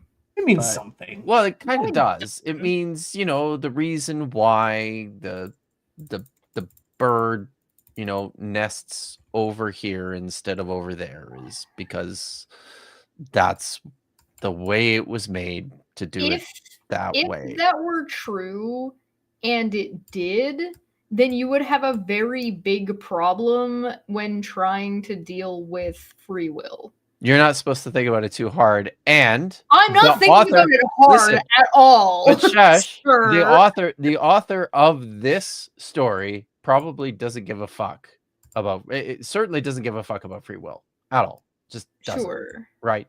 So now I will say this author also doesn't know anything or care about DNA. This author doesn't know anything, period. The end. Yeah. Oh, Yeah. you can't say that. That the author doesn't know anything? No, you can't say that. Well, she knows a few things, like how to take care of large mammals. I'm not talking about the woman. I'm talking about the Oh. author of Genesis 1. That guy He's probably like- knows how to take he care of knows large animals things. too. I bet he did know how to take care of large animals. The common Maybe. skill back then. So, very. Maybe allegedly. Like cattle, probably knew how to take care of cattle and horses, maybe even camels. I'm Maybe not talking about the allegedly. woman. I'm talking about the person who wrote the book. Wow. Dr. Actually- Kip saying women can't write books. Yeah, how do No. we know that the author What of Genesis a 1 dick! wasn't a The woman, Kip? reason we know it Wow. wasn't a woman Mhm. who wrote this book is because, at the time, Yeah. in the place, they just didn't. At the time and the place, they just did. Maybe it was like Mulan. She dressed up as a woman to do she dressed up like a man to do manly things, and people didn't notice Just like until it was too late. Yentl. If I ever write, that was- if I ever write that a was, book, I'm gonna lie about my name. That was an actual argument that Cliff Connectley actually made in support of some point he made about the Bible. I'm just gonna in say, a- I don't in a think, video. Kip, that you can prove that the author of Genesis 1 was definitively not a woman. You're totally right about that. Okay. Which Yeah. means that since you can't disprove it, that she was a woman. 'Cause that's Got how it. the logic That's works. how this works. Yeah. Right. That's how we're. Yep. That's how we're rolling here. Mhm. So thank you to the woman who wrote Genesis 1. I'm sorry that you had to Hey. conceal your gender identity because of the sexist attitudes of the time. Listen, I have to go and make dinner. Again? Jeez. I do, and I need a. So listen, unlike you guys, He's like, I gotta get the I hell out of actually- here, man. I can't actually do have a this." stream that I'm doing at 8:00 p.m. and I need a nap and I need some food, and my kid needs something as well. So, as much fun as this is, I'm going to have to go. Happy birthday, Thank you. dinosaur. After someone paid Um, $10 to get him back, he's leaving again. I know. He Go left fuck before I yourself, even finished my beer. AIG. And yeah, I did, and I am. All right, So- bye, Kip. Have fun You know out that there. you Have a good owe one. me, right? See you guys. It means What? you have to go over and subscribe to Debate Hub, and you got to put Yeah. on my I- stupid Charlie Kirk video in the background. Mute Dude. it in the tab. Don't mute it on the video. Just mute it in the tab. It'll be fine. Yeah. Okay, got it. You don't want to listen to that, I Done. promise. Well, I probably don't. Okay, see you guys. if I could go the entire rest of my life without ever hearing the voice of Charlie Kirk, that's fine. I'd be okay with that. I'm doing another one. Why? Why do you Well, hate yourself? I found out. So I found out Did he you went kill to Cambridge. puppies as a kid or something? So I was probably.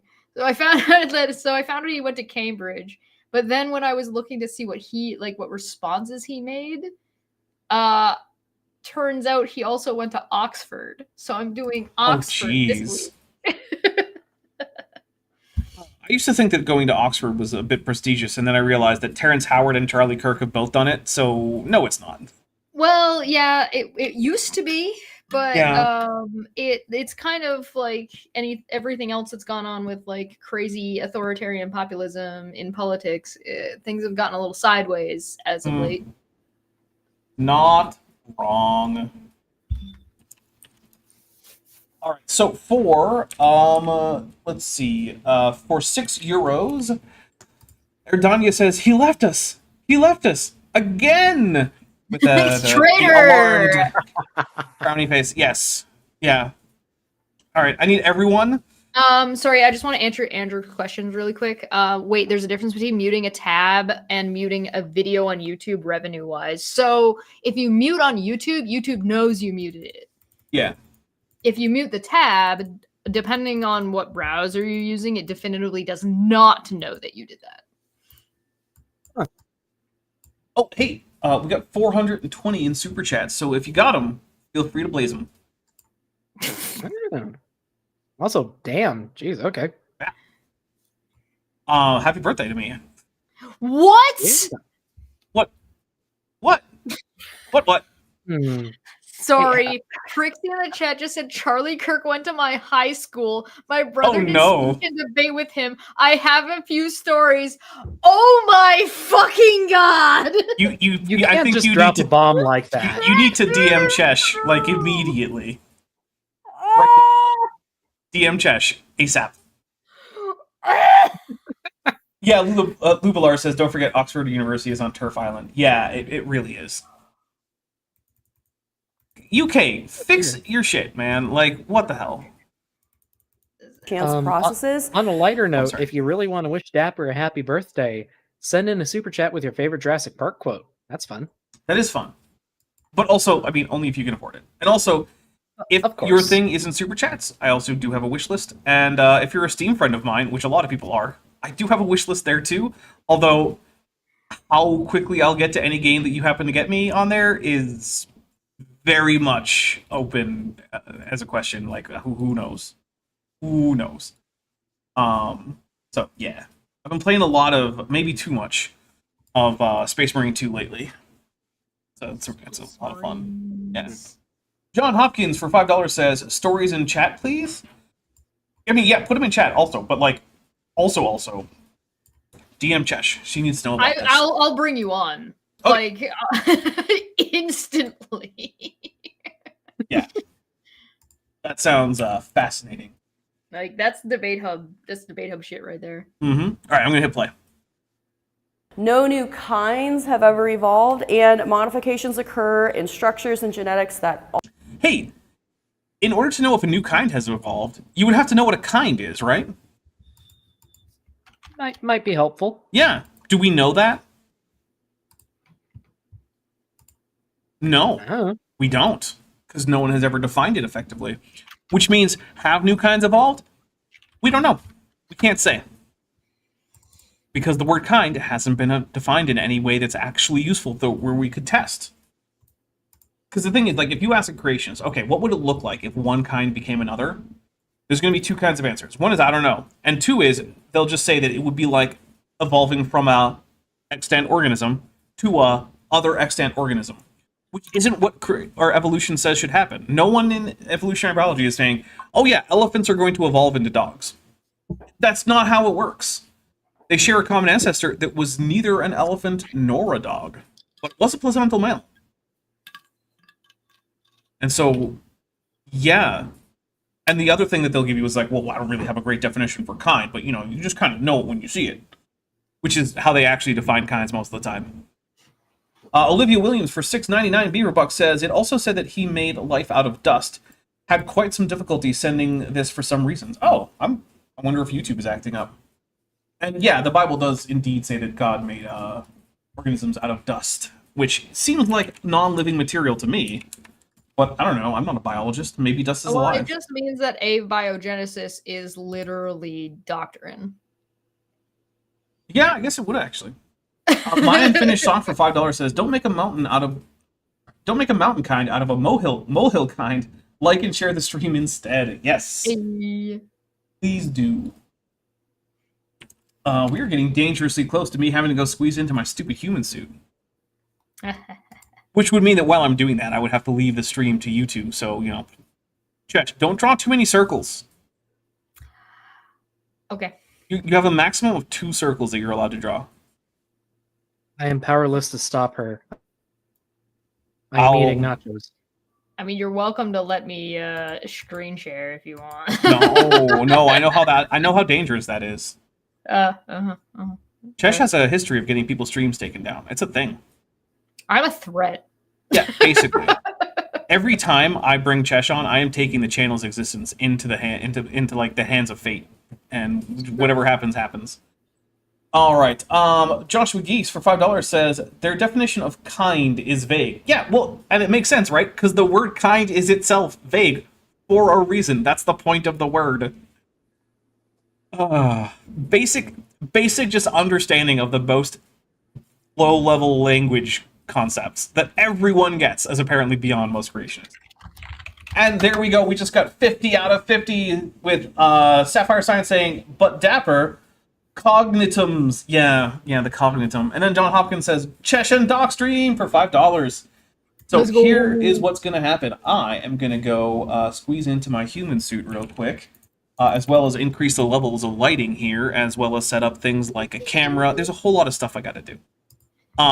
So, in the meantime, Chesh and Doc, why don't you talk about what the best non-tetanurine neotheropod is, and why it's Ceratosaurus.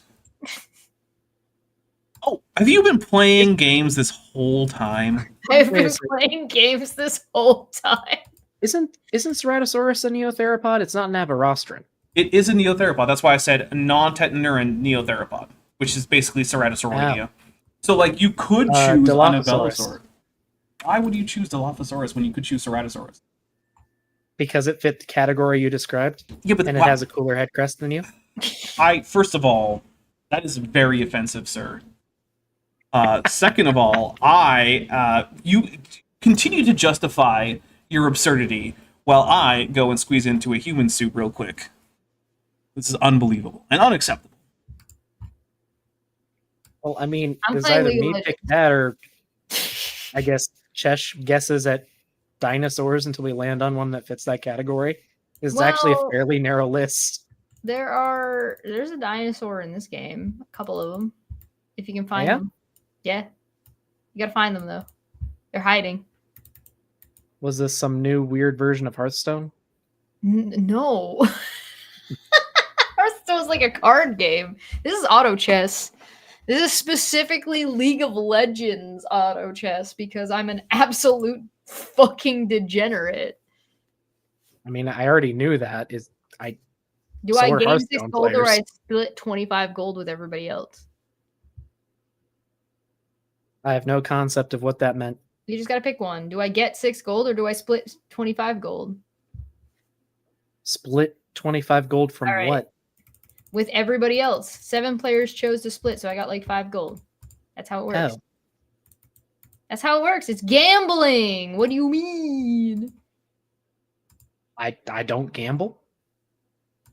Usually. Surely you know like how it functions. Depends on the game, I guess, vaguely.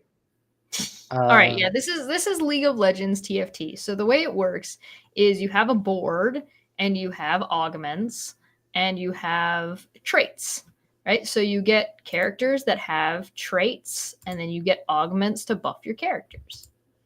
And then Okay. you put items on them and you build items out of items that fly around and you get gold and the gold has a certain amount and if you win streak you get more gold.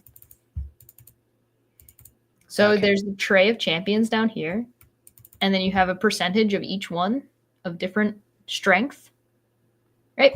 So right now I'm running Executioner, Bruiser, and Golden Ox. I'm gonna try and run Golden Ox, but I'm doing okay. This is my current ranking. This is how many I can get to get extra buffs from my Golden Ox augment. Don't worry about reading that. And I'm fighting cupcakes with googly eyes. And sometimes they're happy and sometimes they're very upset with themselves. And I am also a very cute bee. Look at me. I'm adorable. I got a little pot of You're- honey. Wait, why does your face look like a butt?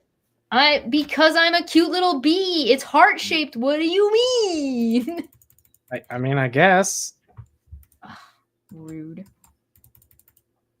I did want to say thank you to well, I'm not going to say the name, but thank you to someone on GoFundMe for sending another $20. I'm almost at 100. Thank you very much. Yahoo!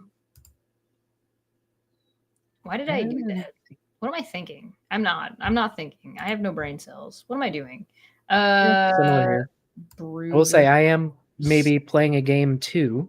It's called Dawn of Man. Nice. I am it's annoyed because I have not seen shit for my board. My board looks like absolute trash. Absolute garbage. Everything that's happening right now, garbage. I On the plus side- genuinely could not tell the difference. Yeah. On the plus side, though, I can dance. And do little bees. Yeah. My board is trash, but I'm winning. So it's fine, I guess. So It is it works. trash then? Is my board trash? Yes. It's winning, but it's still But trash. if you're winning, Yeah. It's still bad. It's still a bad board. It just means everybody else's board is worse, which is really sad for them. How unfortunate.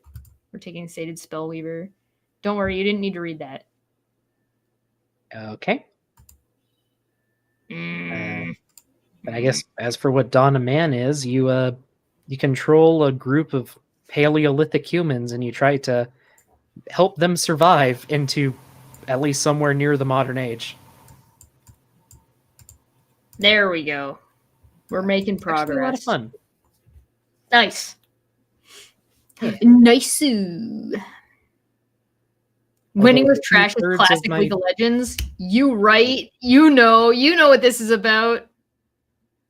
Jillian says you need to email them back. Am I winning? Well, Technically, you're right. Sorry, Jillian. It's been a time recently, but I'll get back to you as soon as I can. Okay. JR is partially right. So best not to read anything from League of Legends chat. Definitely don't read anything from the chat. Definitely don't bother reading what any of these things say. Like, none of this matters. But what you should read is the book and the lore pages and the all of that shit. That's the good shit. I mean, all I know about League of Legends is that it's a mistake to start playing it. Yes. And there's a YouTube channel I actually really like, where this guy takes apart different character designs from games or movies and stuff. Mhm. And just explains the Is backstory it and stuff Skybin? behind him, and it's kind of neat. Skyen, yeah.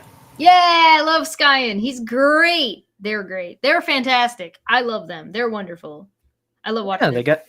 they got a lot of really good stuff on Pokemon? Dark Souls and Elden Ring, which is where Hello. I know them from. Final Fantasy, League of Legends. There's a human suit. Mm-hmm. Horrible. Well, so it took a lot longer than I was expecting because for some reason my webcam was like, "Oh, did you want me to actually be on?" Yeah, And it's like, yeah. And then the webcam's like, what if instead of being on, I just had the blue light that indicates that I'm on, but I don't actually send any information at all anywhere? It's like, I would prefer that you actually send the video feed somewhere and not nowhere. And it was just like, Oh dear. I'm not gonna. Okay, cool, thanks. On a different note, someone just sent me another $20, so thank you very, very much. Please. I am adjusting my my color here so that I am not washed out. Sorry about that. This is the carousel. You Alright. go in order of if you're winning or not. Yeah, Chesh has been trying to teach me what league is. And Listen, I still teach don't is a understand. strong word, and you need to stop that right now. Well, here's how we're gonna stop it. Goodbye. Already exist, right? So, reviewing what a created kind means again. Remember, we're not talking about species. Oh wait, hold on. We need a new super chat. Oh, Oh, all right. Uh-oh. So here's what the new goal is gonna be. Start another goal. So if we can get 30 teal super chats in the next hour, Chesh will read the Bible in Klingon. Ooh. So there we go. Also, Heather Bodacious Claims Coon, who's been a member for 17 months, says AIG is an alliance of tangerine tools. I'll take a drink for that. That's fine. Yeah. All right, I'm going to hit play. Species, created kind is a much more broad term. So if you recall from science class, our basic classifications and taxonomy, kingdom, phylum, class. Hey, Doc. Of these, species, genus, family, order, class, which one is not entirely arbitrary? I don't know. Is the floor made out of floor? Because I think they're just all arbitrary. Well, species has a few definitions that you can objectively assess. But which one you use is, well, That's why I depends said on the time, but completely it can be arbitrary. Yeah, that's why I said completely arbitrary.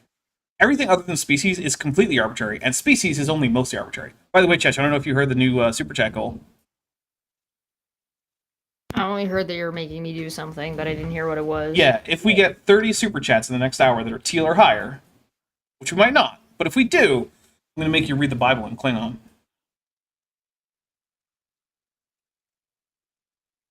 So, take that. Not the whole Bible, obviously. We don't have time for that. Yeah. Weren't we doing that already? Yeah, it's a follow-up. Oh. Yeah. Everyone loves a good sequel. Yeah. Well, a good. I guess. Plus, it was fun last time. At least I had fun. It was fun. Order, family, genus, species. So starting with our African spur tortoise just here, some which is thunder. a tortoise species we have in our zoo. It's the third largest in the world. Yay. So that's their species. They are in the same genus as leopard tortoises. Leopard tortoises and African spur tortoises are in the same family as red-footed tortoises. All those tortoises are in the same order as sea turtles. All of these guys are in the same class as snakes. So where here does the created kind fall? Nowhere is the answer. And any place you pick is going to be fundamentally arbitrary and meaningless. But she's going to say family. And why? Because it's kind of convenient for her. Yeah, that tracks. John Hopkins says, might as well get it started for $5. Yeah, I mean, hey, who doesn't want to hear Chesh try to pronounce Klingon? Whoa.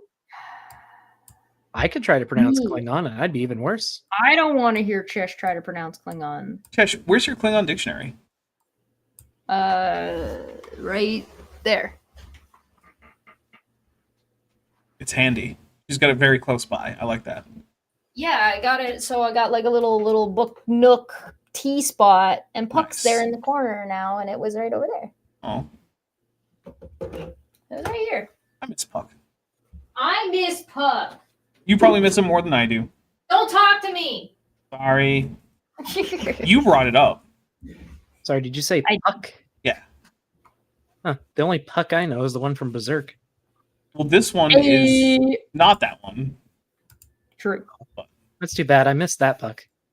That was a pretty good Puck. Rewatch Berserk. What about the one from Midsummer Night's Dream? That's a good one too. Not familiar. What? You got to read it in the original Klingon. It's better. The original. The original Klingon, this Mhm. man says. Yeah. Wait, you didn't know that Shakespeare was actually written in Klingon? You do now. I think Chesh needs to rewatch Star Trek 6. I fucking need to kill myself. Shano07AU for $7.99 redo says, I'll second that, John. Thank you very much. We will update the numbers here because we are getting up there towards Dapper wears a tutu. So, you know. Please.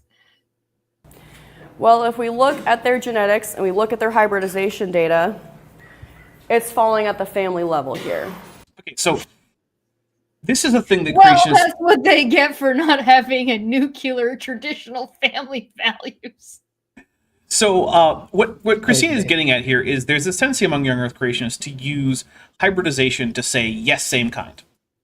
Which, okay, but the problem is that in order to be a scientific concept that we can test, it needs to be falsifiable, not just confirmable. So that you can confirm that two animals are in the same kind doesn't really mean much unless you can disconfirm that two animals are in the same kind, right? So that you can say these are definitely not the same kind. And so you might think, well, if they can't breed, then they would have to be different kinds, right? Because if the delineation is based on hybridization, okay. But there's a problem with this. Because there are organisms that AIG and other creationists would really like to say are in the same kind, but they can't breed together anymore because of various genetic or chemical barriers or whatever, right? And so what they'll say is, well, not being able to breed isn't necessarily evidence that two things aren't in the same kind. Well, okay, now we're just back to an unfalsifiable claim. Because evolution also says that certain organisms should be able to hybridize and others shouldn't. And that the ability to hybridize should decrease as the two lineages increase in how long it's been since they've split. Which means that we don't have a way to use breeding to differentiate between what it would look like if evolution were true versus special creation with kinds. The other problem is there are human hamster hybrids. Huh? Yeah, that's a real thing. They're called How? humpsters. It turns out that if you remove the zona pellucida from a hamster ovum, a human sperm cell will fertilize it just fine, and it will start undergoing cell division. It won't get much past 8 divisions, but that's still going from 1 to 8, or well, 1 But to as 2 to the we 8th. learned from Charlie Kirk, something magical happens before that point, and Well, okay. life. Well, maybe, but Dapper, either way. I'm not sure if I like this information. Well, so the reason that this information exists is because for a while it was a common fertility test for male fertility. The idea being like, well, maybe the problem with the fertility is that your sperm are unable to fertilize an egg. It's a bit of a hassle to get a large number of human ova to test, just to randomly test sperm. I don't know if anyone has ever done it, but donating ova cells is it's much more of a hassle than It's a donating lot of sperm. work. You have to like be completely sober for a long period of time. You have to be within certain ages to be able to do it. It's also like a little bit invasive. You have to take drugs to make you ovulate more. Yeah, it's a whole spiel. Yeah, it's not going in. Hi, resident with- female here. If you want to donate sperm, you get a nice adult magazine and go into a room with a cup. It's a lot more involved if you want to donate eggs. So human eggs are generally not used to test whether or not human sperm can fertilize eggs. It also really doesn't help that we've never really invested into making it not a giant pain in the ass. Well, I mean, to some extent, since no matter what, it's going to involve drugs to There's increase only so much you ovulation. can do. Yeah. When it comes to things that you normally only release one of per month, and you need to get like 20 or 30 of them, it's going to be a hassle. It's just going to be. Roshina, the facticity of Cheese Keller, who's been a member for 21 months and is at the tetrapod level, says pig-human hybrids are sexier. That might be. I don't know. But yeah, there are... It's not a competition. Human hamster hybrids are a thing. And then you might say, oh, well, it doesn't count if it only gets through like 8 cell divisions. Well, then when does it count? Because there's a whole spectrum. There are animals that can create infertile hybrids that reach adulthood. There are organisms that can make hybrids that, die shortly after, like birth or hatching or whatever.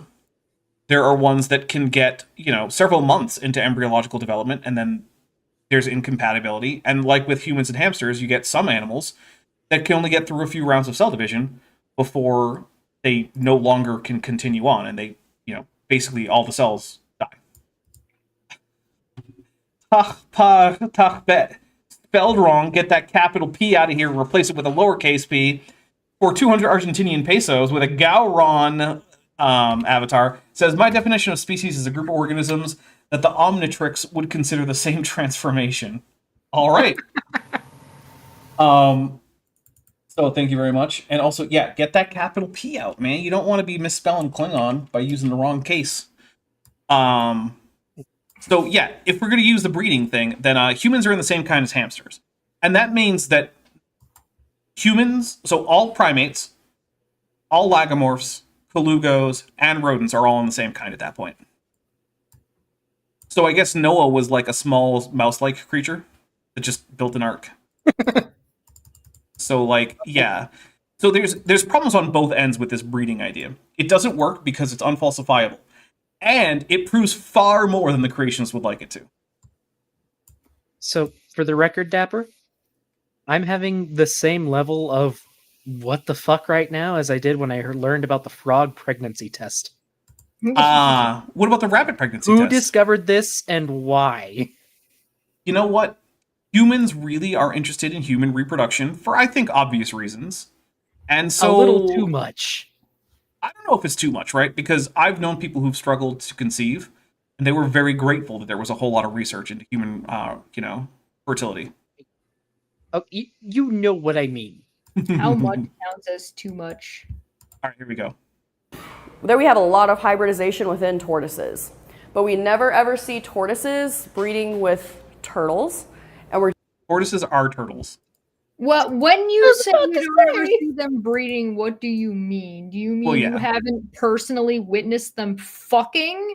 Because a lot of things fuck other things that they can't actually produce anything with. Like dolphins and pufferfish and people and sheep. Thanks for including the Welsh. So it's important to be culturally sensitive to the Welsh. The audience can guess who has Boink 2 on that list. Roshina, the facticity of cheese. The facticity of Cheese Keller says, for $1.99, where did the STDs come from? Noah? Yeah, creations don't like to talk about where things like diseases and parasites come from because they would have had to be on the ark. And I'm just curious, which one of Noah's family had crabs or syphilis or gonorrhea? Baboons, and literally anything baboons can get their hands on. Well, Dapper, have you considered that this was before the fall of the diseases? So No, diseases because used to help it's after that. before present day. Except that the fall happens with Adam and Eve before Noah. So that doesn't work. I said the fall of diseases, not of man. I don't even know what that means. Well, this was Geese before. Oh, sorry. Go ahead. This was before bacteria Adam sinned. Oh, little microphone. right. Okay. The first bacterium hadn't eaten the fruit yet. Joshua Geese for $5 says, "I'd rather be a pig than a fascist." Porco Rosso. Yeah. That's fair. Rosso. Porco Rosso. Rosso. I'm sorry. One of only 2 Ghibli movies I've ever seen, and it's a really good one. What's the other one? Spirited Away. At least I can pronounce Abdulhani. Yeah, listen, nobody asked. You were the one who put it up on screen. I put up a fucking article. Yeah, that had a name in Arabic that no one else could pronounce. It's true.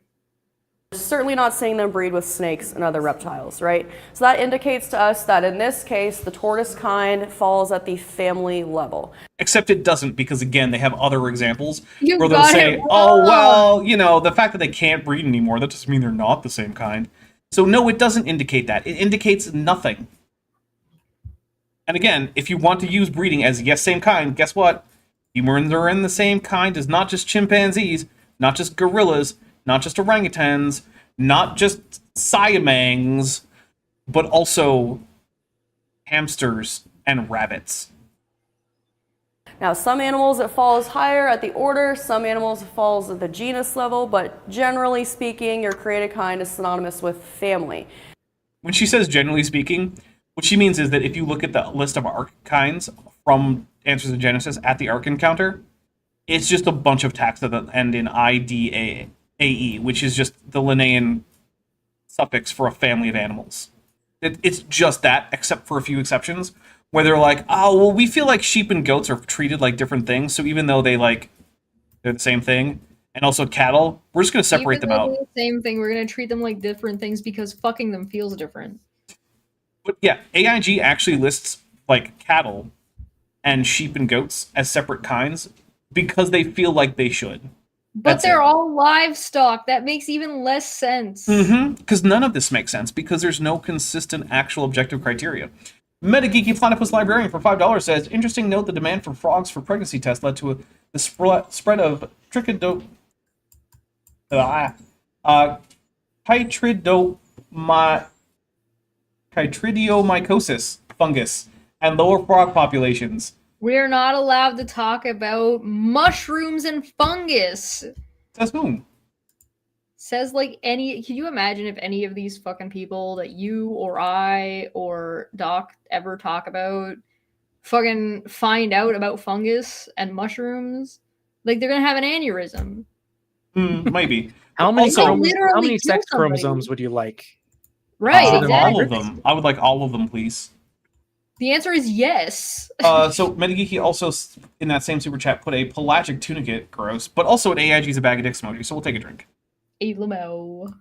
I already finished my drink. Bet with a very capital P for 200 Argentinian pesos says, in the original Klingon Bible, it's explained how Noah had a lab to recreate all bacteria and diseases after the flood, but those verses often went untranslated because humans hadn't developed the vocabulary for it. Oh, okay. All right, I'll accept that. That seems That's correct. valid. Yeah. Sounds like history to me. Then Kent the Bacteria Kind Halstead for $4.99 says, usually at the family level, except for certain other organisms, yeah. I've actually heard creationists say that frogs are a kind. It's like, my guy, there's like almost as much diversity within frogs as there is within all mammals. What are you doing? Why would you do this? Also, here's a weird thing. Most frog diversity is post-KPG, and we don't really know why. But like, post the asteroid impact and most of the dinosaurs going extinct, frog diversity just kind of explodes during the early Cenozoic, and it's just kind of like it's a thing that happened. Why? I don't know. But it did. Frog. Apparently, the dinosaurs were oppressing the frogs. Fergs. All right. And now we have delicious, delicious frog legs. I'm pro. But we have to remember this classification system we made was designed by a man, Carl Linnaeus, right? And then it was very curious that you decided that this arbitrary classification made up by some guy one day actually tightly correlated to the so-called created, the specially created kinds that you imagine exist. Isn't that convenient? If it were actually true that there are these created kinds, and all of these things are arbitrary, which they are, and were made up by some guy, which they were, there should be no consistent answer to where a kind falls in terms of Linnaean taxonomy. There should be no answer to that question. Bro, they're just lines on paper. That's true, just like the Bible.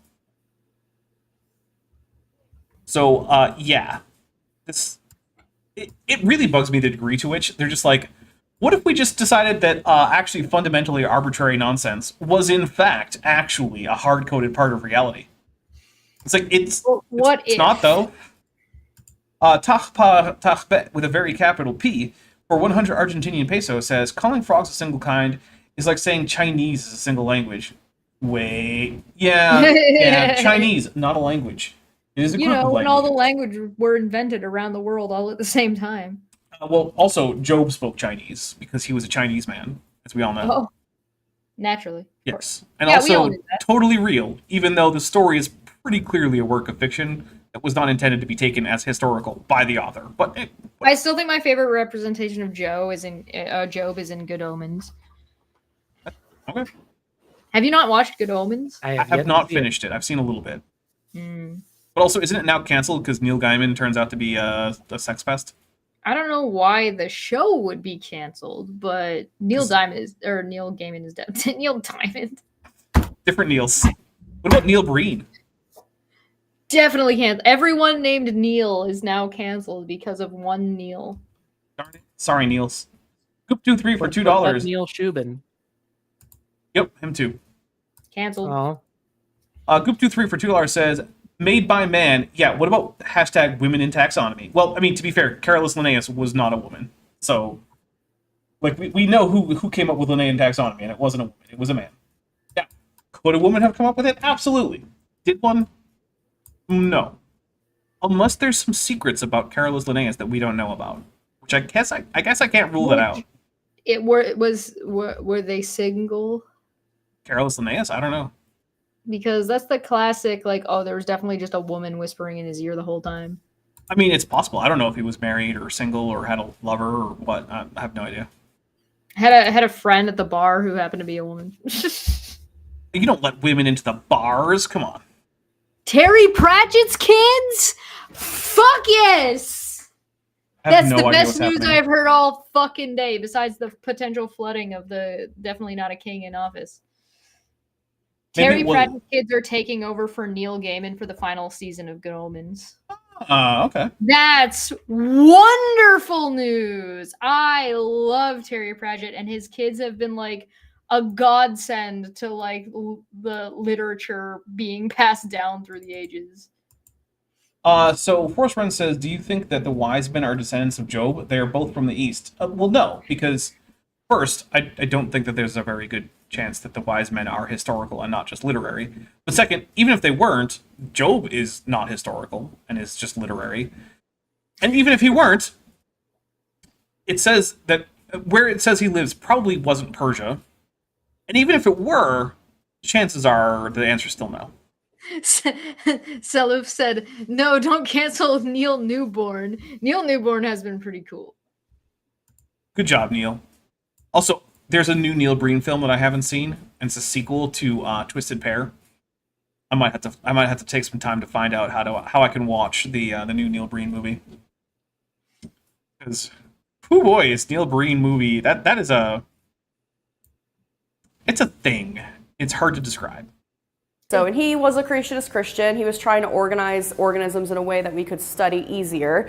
But we do have to remember this is a man-made system. This is not a God-made system. So we're So then why does the arc just list a bunch of kinds as just what the families of animals are?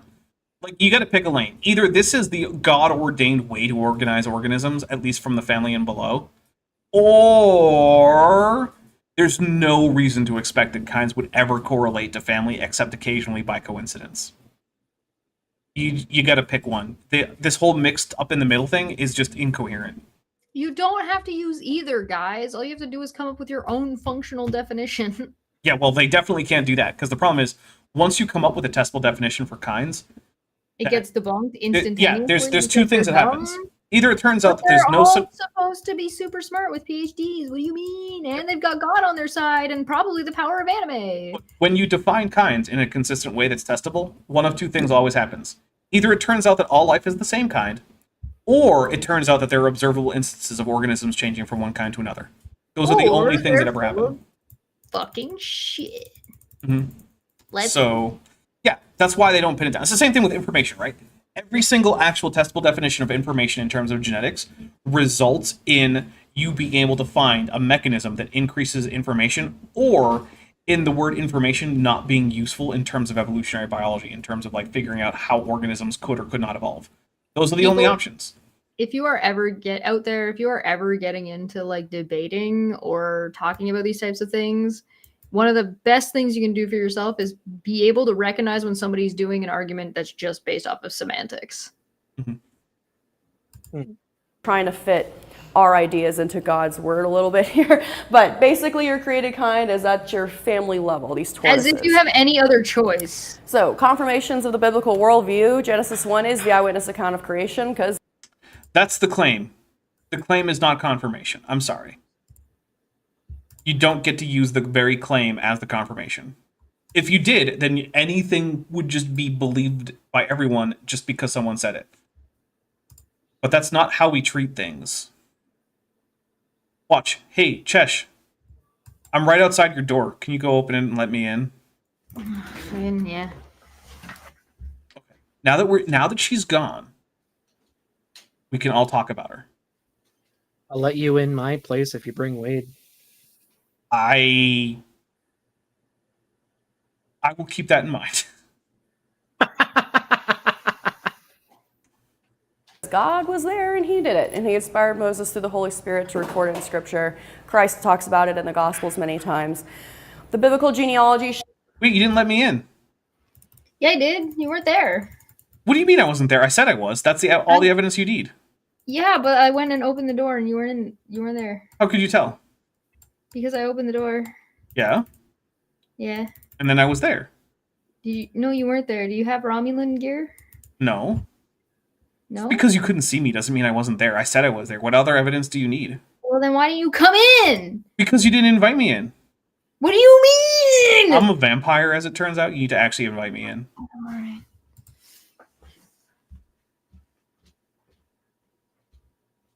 Show the age of the earth to be about 6,000 years old. I think one of the reasons God put those begat, begat, begat chapters in there so we could add up the ages. Hey, those ages aren't real. They're a literary convention from the ancient Near East. And also, the people in those, there's probably no good reason to think that they're real either. And even if they are, there's no guarantee that those genealogies are complete. And we know that the flood didn't happen, so we know that a whole bunch of what's going on there isn't real anyway. So none of this is evidence of anything. It's the claim. And not only is it the claim, but we have conclusive evidence that the claim is wrong before we even get to finishing the claim in the first place. Chesh, what the hell? I gave you the opportunity to come in. Did you say it in Klingon? Oh dear. And then we observe animals changing within their kinds. Sorry? It's all right. If I ever do another debate with a creationist about the flood again, or the age of the earth, I want to do it while calling in from an Aeolian dune deposit. Yes, please do. There's a lot of them around here. That would be fun. All the time today, right? Kind of evidenced by all of these trees in the orchard. We do see lots. The trees aren't evidence, Christina. They're a graphic that you made up to illustrate a point, and when you actually draw these out as actual phylogenies, which, to be fair, creationists do sometimes, it becomes very obvious that all you're doing is taking the actual total phylogeny of life and cutting it off at an arbitrary level and saying nothing below this. That's all you're doing, and it's not at all hard to tell. It's very transparent. For 100 Argentinian Dapper, pesos... Yes? So Dapper, would you say that she's just drawing lines on paper? In this case, yes, that is in fact all she's doing. Tahpet, with a very capital P for 100 Argentinian pesos, says, sorry, Daps, your example doesn't work. When people make a claim, it can be a lie. When God makes a claim, it must be true. Don't read 1 Kings 22:23. All right, Chesh, what's going on? I did my best. I don't know what else to tell you. Are you saying to me that me saying that I'm at your door is not actually good reason to believe that, and that reality might contradict that, and therefore you shouldn't believe the claim when reality actually contradicts it? I think what I'm saying is that you saying you're at my door is a reason for me to at least go check to see if you're at my door. And if you're not at my door, then and you say you are anyway, maybe I shouldn't believe otherwise. Huh. I wonder if we could apply this to works of literature from the ancient past. I also don't know if I should open my door, if it's very smart, if people on the internet tell me that they're at my house. Well, I mean, I'm not just some rando. True, but just if we're speaking in generalities. Also, I don't think I have fair, your you are a street two-ton address. hypercarnivore, so... Well, yeah. But I also don't think I have Chesh's street address, so I don't think I could just show up at her door if I wanted to. If you tried hard enough. Maybe. Also, before we continue, I just want to shout out a comment by Gupdu in the chat. Wait, she literally said, look at the trees. As an argument. Oh, the trees. I've actually had people say, wait, I don't understand why look at the trees isn't a compelling argument. It's like, there's nothing about the trees that I would expect to be different based on whether or not God exists. So saying look at the trees doesn't actually inform me about anything to do with whether or not there's a God. You would need to make an argument as to what about trees would be different if there weren't a God in order for me to look at the trees and say, oh yeah, I guess God. Lots of variation within each kind. You guys have seen it here in the Galapagos. But once again, no kind ever turns into another kind. I'm just going to drink for that. Because I would love to know what that means. So, starting with our original ancestors of these animals created 6,000 years ago, obviously the animals we see today are very different. Now, this diversification process is often called speciation. So how we're getting all these species from those original kinds and those original genetics, right? And this is where it gets kind of clunky and tricky and confusing. And this is where the evolutionists really jump in and... Those dastardly evolutionists jumping in at speciation. How dare they? They're really excited about the Galapagos because it shows... badly creationist research. I know. Always interrupting all that research that the creationists are doing with things like facts and empiricism and requests for definitions before terms are accepted. What jerks. It's less than it's like, listen, I will accept your term whatever you define it as, but please define it. Right, that's the thing. And stick with it, even if it becomes a problem. Please. There was a time that Jackson Wheat and I spent an entire 2-hour stream just trying to get a guy to give us a definition for information and to not abandon it when we then showed him that new information does arise under that definition. I mean, you also did that, you and Jackson did that on Debate Hub with that one guy too. I think that might be the conversation I'm thinking of. I think it might be. Yeah. Which, hey, that means if you want to see all the content that I put out, you're going to have to go to Debate Hub because some of it's over there. It's true. So, yeah. And did we get that one last subscriber that I need to get to 14.3? No, we lost one. Now I need 2. Boo! Well, hey, you're It closer wasn't to me! that than I am to 1,000. Hey, you know what, Chesh? You said you were going to unsubscribe, so I think now it was you, in fact. It wasn't me! Unbelievable. Can you believe that Chesh unsubscribed from me? and rapid speciation. So, is this a problem for Christians or is it not a problem for Christians? I don't think any of this has to be a problem for Christians. You make it a problem for yourselves for some reason, and I don't really get what that reason is. This is a you problem. Stop Seriously, it. you just don't. You could just not. Just don't. Yeah. There's no reason for you to do not that. Do the other thing. The not that thing. John Hopkins Do just everything but that. right. Well, maybe not everything, but a lot of things besides that. John Hopkins just gifted 5 Dapper Dinosaur memberships, so here comes 5 drinks.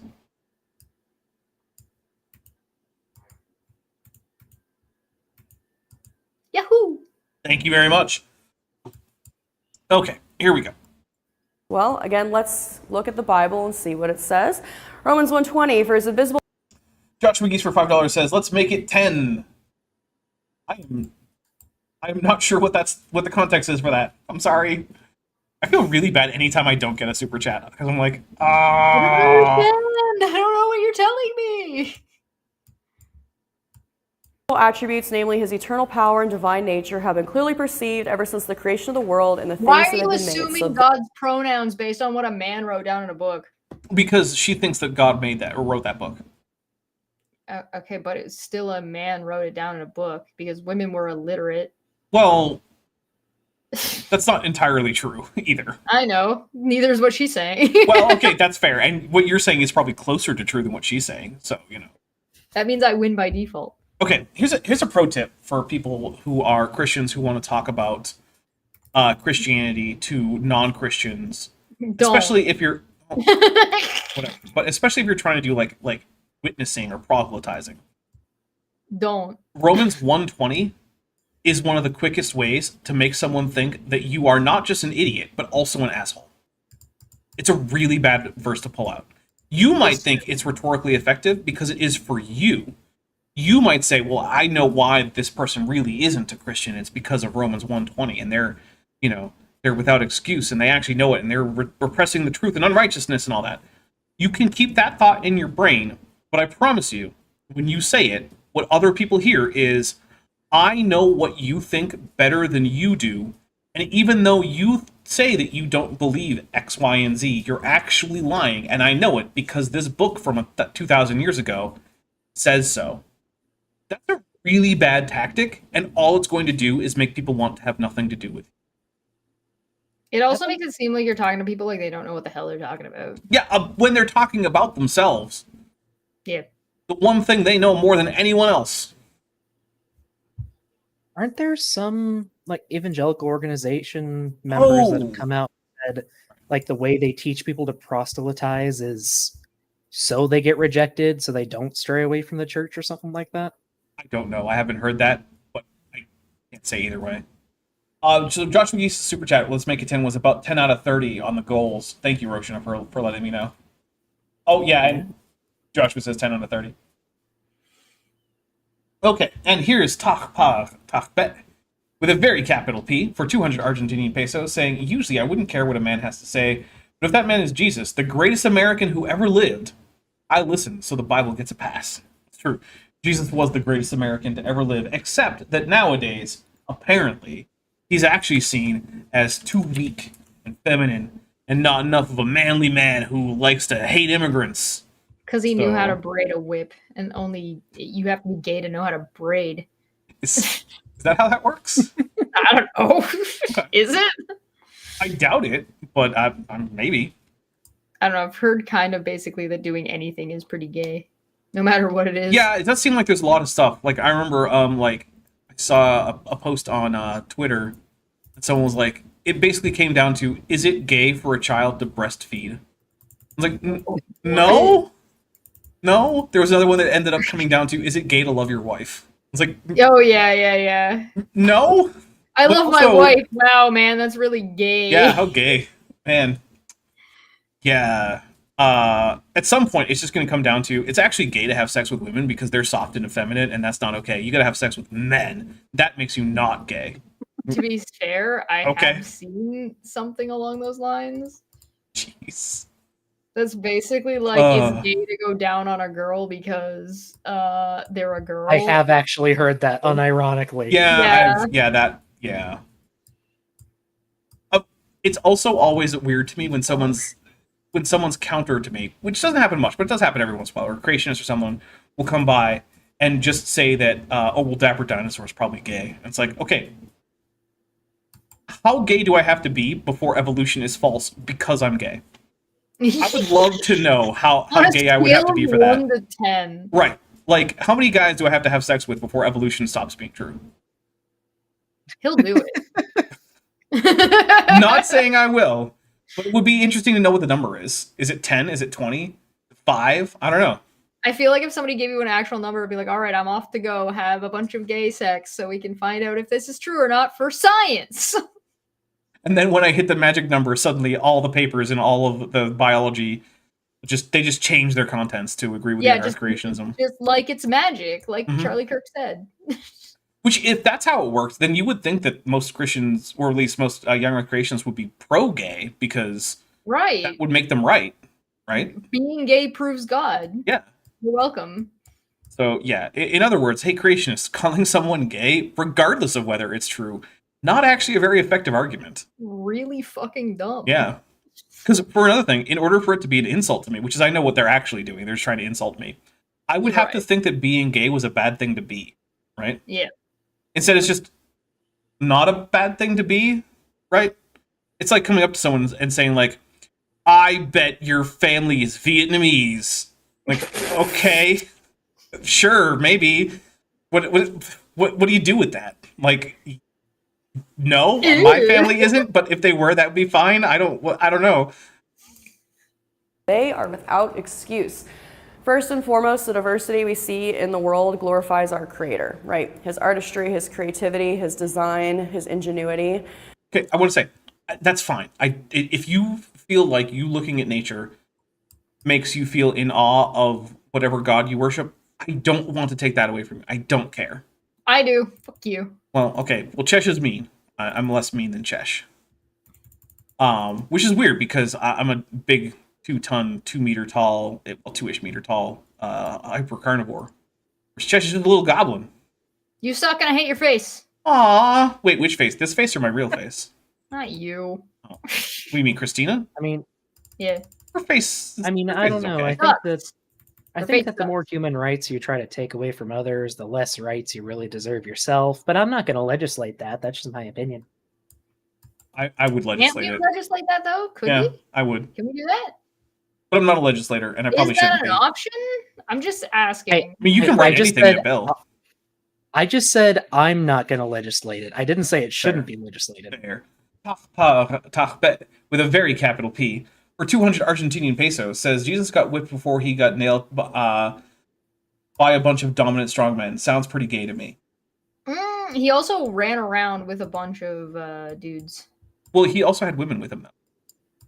Yeah, but By like, Jesus? his, like main yeah, maybe, probably Pan, probably. If I had to guess. Hmm? Listen, every gal's got to have that one friend.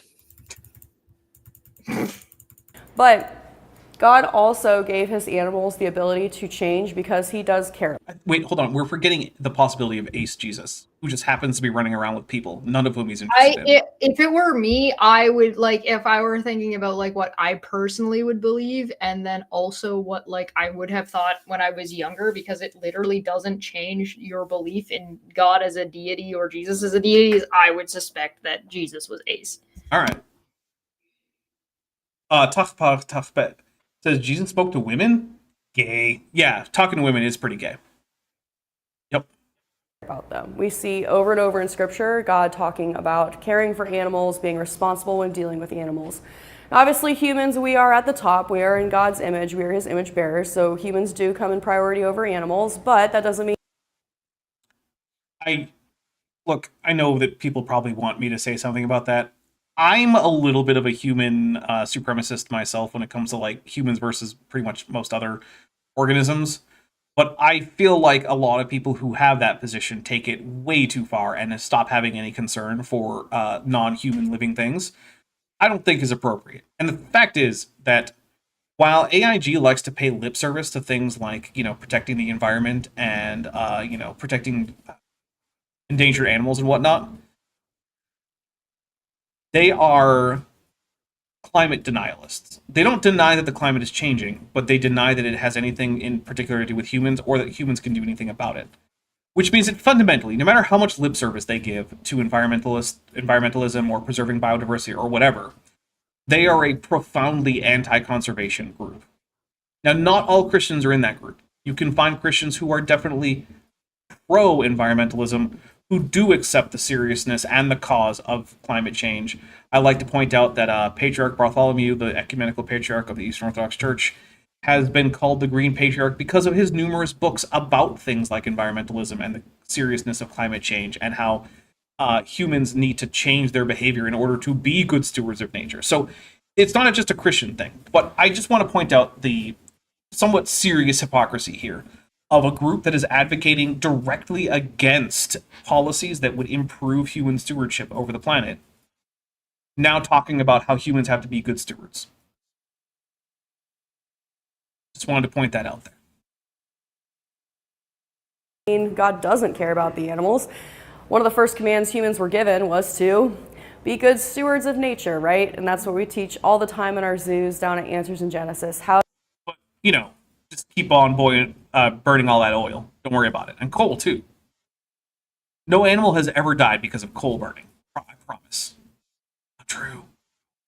to be caring and respectful of the environment and honoring God's command to be good stewards. So he does care about the animals, which means he didn't just create these original kinds and leave them as is. He gave them the ability to diversify, right?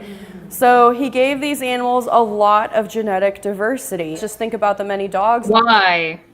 Well, in order for them to adapt is going to be her answer if she were here to answer that. But there's a bigger problem with that. If all of this genetic diversity has to be built in at the beginning in order for it to work in terms of adaptation and diversification of these kinds, that means that all of the adaptive alleles that exist within one of these kinds has to be present on the ark. But how many animals in each kind are on the ark for most animals? Two. Which means how many alleles total can there be for any locus? 4, because animals are generally diploid, which means they have 2 chromosomes each, which means each chromosome can be heterozygous for any given position, which means you get a total of 4 options. There are too many adaptive alleles across animal families for this to make sense.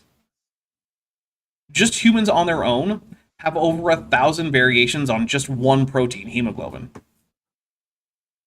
How do you fit that onto the ark? You can't.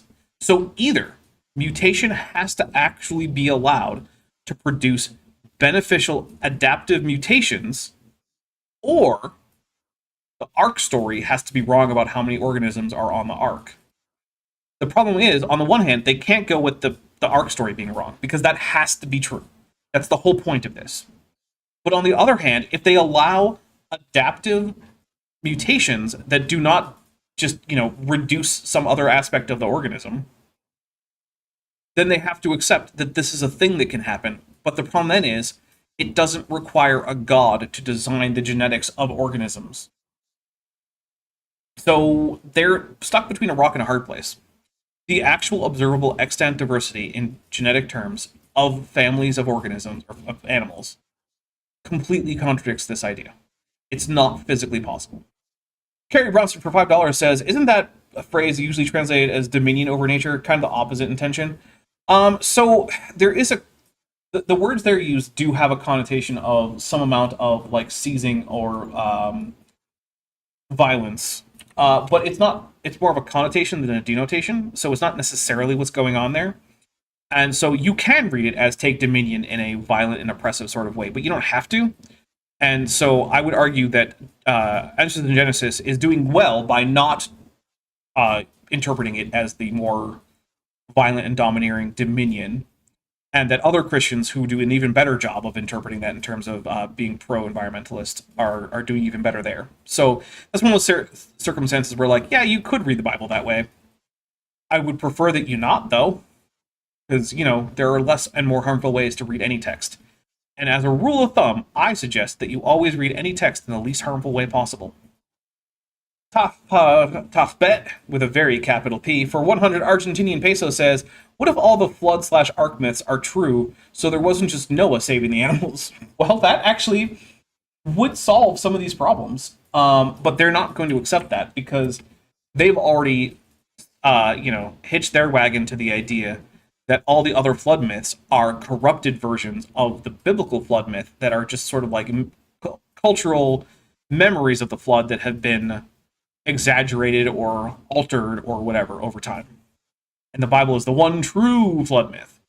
So they would have to change a whole lot about what they've been teaching for decades in order to go with that. But it would be an interesting idea because it would solve that problem. But I think the reason they're not going to do it is because in the Bible it says that the only righteous person on the earth was Noah and his family. So then why are all these other people being saved if the goal is to wipe out literally all humans except for Noah and his family, who are the only righteous ones? So I think they're not going to go with that. Although, yeah, it would solve this whole problem with or at least it would ameliorate the problem that there's way too much genetic diversity. In the world, long hair, short hair, medium hair, long nose, smash nose, short, tall, spotted, striped, you name it. What is a smash nose? What does that mean? If I just smash my face, do I now have a smash nose? That's like a button pug. nose, pig nose. Like a pug? So brachycephalic? Why didn't she just say brachycephalic? Too complicated, too many syllables. She's used big words before. Yeah, but if you throw too many in there, you lose your audience. Like, look at this lady, look at her phone. No? Yeah. Ladies, I see at least two. Yeah, the women in this audience don't give a flying fuck about anything this woman is saying. Yeah. And the men are only paying attention because they're all geriatric old and they think she's a young catch. I am less confident about that assessment, but I'm not going to contest They it. think she's smart in the way that they can pat her on the head, and she's definitely like, yeah, you're so cute. Maybe. I'm going to go with a maybe on that one. Well, they don't respect her as a person. Well, yeah, probably not. She is a woman. So much diversity. It's a woman just- trying to teach. Yeah. Paul says that, well, someone pretending to be Paul in 1 Timothy says that's not okay. Which might apparently have just been Timothy. Who knows? It wasn't this one, though. I didn't write Timothy. First or second. But I might write 3rd Timothy. in that one kind, but dogs are far from the only created kind that has a lot of diversity. So even though we may have only started with these common ancestors, we now have a lot of variety. Some created kinds actually have thousands of species in them, which is pretty incredible to think about. So God gave his animals. Kent, the bacterial kind Halstead says, your birthday is the same as Fat Orange Man? Yes. Yes, it is. It always has been. Well, after he was born. The ability to constantly adapt and change to fit new conditions, because does the world we have today only have one habitat? Did the world before the flood have only one habitat? Because that doesn't seem very realistic, but I don't know. No, that's silly. I mean, even on this island. She says it's silly as if, like, everything else she's been saying isn't at least as silly, if not more so. Definitively, she's been super serial. Yeah. Anytime a pseudoscientist is like, well, that's ridiculous. It's like, is it? You want to apply those criteria by which this is ridiculous to the rest of your things? That's why that one time that I debated freaking Flat Earth Aussie Jesus / Iron Horse, my primary tactic was to just say, no, the Earth is flat and it's centered on Antarctica and the sun circles the other way around. And he was like, well, that's just ridiculous. I'm like, really? Why? Please, in great detail, tell me why that's ridiculous. Was that the debate on MDD where he accidentally flashed the camera, or was that another one? I don't think he flashed the camera on my debate with him.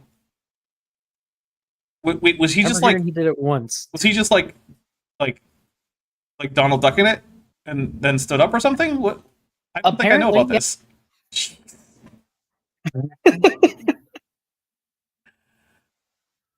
Oh. Okay, sure. I'm gonna hit play. I don't need to think about that. And there's multiple habitats, right? There's dry Chat, you don't have to confirm it if you don't want to. habitats, wet habitats. You've got desert, scrub, grassland, rainforest, temperate forest, coniferous forest, all kinds of habitats. John Hopkins for $5 says, shout out to most of the people whose birthday is today. Yes. Look, every birthday or every day is the birthday of someone shitty. I'm not gonna let that get me down.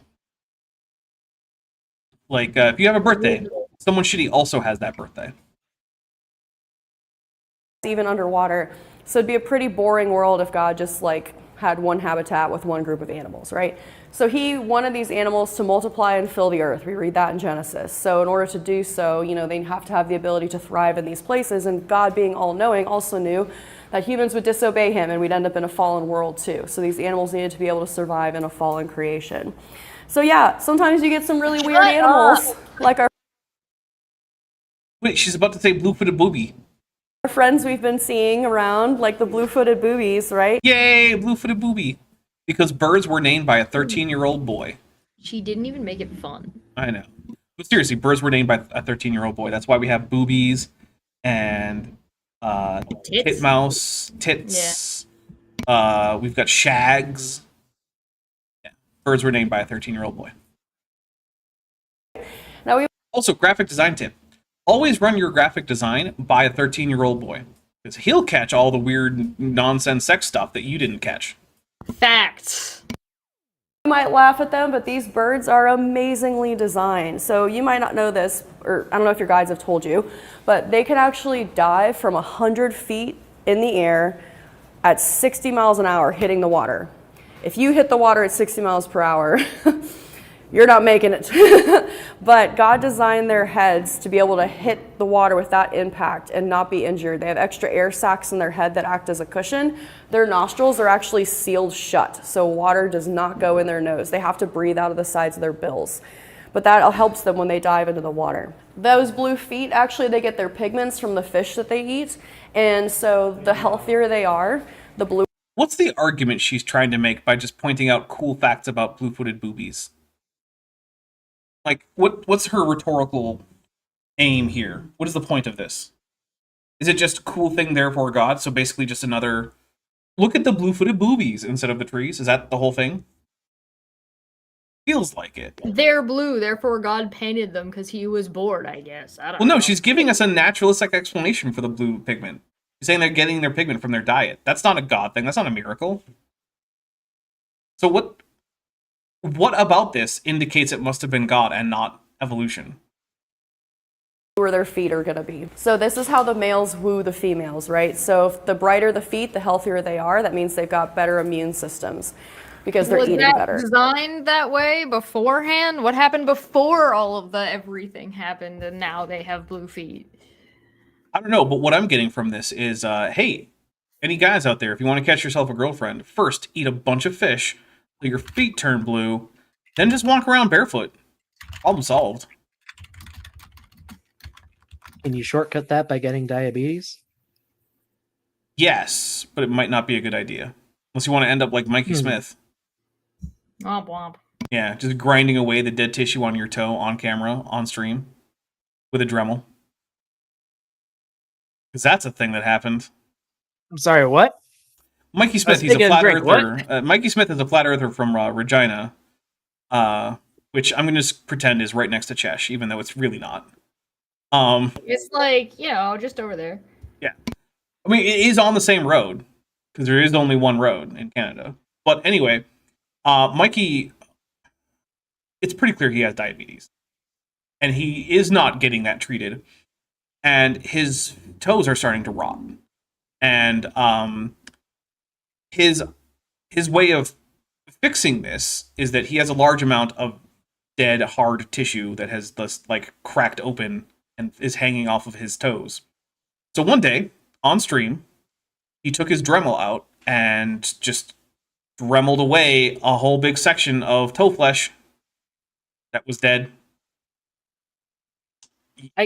Yep. I've been learning a lot of things on this stream, and I'm kind of regretting it. This is Doc's last appearance on this channel. Have you watched the Tisdall video? The first one? Tuesday Tisdall, yeah. Yeah, the Tisdall Tuesday. It's a series that Chesh and I started. We only have one episode so far.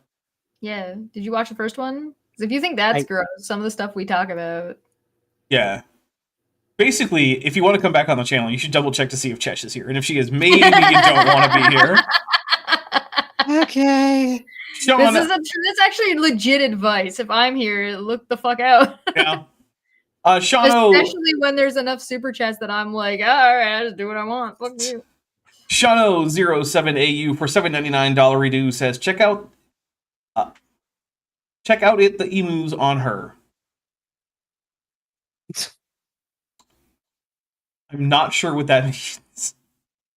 I think referring to birds were named by a teenager or by a boy. Wait, is there a secret version of English where emu is a slang term for some part of anatomy? I'm guessing they're just using it as a stand-in, but I could be wrong. Tafpa with a very capital P for 100 Argentinian peso says, can a blue-footed booby breast throw 20-kilogram rocks more than 130 meters away with enough force to bring down castle walls? I don't think so. You know who can? The trebuchet, the greatest feat of human engineering. I mean, it is generally true that blue-footed boobies are not effective siege weapons, and that trebuchets are. So, yeah. All right. So again, we might laugh at the design of this bird, but God gave them exactly what they need to survive here in the Galapagos. I wasn't going to laugh at the design of that bird, which isn't designed anyway, and there was no reason given to think it was. Laughing at you. Oh, yeah, we are laughing at her. That's true. What caused all this diversity? How did we get all these species from those original created kinds? Mutation. Evolution versus evolution. The two different meanings of the word. Oh my god. It's very important when you're having discussions about evolution to define your terms. What do you... Yeah, so why don't you fucking define information in kinds? Why don't you start there? Taking a drink. I can't... Well, how about you first, you stupid bitch? That was what I was stopping myself from saying. Yeah, well, too bad. I did Yeah. it for you. You're welcome. Thanks. You mean by evolution? Because Here's what I mean by evolution. I mean two things. I mean that populations of organisms change in their allele frequencies over time, and that organisms come from common ancestors. That's what I mean. Those two things. That's it. That's all I mean. people will use the two different definitions of evolution in the same sentence to try to argue against the Bible. So No one cares. Well, I can't say that. Very few people care to argue against the Bible in their scientific papers. They're just doing science. And the degree to which it agrees or doesn't agree with your interpretation of your favorite book is of no consequence to them. They just don't care. Recorder. You do. these days, and I've seen this all through grad school, and this is why you'll hear me, instead of just saying evolution, I'll usually say molecules to man evolution or Because you want to sound dumb? Got it. Darwinian evolution, because Hey, here's a fun thing. Darwin only knew about that variation existed, didn't know about mutation, and natural selection and sexual selection. So if it's anything, if it involves anything beyond that, if it involves mutation, genetic drift, niche construction, niche partitioning, gene flow, epigenetics, not Darwinian. because this is a trick they'll use to get you or to convince Christians. So evolution I love the idea that scientists are out there like nefariously trying to craft their sentences to be ambiguous about the definition of evolution, just so they can trick you into what? What? This person has never seen a glossary before or a bibliography before. Did God put a bibliography or put a fucking glossary at the back of the Bible? That would have been useful. That would have been helpful. I don't believe that part of the Bible is a glossary. No. Well, that's a damn shame. Of course, Would have saved everybody a lot of trouble to be like, well, what's the translation of this? Well, what's the thing of that? Well, what does this interpret into? Or what does the kind mean? Of course, it's also true that the table of contents isn't part of the Bible either. Womp womp. Could you imagine? Could you imagine being the person writing the first book of the Bible and like it was written in chronological orders? The first thing you had to write is the table of contents. That would That'd be be interesting. very funny. I don't know how you would do it because Different. you would have to know about the future books. No, you would just have God being like, write this down, and it's just specifically only the table of contents. So it just says Matthew, Mark, Luke, and John. You're like in the middle of buttfuck nowhere desert Arab land, and it tells you to write Matthew, Mark, Luke, and John, and tells you about this colon decimal system, and you're just like, I don't fucking know. I don't know what it is. What the fuck is a colon? It's part of the your digestive system. Right? Yeah. One of my favorite things is people confusing the word cologne for colon. Oh, that is a good one. Yeah, that's a good one. Every once in a while you get like a tweet or something, you're like, I love the smell of my boyfriend's colon. I'm like, okay, cool. Good for you. I'm happy for you. Suspicious. These days can literally mean any change, just change. First, it's always change over time. Second, when you're talking about biology, that's not what evolution means. No one is going to say that a mouse evolved when it lost its eye after escaping from like a hawk or something. No one's gonna tell you that. When we're talking about biology, and you use the word evolution, and it's not otherwise qualified, what you mean is either the fact of common ancestry or the process of evolution by which alleles vary over time in a population. That's it. I'm not king shaming. I didn't do it. It wasn't me. Okay. Do we see change? Yeah, Dr. Rivera showed us all about change yesterday in her talk, right? Obviously, we see change. However, evolution Obviously, can the correct thing that evolution does is obviously correct. Okay, cool. Thanks. also mean molecules to man over millions of years after a spontaneously arising common ancestor. Okay, well, first of all, some of that's not evolution. The origin of life isn't evolution. But second, if organisms can change, and you want to say that they don't share a common ancestry, and we have all the same kinds of evidence beyond what you think of as the kinds that share common ancestry, you're going to have to propose a mechanism by which animals cannot change to the degree to which it seems like they have. Is there a proposed mechanism that would block this? No. There's no barrier. A gene pool can vary to any degree given enough time. There's no limit on that. Do we see kinds turning into new kinds? I don't know, because you won't define the term, the thing that you started off this section saying is so important to do. Look, it's right there, right at the top of your bullet list. Define your terms. When did you do that for kinds, Christina? When? And me. I'm taking another drink. I'm starting to get pissed off at this. Unbelievable. This is ruining my birthday. Unfucking believable, dude. These But- people have no shame. No, they don't. They really don't. It's like they've never even heard of it. Unreal. Like, aren't you embarrassed? Like, do you Tesh. not have like any sense of like, oops, I'm an idiot. 14.3K. We just got it. Hey, let's Nice. go. See, so your unsubscribing didn't matter. I got subscribers anyway. So Oh, take you that. guys suck. Thanks for ruining my fun. Yeah. Thank you for giving me 14.3K for my birthday. I appreciate it. I like it when the number ends in 2 zeros. 2 or more zeros, really. But, you know. You guys are jerks. You're wonderful. Except for you, Daniel.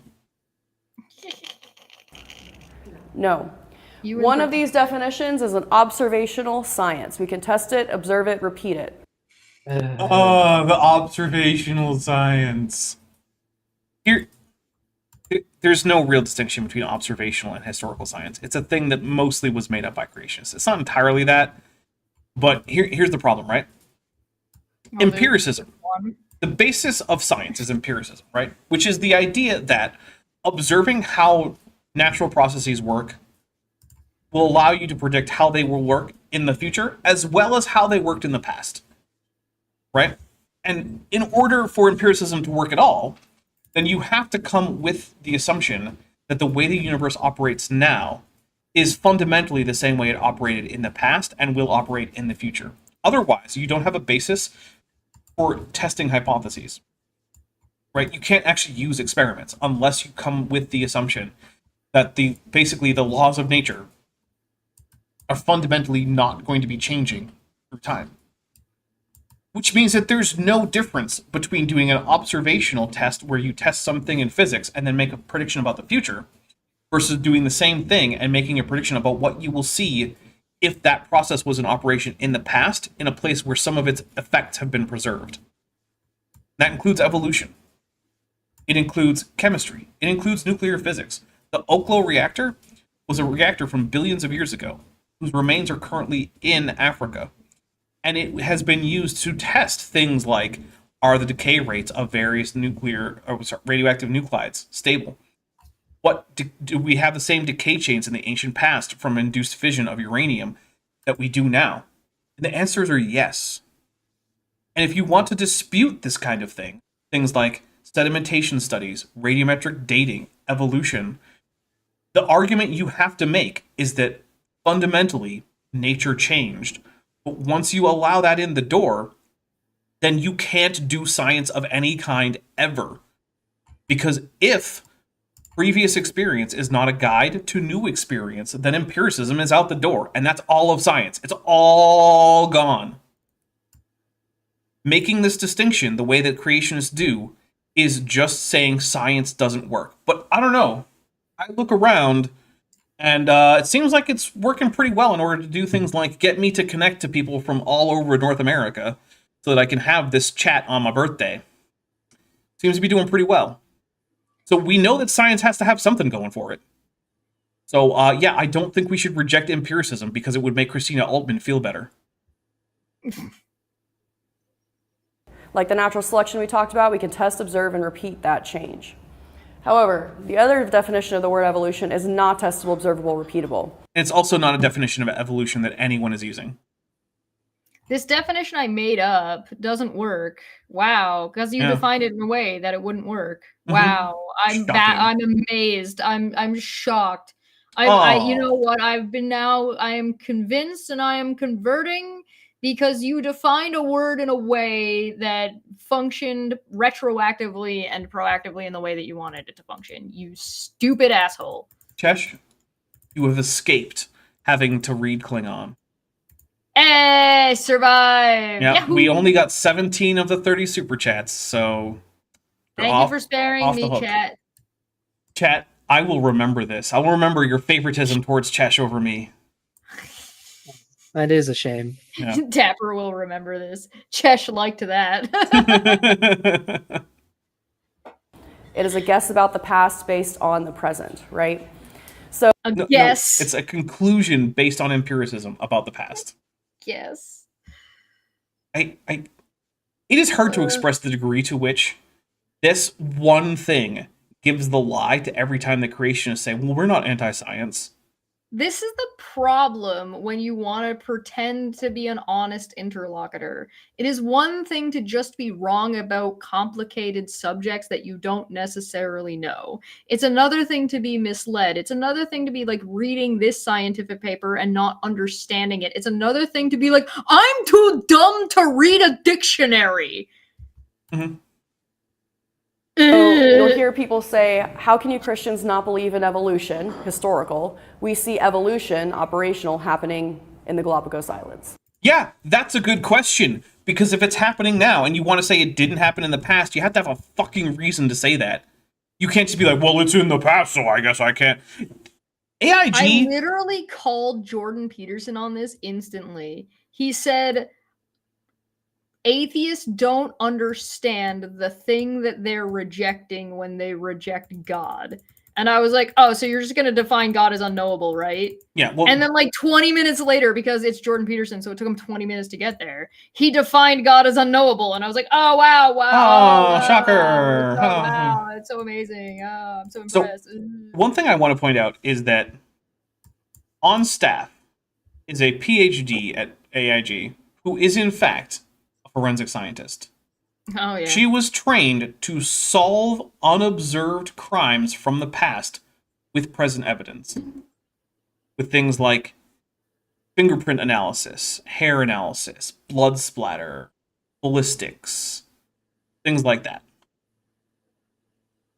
How do you have a forensic scientist on staff whose entire field of study is about discovering what happened in the unobserved past, I guess except for the killer, but they're probably not talking much, and then go with this historical versus observational distinction? How do you do that? I think you have to also assume that the person who did the unaliving is actually not available. Actually, she's in that room. That Dr. Rivera that Christina keeps talking about, that's the forensic scientist. She's in the room. Oh my god. Yeah. Blade, do you have anything to say about this? The thing is, neither does Dr. Rivera. She doesn't have a damn thing to say about that either.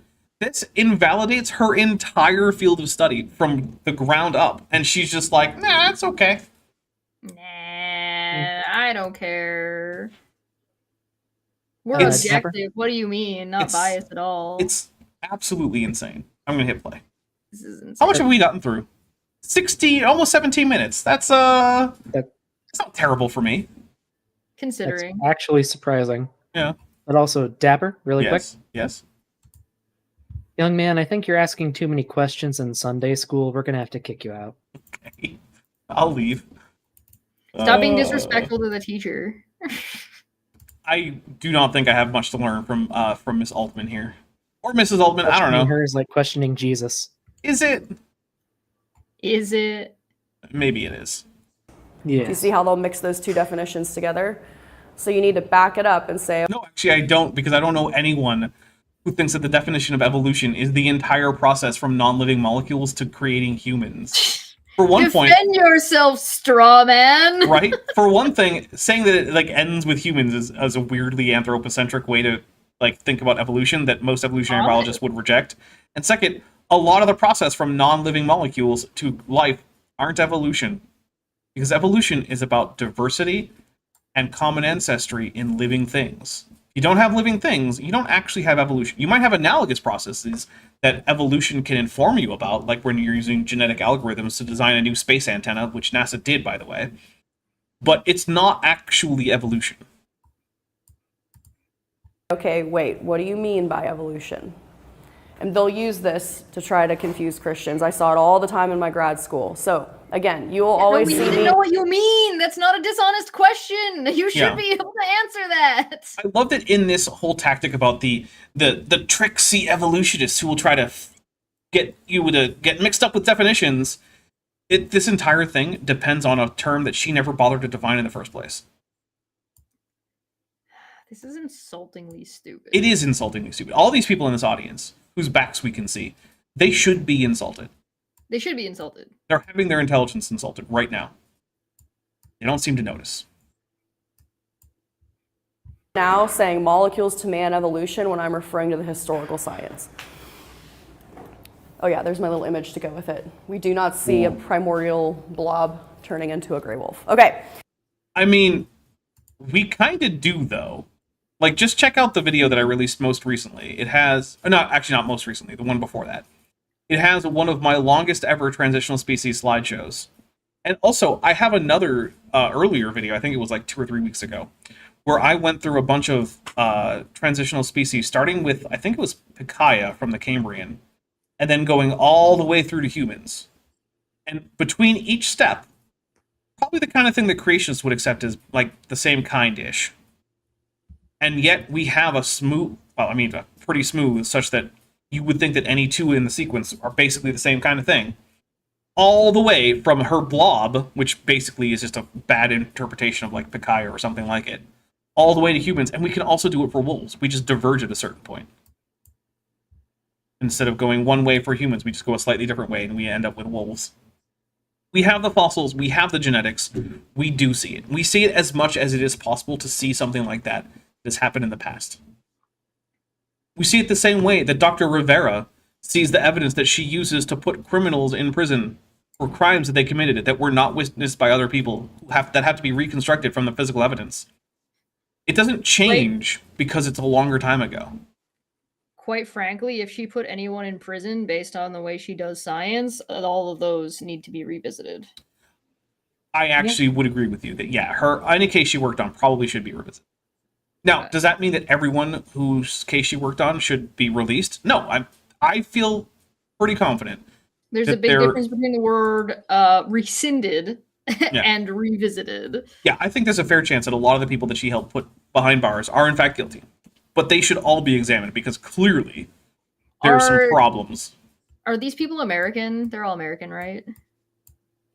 So where she would have been doing that would be the American judicial system? So I think Dr. Rivera is American, but AIG does employ a fair, like AIG America, like the US version, because there is a Canadian version. Right. But they get a lot of their staff distinctly from mean, Canada. Like she would have been working in Rivera America. would have been in the USA, yeah. So unfortunately, if she had been in Canada and had been imprisoning people in Canada, you might actually have a really strong appeal case to be like, look at what this bitch fucking says. I mean that. But I don't think that's gonna fly in America because Actually, there have been instances where large numbers of cases were thrown out because the forensic science person who was working that case was known to be or was later found out to be basically just cheating things. There was actually a prominent case in Massachusetts, I think like about 10 years ago, where there was someone who was doing drug testing for like the state troopers or something. And turns out she had just been phoning it in and just been like checking, oh yeah, this person was like on cocaine and just like submitting that. And a bunch of people went to prison for that. And then when that came out, they were all released. Every single case she worked on. Jeez, that's at the same terrifying. time, as much as I want to say, like, hey, listen, working at AIG should have you discredited for doing anything in the scientific field or anything in like politics or anything like that, your Speaker of the House is a published AIG author. So Correction. The guy pretending to be the Speaker of the House. right, the guy posing as the current Speaker of the House for the Trump jester regime would be because in order for there to be an actual Speaker of the House, the Constitution would have to be in effect, and it hasn't Bro, did you ever see since the the immunity number decision. of investigations initiated and a couple of things being rolled back for tampering in the election? I don't know. I'm not sure exactly which things you're talking about. I've seen like about 3 like reports and like just like on being like, hey, this is being investigated, this has been confirmed, this is a problem that we're looking into, of different like, hey, the the election might have been fucking stolen, guys. I mean, generally speaking, American elections so far have been pretty reliable. So I doubt that it's been stolen, but there was apparently, so Trump said out loud that Elon understands tech and was futzing with voting booths. oh yeah, I do remember that. Then there was also Elon saying that, all but saying he tampered with the election. I'm skeptical that there was outcome determinative fraud. I doubt there Then was. they also found one of the electrical, like the voter electrical ones, had 0 votes for Kamala. I mean, there are And districts where that's they're plausible. like, that's suspicious enough it's that we are suspicious. investigating this. So Yeah. like I said, there's nothing like super duper conclusive like this was a thing, but there's like, hey, there's enough red flags that we should probably be looking into this. I mean, yeah, look into it. I doubt that there was outcome determinative fraud. There's always fraud in every election everywhere. But the question is there enough that it makes a difference? And usually the answer is no, at least in the United States, at least to date. Sure. So let's talk about that speciation. Okay. Because we do have a lot of diversity within the kinds today. So here are 3 herons that are... Sorry, I remembered I was going to try to say something, but you guys were having a conversation. I didn't want to interrupt. The diagram she had there of goo turning into a wolf. Funny thing is, if you reverse that, that's actually kind of happened. Goo. Yeah, wolves turning into goo. Yeah, the transmissible canine tumor or whatever it is. Mm-hmm. Just, do you consider those the same kind, AIG? I'd love Yeah, to that's know. a really good question because so is it transmissible canine venereal tumor? I believe is what it is. Something like that. That is an actual single-celled dog that parasitizes multicellular dogs. What do we do with that? If that's not a change between kinds, then I don't think that kind means anything at all. Doesn't it even reproduce asexually? Like it just buds? Goo. Yeah, it's a single-celled organism. There's no sex going on. It's cancer that has become an independent organism. So it reproduces in the same way cancer does, which is just to say it divides like any other cell. Been through how many generations now? Like, you could Millions. hypothetically call it a new species, I guess. Like, it's not living like a dog, at least. Just for people in the chat to just clear up what I was saying, I'll see if I can collect the articles that I've seen and maybe make that a chattable thing for the hub at the end of the month. Okay. See what I can do.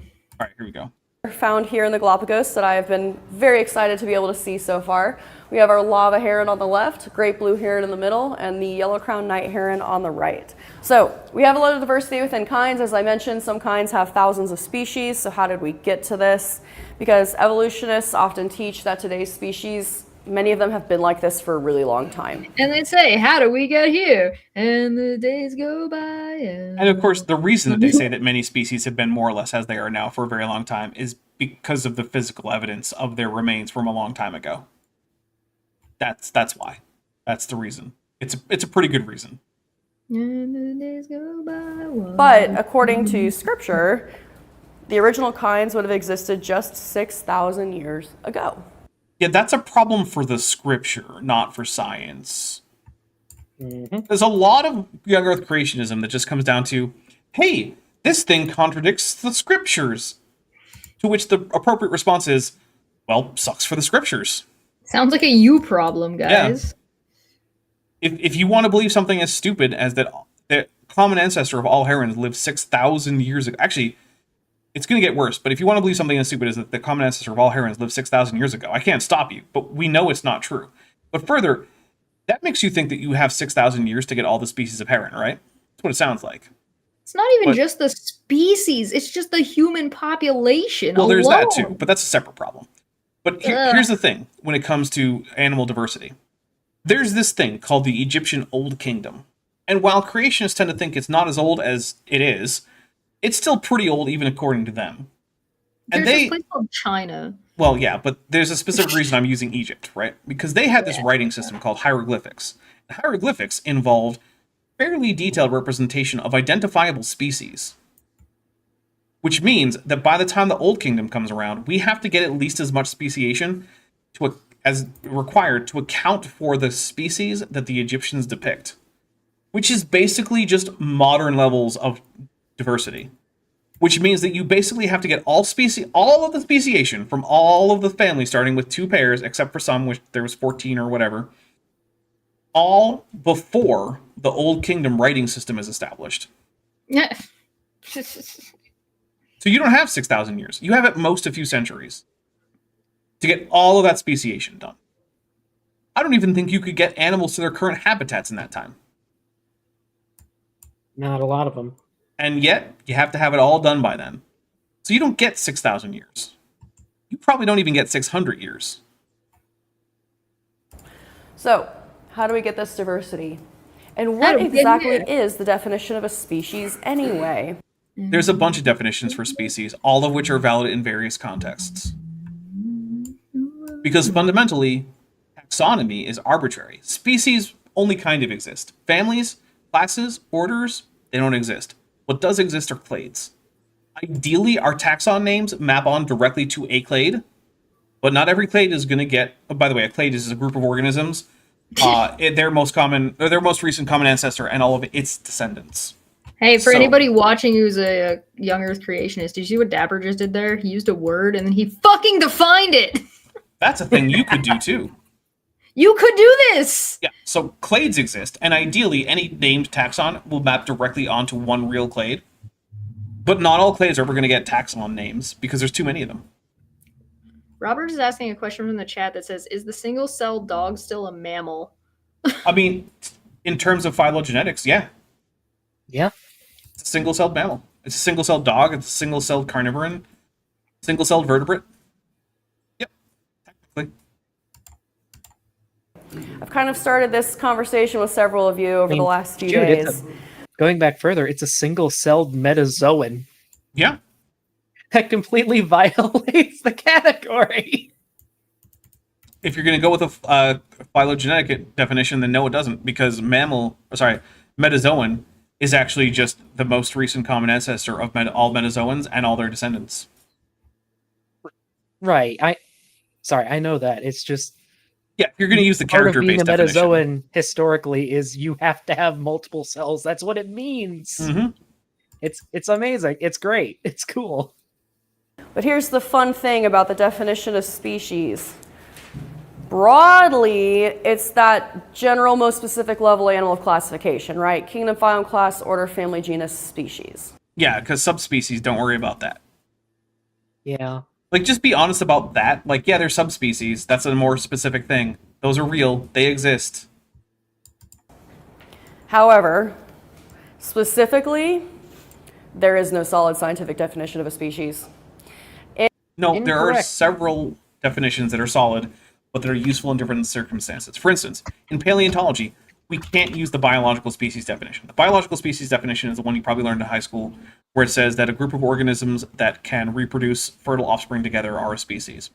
We can't tell that in paleontology because there's no way to run tests or to observe the reproduction of the organisms in question, right?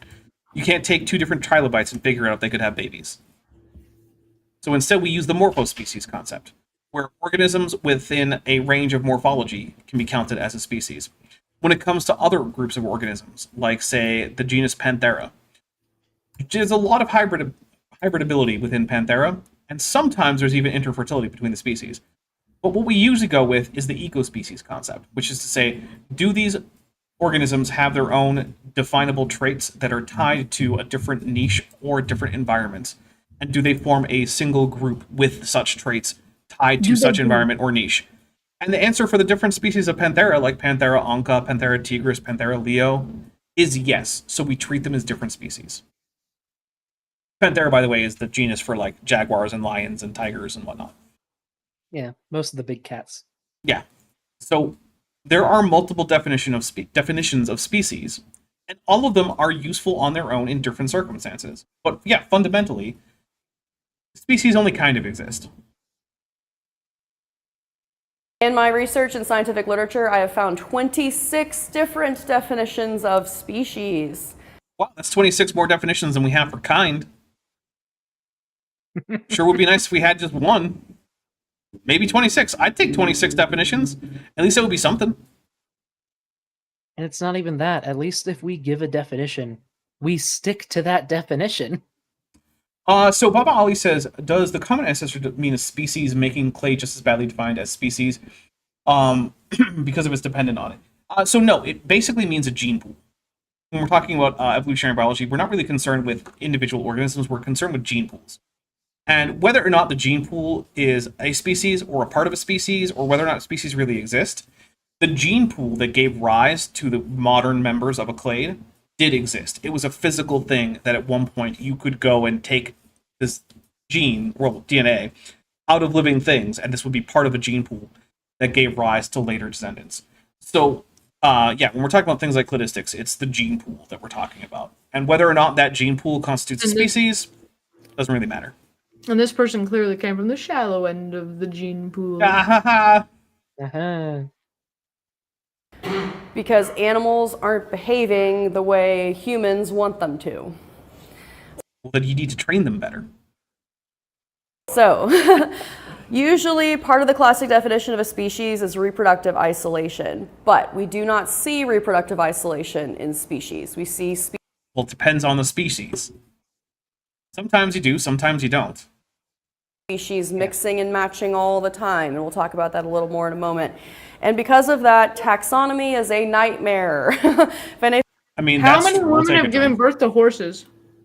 I'm gonna guess none.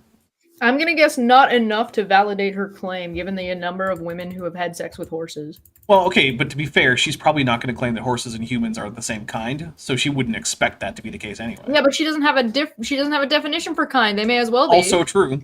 So yeah, I guess that's also true. By the way, that's not how Catherine the Great died, even though that was the rumor. She died on the toilet. If you have ever had to deal with scientific classifications of animals, it's a just massive headache. So barn owls alone, we just got a new barn owl in the zoo, and have no idea why we're going to barn owls, but you know what? I like barn owls. It's fine. Has she been fucking the barn owl? I don't think so. And it's their taxonomy is a nightmare. Are The you Galapagos sure? tortoises, as you can see. I mean, I don't know enough about barn owl taxonomy to say that, but like, I don't have a way to counter it. I don't know if it's a nightmare. It might be. As far as I know, they're just one species, but their I mean- species within a very much larger genus. I and thought there were a few Sometimes species. My I'm excited headcanon about is that this lady is fucking the owls, and the reason she's so excited and like ugh about it is because that the newest owl is her own child. That's how she's validating her claim. That is, I don't know why that is the take that you're going with, but it sure is a take. Why not? I mean, because I don't know what rhetorical or truth value that has. The rhetorical truth value is literally nothing she says makes any sense and has any definition, so you can basically say anything based off of anything. I guess that's true-ish. I don't know. I lost track of what's happening because we've been going for almost 6 hours, which means it's basically time to start wrapping stuff up. So, Doc, what do you got coming up on your channel? Well, I've got a few things. Got a couple of shorts and other videos I'm working on, and Nice. I'm actually collaborating with a larger science communicator on TikTok, and Okay. hoping that turns out well. Nice. Other than that, I'm just working and trying to build up money to get a new car. Yeah. Which, by the way, guys, there is a link to a GoFundMe, and there is $140 in there. Yeah, thank Thank you you. very much to everyone who's sent something so far. Thank you. All right. So, Chesh, what do you got coming up? I got Debate Hub. There's stuff there. You can go and watch it. Dapper's on some of it. On Fridays, I play Star Trek, and it's a good time. On Mondays, I have a new stream that's only available on Monday for the week, and then it goes away, and then on the next Monday, and it's just super chill time. And I'm going to try and play Happy Birthday again. Okay, go for it.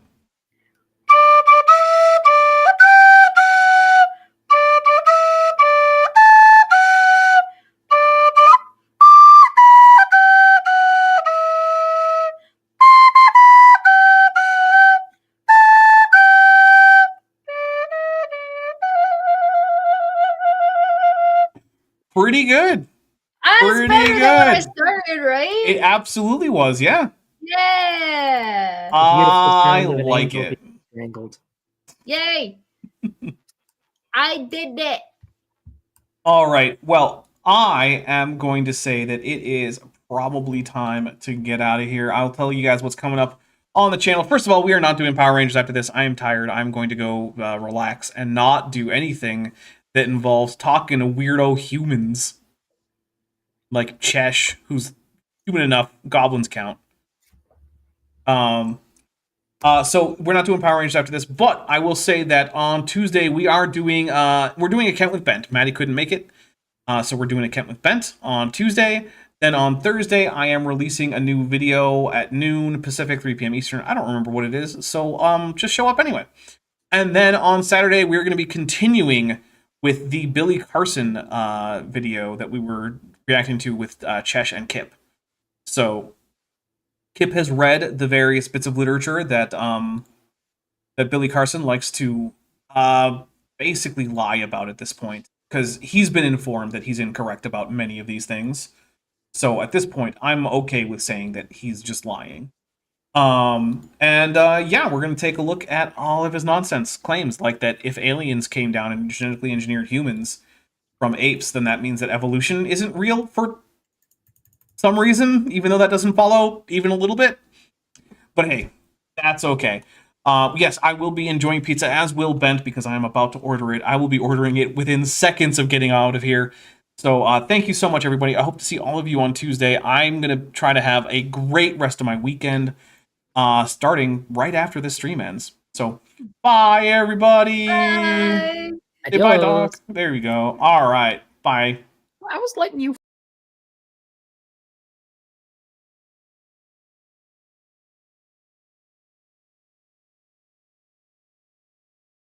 Leaf, Whispers, Eleron Teller, Phil Rivara, Ian Chen, Kelvin Brostock Van Manen, Landon Knoll, Mabbity Babbity, Sphincter of Doom, Vollus, Max Cherry, North Texas Fossils, John Ackerman, and Tapioca Weasel. It's because of my channel members and patrons whom you're seeing on screen that this channel can stay afloat. Without you, it would all shut down. If you want to join the team, there's a link to join the channel below this video, and there's a link to join the Patreon in the description. On the Patreon, you can get a 10% discount for pledging annually, and either way, you get early access to virtually all of my scripted videos, often 3 to 5 months before they come out for the general public. Thanks for watching.